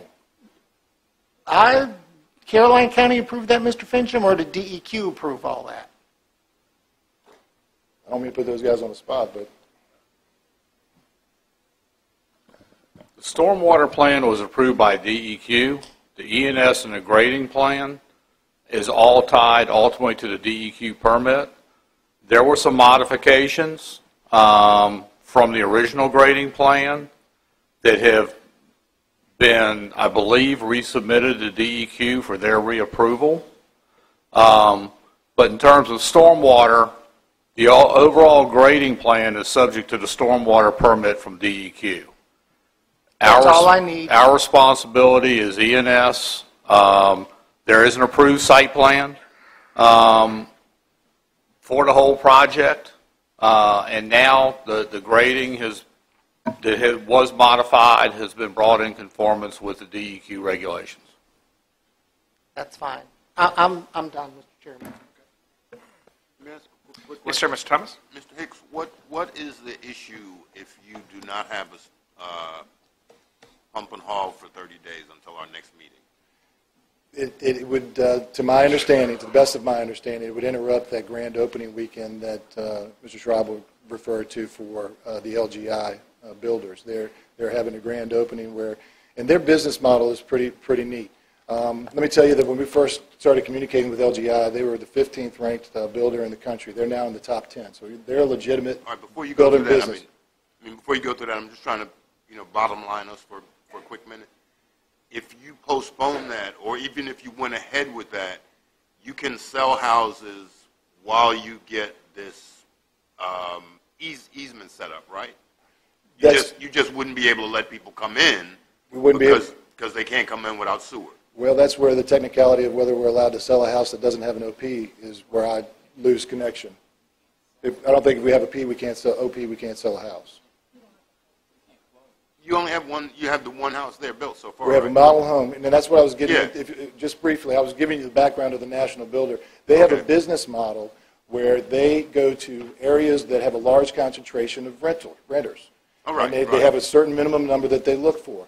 And their product and their model is to come in and build a house that's affordable for those people that are renting to come in and immediately move into. No down payment, affordable house. We're looking at a $275,000 house, give or take, from there. And the idea is that you have people that are coming to the end of their lease. They sign a contract to buy the house, and they can move right in. And they're going to have, in this instance, they like to have more than we're going to have. We're going to have 6 houses ready, it sounds like. But they like to have as many as 10 to 15. And they have this grand opening. It's like a blitz where all these people are over there. Don't want to pick this house, and they sign a contract right there. So that's where the complication and the way they present their product is one in which they want to have all of them prepared and offered for sale. So we needed to, and we being the planning director, Mr. Finch, and myself, and you and some other folks from Brookwood agreed to have a meeting on December 3rd Yes, sir. where we could talk about some things like street names. Yes, sir. So if we do that on December 3rd, the board meets on December 10th, you move your grand opening back to maybe the 17th, you could then have, as Ms. Rollins said, you could actually have a chance to have people in that community come to your grand opening, and the second or third generation of people who grew up there would be buying houses there, all with the excitement of saying, oh yeah, this road is now named after somebody that was my school principal or something like that. Give me 10 days on your, opening. That satisfies the board as far as saying they're not exposed just yet. We can make sure we come back in December to say we can fix it or you're closer. I'm really not understanding what the 10 days buys the board, frankly. Buys us? Yes. I don't understand what the extra need of time would be. What are the questions that are left unanswered? That's our next meeting. I understand, but... And as I explained to you before, and I predicted, I'm kind of Nostradamus-y here. And remember that, guys. We'll be back for the car dealer. But the reality is, I told you that the board would not go along with being exposed. The county attorney is telling us the board is kind of exposed because it's a letter of credit. I don't believe that's what he said. We're not exposed because of letter of credit. You're exposed because we're not done with the project, with the force main. You're not done. You're not exposed by the letter of credit. The letter of credit is just like a bond, is what he said. Yeah. Well, here's the point. It's that money comes into play in the event of a breach of the development agreement. So that's a legal issue, right? So we don't know what that breach looks like. We don't know what was breached. We don't know what the costs are going to be. So I can't tell you, oh, you'll never have it to come out of pocket. And my understanding was... What's the point of it? Wait a second, it's my turn. It's my turn. Yeah. My understanding Tuesday was we had a bond, and a bond is totally different than a letter of credit because a bond says if you don't do the sewer system, here's X number of dollars you can take and finish the sewer system. That's not what we have. So there's money that can be drawn down. I mean, the mechanism to set up there is to address that situation where, this is in the unfortunate scenario of a breach of the development agreement, the county would have recourse to this security from a letter of credit, which is effectively a different financial product from a bond, but it does the same thing. The distinction I'm trying to make for you is that I'm not Nostradamus. I can't tell you what that's all going to look like. The letter of credit should function to serve as financing for the county to step in and do any sewer work that needs to be done in the development. In the development. But I am not Nostradamus. I can't tell you for sure 100%, yes, that will happen. That's what should happen. But I can't give you any guarantees. So that's the point I wanted to make. And the second point I wanted to make was if it happens in the off chance that the breach or the failure of the sewer connection relates to those third-party easements off the property, which I understand are probably not going to be an issue, that may not be covered by the letter of credit. Those are the only 2 points I wanted to make. And otherwise, the legal issues those are the only legal issues. Okay. So my thought was we delay this for 30 days to give you a chance to finish your easement, for us to figure out or make sure we're not exposed or talk to Union Bank and figure out what would happen in that sense. You may get your things done, plus that gives us a chance to talk to all the other issues we have. And then we come back in December and A, they're done, or B, they need a pump and haul for 30, 60, 90 days, and we've said what's going to happen with Union Bank. Yeah, I mean, I can tell you if we set aside the outside easement issue, just so you all understand. That's the issue, though. Okay. That's the issue. If that's the only issue, then yeah, I mean, a lot could probably change in 30 days. I don't know. That's not my job. But I will tell you, the letter of credit is there, right? And the money should be there. I don't want you to misinterpret my failure to give a categorical answer as some kind of problem with this financing mechanism. It all looks like it should look. Everything's there. But I just can't I can't say 100% certainty. But the lawyerly part of it is inside the development and outside the development. There is a distinction there, correct. So, I'm not a lawyer. I don't play one on TV. I know inside from outside. Yes, you do. Inside the development, we would pull down on that letter of credit without question. Correct. Outside of development, which is your issue, we have some doubt. Well, and I guess my understanding is that there are, we don't know we hope that there will never be a breach of the development agreement and the sewer gets hooked up and there's no problem. But we don't know that the breach will occur inside or outside. Could happen in either place. May I ask a question? In being informed that there's a right-of-way on the other side of the road, wouldn't that be a part of the development plan? So the installation of that part of it would be installed? Yeah, if it's shown on the development plan, it's incorporated into the development agreement. We have easements for all the other properties, so that if we don't get this last 35 feet, it's going on the west side of Edwards as a part of the development plan. So it's covered by the letter of credit. We'd have to look at the development agreement. The development agreement references the plan. So we can look at those things and confirm it. Inside the development is part, but you've got plans that exist outside of it where we have the force main that has been approved as a part of the development plan that exists outside of it. Mr. Hicks. You're doing a great job, Jay. Mr. Hicks. Oh, my gracious, sorry. Thank you. That's a lawyer. I'm a former litigator, so I like to run. I apologize. But it's very, if we have a problem with this last 35 feet, which we will not, we've secured all the other easements, and if we didn't get that last 35 feet, we're going to go into the right-of-way that's already approved and already has been submitted and approved by the county as a plan. So it's a part of the development plan that would be covered by the letter of credit. So this is not, he's talking in the worst-case scenario. That's what I did for 20 years. He gives you the worst-case scenario. The worst-case scenario is that in this situation, you're approving a pump and haul situation for a maximum of 27 houses over 12 months. No more. The plan with this builder is to give them 12 a quarter. So we're supposed to deliver 12 during the month of December. Now, 3 months from now, they're going to want another 12. After we deliver that second 12, it takes about 3 months to build them out and be to completion to where they're going to be at OP. That's when we need to be online. That's when we want to be online a whole lot more than you guys want us to be online. That's when we will be online because we need to deliver these products to the builder. Now, the bond is in place in case we don't do that. But again, we're very close. We're 90% of the way there. So the risk, I would suggest, is very low for the county. And the damage that it may cause to this relationship. LGI is a national builder who's never done business in Virginia before. This is their first try in Virginia. Okay? We've had our challenges with the ground. We've had our little bit of a challenges with the information and getting the easement straight. This thing's ready to go. It's not that far done, and the impact and the ripples that would have if we do continue this even just 1 week, I think would be significant and really not get you any bang for your buck. I appreciate it, Jay. You're really trying to work with us, and I do appreciate the way you tried to work with me and when I expressed the county, citizen concern. Yes, sir. So I think where we are is we're going to table this for 30 days. We're going to hope that you get the easement done.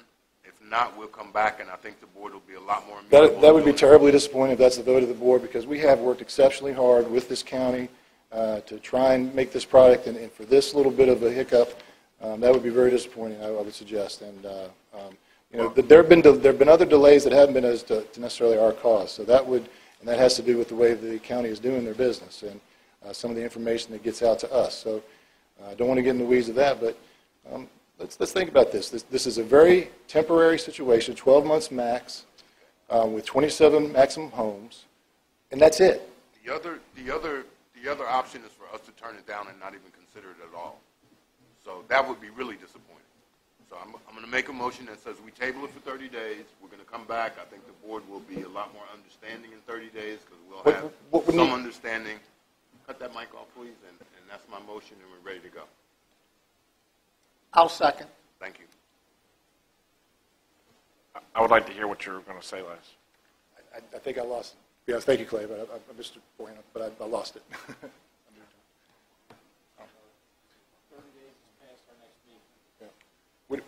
The next meeting. Thank you. Our next meeting is the 10th. If we were to do a separate bond for just the force main section, would that have an impact on you? To separate any of the third-party issues that you're thinking are off-site, we get a separate bond for that. I don't want this legal issue to impact. I want you to understand what's going on. This is security for you. They can offer you security, but the point of my explanation was for you to understand the mechanics of how you would use that money and what may or may not be available. If he's saying, I don't think it's going to be an issue even under the existing letter of credit because of the way our plan is set up. That's all well and good. That's got to get right. Union Bank's got to agree to that after a breach, and then they've got to pay the money. And he's completely right. All I'm doing is forecasting the worst case scenario so that you understand it. So he could walk up with another bond that is going to further reduce your risk. I'm not going to forecast what your risk is. But if he walks up with another bond that says, here's $2 million, whatever the number is, that allows the county to connect, build a brand new sewer line from point A to point B, and we have no exposure, I'm not going to ask you if there's exposure. Then you'll have even more security. Right. It's like any other financial transaction. He's offering you security to offset your risk. I can't have 20-some houses on Pump and Hall for a year, and then the county says that's the end of the Pump and Hall contract. Those 27 houses, according to the Department of Health, will then be uninhabitable, and we'll have to make 20-some people get out of their brand new house and leave because they'll have no certificate of occupancy. Right? Yeah, then that's your political. Yes, that's. It's not political. That's reality. That is part of your deliberations. It's not something that I can opine on. But yeah, I'm not asking you for I that. understand. That is my reality, and I will not allow that reality to happen. But in that situation, our concern is that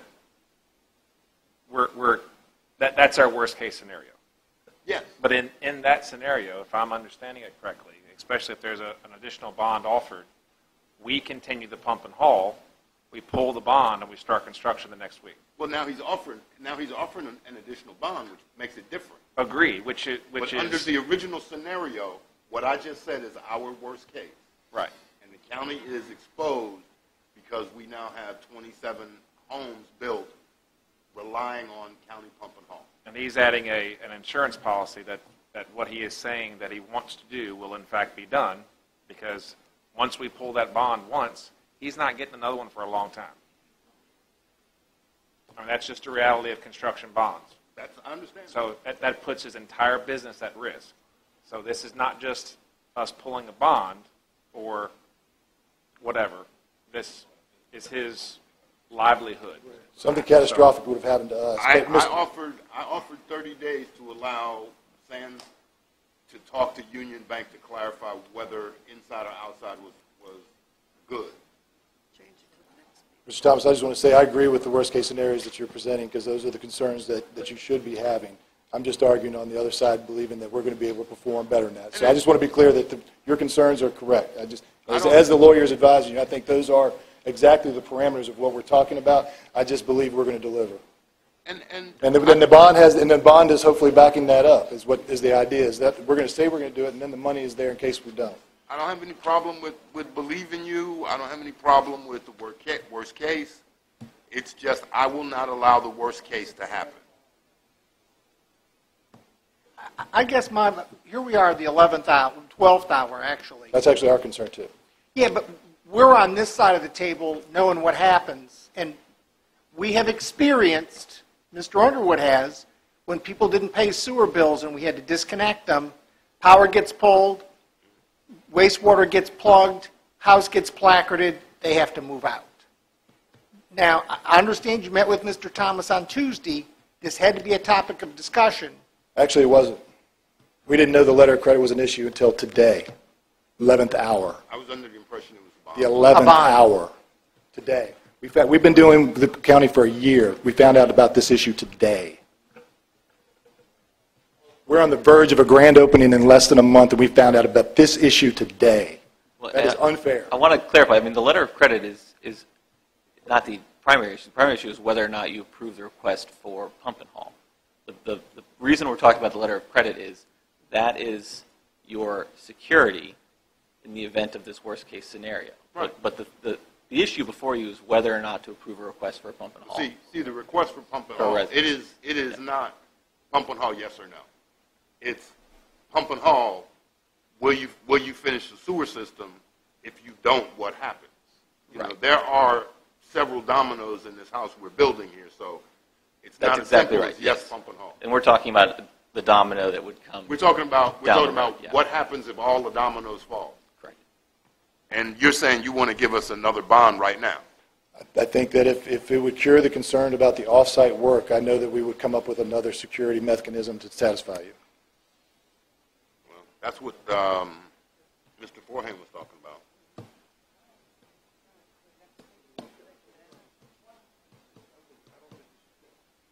Huh?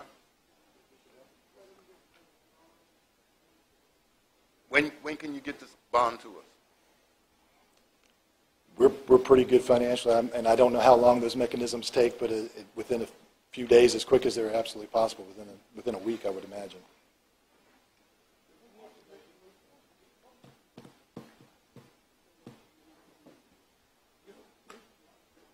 The next meeting is after their grand opening. I don't see, well,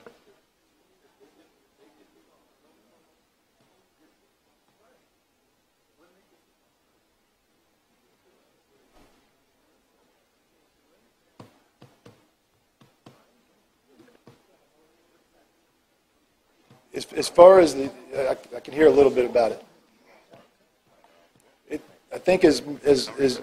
Schreibel and Mr. Fensham were indicating, the original design plan was a long time ago, and as fresh eyes looked on it, there were a lot of modifications to what was going on because we knew more. That I overheard a little bit has created some delay. Genuinely, the soil itself, Ms. Petros, one of my first meetings with her, she shared with me a story where she's lived there her whole life, and her uncle had dogs that would disappear, and they always suspected they had quicksand back there.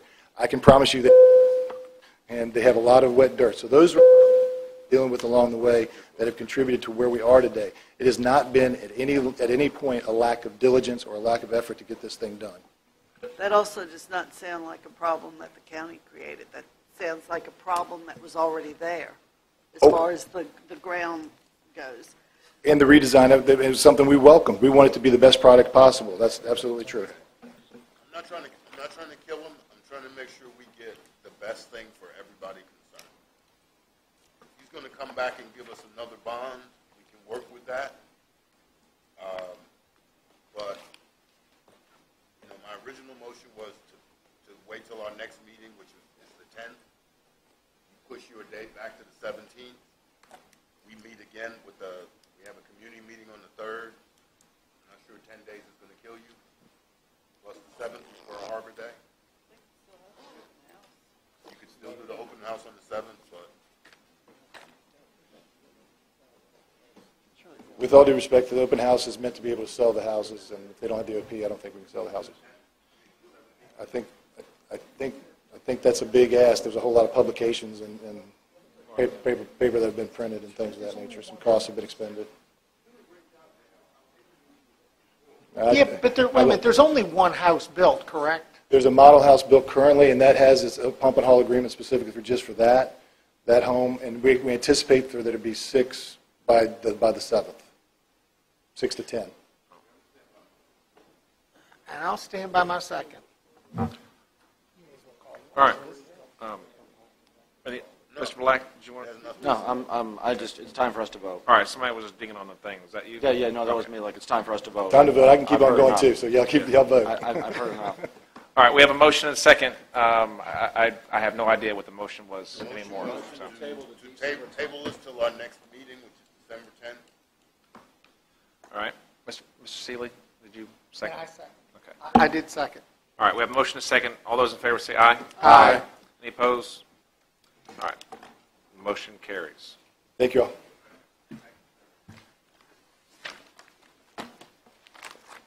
All right, with that, we will go into the capital project update.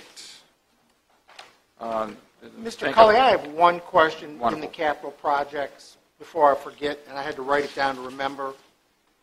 Did we ever do, and Mr. Schiebel, maybe you know, did we ever do a final inspection on the middle school gym floor. Yeah, we're waiting. And the floor covering. Yeah, we're waiting for their final coat they're supposed to put down. I know we talked about it in the staff meeting yesterday. I mean, and proper maintenance of the floor, because We held 10% retainage on the contract so far. They're coming back the Wednesday before Thanksgiving to put the final coat on. They're going to sand and put the final coat on. They have provided all of the cleaning equipment and all of the information on how to clean the floor, and we are still waiting on the manufacturer's rep to actually come and train the school system so on we've how got to a maintain floor. it. So, I mean, come on. It's a $90,000 floor, and we're not cleaning it. So are they standing by the warranty since they're not done? They are, because it's once they come back, it'll be like a new floor when they come back and do that, unless there's damage done by the schools, such as a water leak that they had a couple weeks ago. Thank you. I'm glad I didn't have to add that. The rack has been ordered and the floor covering. They did call 2 days ago to confirm color, and it's shipping next week. It'll be here Monday before Thanksgiving. Yeah, but we've had the floor down since June, Correct. July. The school system 3 weeks ago gave us what they wanted for their rack system. So they just provided that to us. We had to go through and get all the purchasing stuff done, get a purchase order issued, sent to the company, and then they just had to manufacture. So this is called confirming color. So it'll be shipped. It'll be shipped on Friday. It'll be here Monday, the week of Thanksgiving. Are you going to meet with the rep to find out what the story is on the floor? I have been calling Mr. Goodrich, who's actually the manufacturer's rep, because I'm not even dealing anymore with the firm that installed the floor, Robinson Floor, Weir Floor, I'm sorry. So I'm dealing straight with Robinson now, who's the manufacturer. So Mr. Goodrich is now getting the meeting together. I've given up on Weir Floor for anything. Mr. Shable, that other issue, we were able to help them out with the bleacher issue? Yeah, we did. We found out about that. My understanding was the school maintenance knew about it almost a month before I knew about it. We found out on a Thursday, and it was fixed by the following Wednesday. So everything compressed up like it was supposed to? Yes. Yeah, when they installed the floor, they went about 4 inches further in than the wheels where they came out. There was no way of knowing that until they went to put the bleachers up for the first time. So staff went over there, and we were able to remove that. So they're happy? They're happy, yeah. Oh, yeah, everybody's happy with that. Perfect. The floor is beautiful, so, and the girls' basketball team kicked butt. So. Yeah, champion. Yeah, I'm just concerned that we have $90,000 on the floor, and we're still. And I don't want the manufacturer to go, oh, we haven't followed our procedures. That's who we're working with directly now. So we're straight with the manufacturer. Can you, maybe that's the point for the 2-on-2. We've been discussing that for some time. Is why don't we take over all the maintenance for their building? Let them do education. Oh, dear God. You don't want. Actually, one of the takeaways from the last 2-on-2 is that Mr. Cully asked them, and we were discussing exterior grounds maintenance, excluding the primary ball field, baseball, softball, and football. And Mr. Cully asked them to basically create a number of what they would give back to us in order for us to assume. Just the exterior. Just the exterior. We haven't even broached a conversation regarding the building envelope exterior or anything inside. Right now, we're at grounds. We haven't gotten that number. And we haven't gotten those numbers yet. So, I think, with all due respect, I think you did that in reverse. You should have said, we're going to take over that, and this is what we're taking back.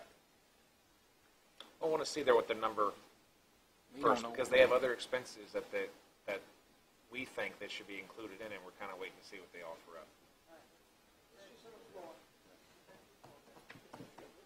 Are we finished with the floor? All right, you want to do a capital review?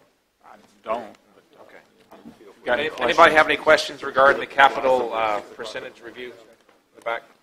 And any closing board comments? Can we add just a couple of things on the calendar? Port Royal tree lighting is 5:30 on the 6th, Friday the 6th. Next board meeting we talked about is the 10th. The employee luncheon is on the 11th. There's a 12 p.m. and then there'll be a 1 p.m. serve, and that's on the 11th of December. Bowling Green Christmas Parade is on the 14th. And the Bowling Green Christmas lighting is November 30th. Tree lighting. You don't have that one. Anyway, thanks Wait, you for said adding December that. 11th? I just, No, tree lighting is November 30th. right.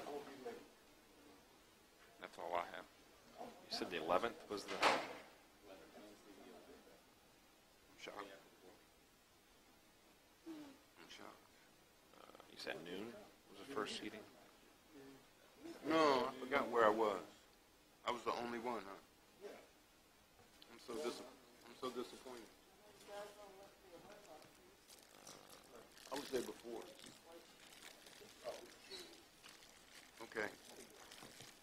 I got two quick, very quick closing comments. Yes, sir. Mr. Thomas. Again, December 3rd, I'm doing a constituent meeting here to talk about Brookwoods. And we're going to do the budget review at our next board meeting, right, Mr. Cully? The final fiscal year 19 review? The audit be done? Okay. And the last thing, I was in the drugstore Monday, Tuesday, one of those days, and a lady was there in a walker or with a walker, and I had my badge on, and she said, "Where did you get that lanyard? I need one so I can carry my keys around." And I actually gave her mine. So thank you, Pam, for giving it. But I found I had a whole bunch of these from trade shows over the years. So if all the board members that have those, and I know you've got a few, bring these to the senior gala, maybe we can repurpose these instead of just being in the corner somewhere. So if we got any extras. Jeff, I know you got a whole bunch from your trade show days. I throw mine away almost immediately. I have some Sands Anderson ones you can have, Mr. Thomas. I mean, would you do that? Because I think it would be a good thing for them. I'm a pack rat, so I've got things from 1985. Most recent one looks like that. Well, Nancy said we should order some, so if we got any more, but I just thought it was a good idea and something that helps folks out. So it might be a good thing. That was it. Okay. Mr. Black? None, Mr. Chairman. Ms. Long? Mr. Underwood? Mr. Seeley? Mr. Fincham, what do you got? I'll give you mine. Can I update for Mr. Black? Yes, sir. The Route 639 Charlesburg meeting has been confirmed for Thursday, December 5th, 6 to 8 at Lewis and Clark Elementary. We will. I've got nothing, Mr. Chairman. All right. I got 4 or 5 items that I'll wait and do next time. I'll accept the motion to adjourn. So move. Second. Second. We have motion and second. All those in favor of adjournment? Aye. Any opposed? We are...